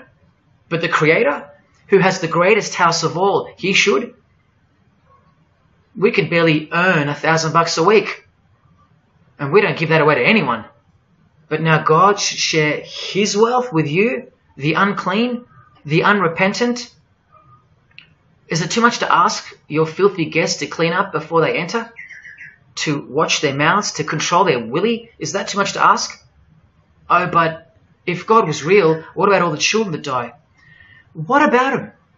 What are you doing about them? Are you still stuck on which phone you're going to upgrade to or what's for dinner? Why don't you leave your abode, your luxuries and your loved ones and risk it all to go save some children yourself? Oh, but what about all those who've never heard of Jesus? Let me ask you, what's your excuse? I know they have one, but what's yours? You've heard of him. Every morning you wake up and look at the calendar is a testament to his name, because it's 2021 in Australia, it's 2021 in Brazil, it's 2021 in China, it's 2021 in every single country in the world. So let me ask you, 2021 years since what? Like I said, just waking up in the morning and knowing what day it is a testament to him. But if God was real, why wouldn't he just show himself? Show himself to who? To you? You can't even get on your knees and repent. You can't even hate sin and scream out to him. So why would he? How do I get the girl if I don't ask her out? And if I do, maybe she rejects me the first time and the second. How bad do I want her? How hard will I try? Most haven't even knocked on his door. Well, I did. I just kept knocking and knocking, and then I started banging and banging. I refused to leave his porch. I lay there like a hungry puppy. But even when he answered the door, I did the runner, because he was too big for me, and I loved sin a little too much. Yet he still left the light on for me. But here's the craziest part about people who ask me why he doesn't just show himself the way they'd like him to. Their hearts have been so hardened that even if he did appear to them, in 2 weeks they would go back to being their old self, and he knows that. That's why. They might even forget it ever happened. Oh, that was just a crazy day. That was probably all in my head. Oh, how we love to make excuses. But if God was real, what about all the other gods? What other gods? Did Buddha perform a miracle for you? Did he affect a plethora of witnesses? Were his followers stoned to death, sawn in half, eaten alive? Did historians of his era leave any trace of him? Did he prophesy all the kingdoms that would appear on earth, and in what order? Did he foretell of worldwide floods, of enemies that would despise his followers, use his name as a cuss word, and eventually attempt to set up a world kingdom? Did his appearance change the calendar from one end of the world to the other, and predict that his appearance would in fact change the calendar? What did the Prophet Muhammad do for you? Apart from stealing Jesus from billions of people and corrupting the Gospels, did he dedicate his entire life to sinlessness? Did he remain celibate so that his blood could make a difference in the hidden realm? By the science of sacrifice, which is practiced in secret every day, in order to shield your very soul? No, he didn't. Instead, he had 11 wives. One of them was 9 years old, and he lived like a king, while the real king lived like a slave, and died like one too, and washed the feet of his disciples, while demons trembled at his name and presence, and still do. And let's not even bother with the other pagan gods, Osiris, Odin, Vishnu, all inventions of fertility cults that worship the sun, sex, genitals, death, destruction, agricultural religions. Did anyone else apart from Jesus Christ ever say the words, I am the truth? Have those words even ever come out of someone's mouth? I've heard of, I know the truth, I have the truth, but I am the truth? That doesn't even make sense. Unless truth itself was once upon a time born on earth as a man. Well, of course he's the truth. Where are all the heart-wrenching, knee-buckling testimonies about the indescribable power of this Holy Spirit, which comes in to sweep you off your feet and drown you in its tides, changing you forever? Where are all those testimonies? I'll tell you where they are. In the Christian column. That's where. Oh yeah, you'll get them here and there in every genre, but Christian testimonies simply outclips the rest. Where are all the life-changing, electrifying Hindu testimonies? The Muslim testimonies? A Muslim, Buddhist, or a Jew on the street corner, or from the proverbial rooftops, shouting the truth for all to hear, no matter the cost, because they love us that much, because he loves us that much? Where are they? And Freemason testimonies? Have you even heard of one of those? Satanic testimonies? You ever heard of one of those? A Freemason on his knees, sobbing from joy because of the overwhelming knowledge that Lucifer loves him? No Mason or Satanist has ever done or heard of such a thing. But the biggest cult in size is the cult of society. Where do you think the word culture comes from? And the TV, the doctors, the idols, the PhDs, the scientists, they are the priests of the cult of society. You atheists think you don't live in a religious world of your own, filled with daily rituals and daily worship? Even your beliefs require faith in what your priests teach you. Evolution, no proof. Age of the earth, no proof. Distance of the sun, all faith-based on what you are told by strangers. You can see the rings of Saturn with your telescopes, but you can't see the buggy on the moon that was left behind in 1969, yet you still believe, because you have faith. Don't you worry, no matter who you are, you live in a religious world, because life is religion. And if you're still in the I'm not religious category, think again. You all worship something or someone, and your religion is futile. But for you, for the one, whoever you are, remember the advantage that evil has over good. A little good doesn't destroy evil, but a little bit of evil destroys all good. See this glass of water? One single drop of poison is enough to render the whole lot useless or deadly.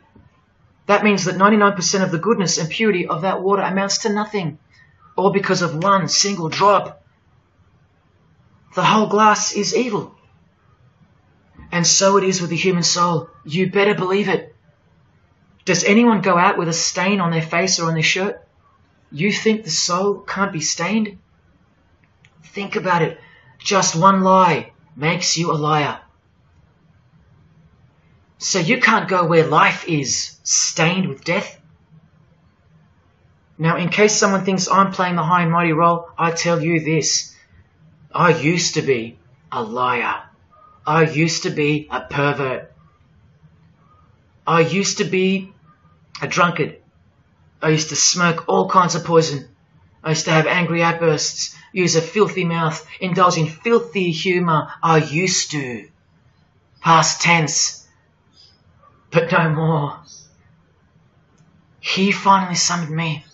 He called my name for the last time. He took my dog, then my music. He took my band, broke it all, and broke me, flooded me clean. He sent for me. He woke me up from a deep sleep. on a high-speed midnight highway with a whisper, an actual whisper in my ear, and only meters between me and a concrete wall with my name on it, because he knew I had it in me. I had it in me to lay it all down, risk everything, so I can take a stand for him, for the Gospels, and for you. Well, this is me taking a stand. Brothers and sisters, I did all this for just one person, and I'll be hated and mocked and worse maybe, so that that one, whoever you may be, will wage war on sin and believe. Don't let even one drop in. No matter what the distractions this evil world may place in your path, in order to bury itself and its poison in your heart, where it will take root and overpower the 99% goodness in you. Just like only a few find success in this world, even fewer will find the kingdom. It's far more difficult than winning X Factor, or making $1 billion, or reaching a 33rd degree of a secret society. It's as difficult as loving your greatest enemy. And that's just about impossible. But if you can figure out how to do that, then you found the road to life. And I hope to see you soon. God love. Jesus wins.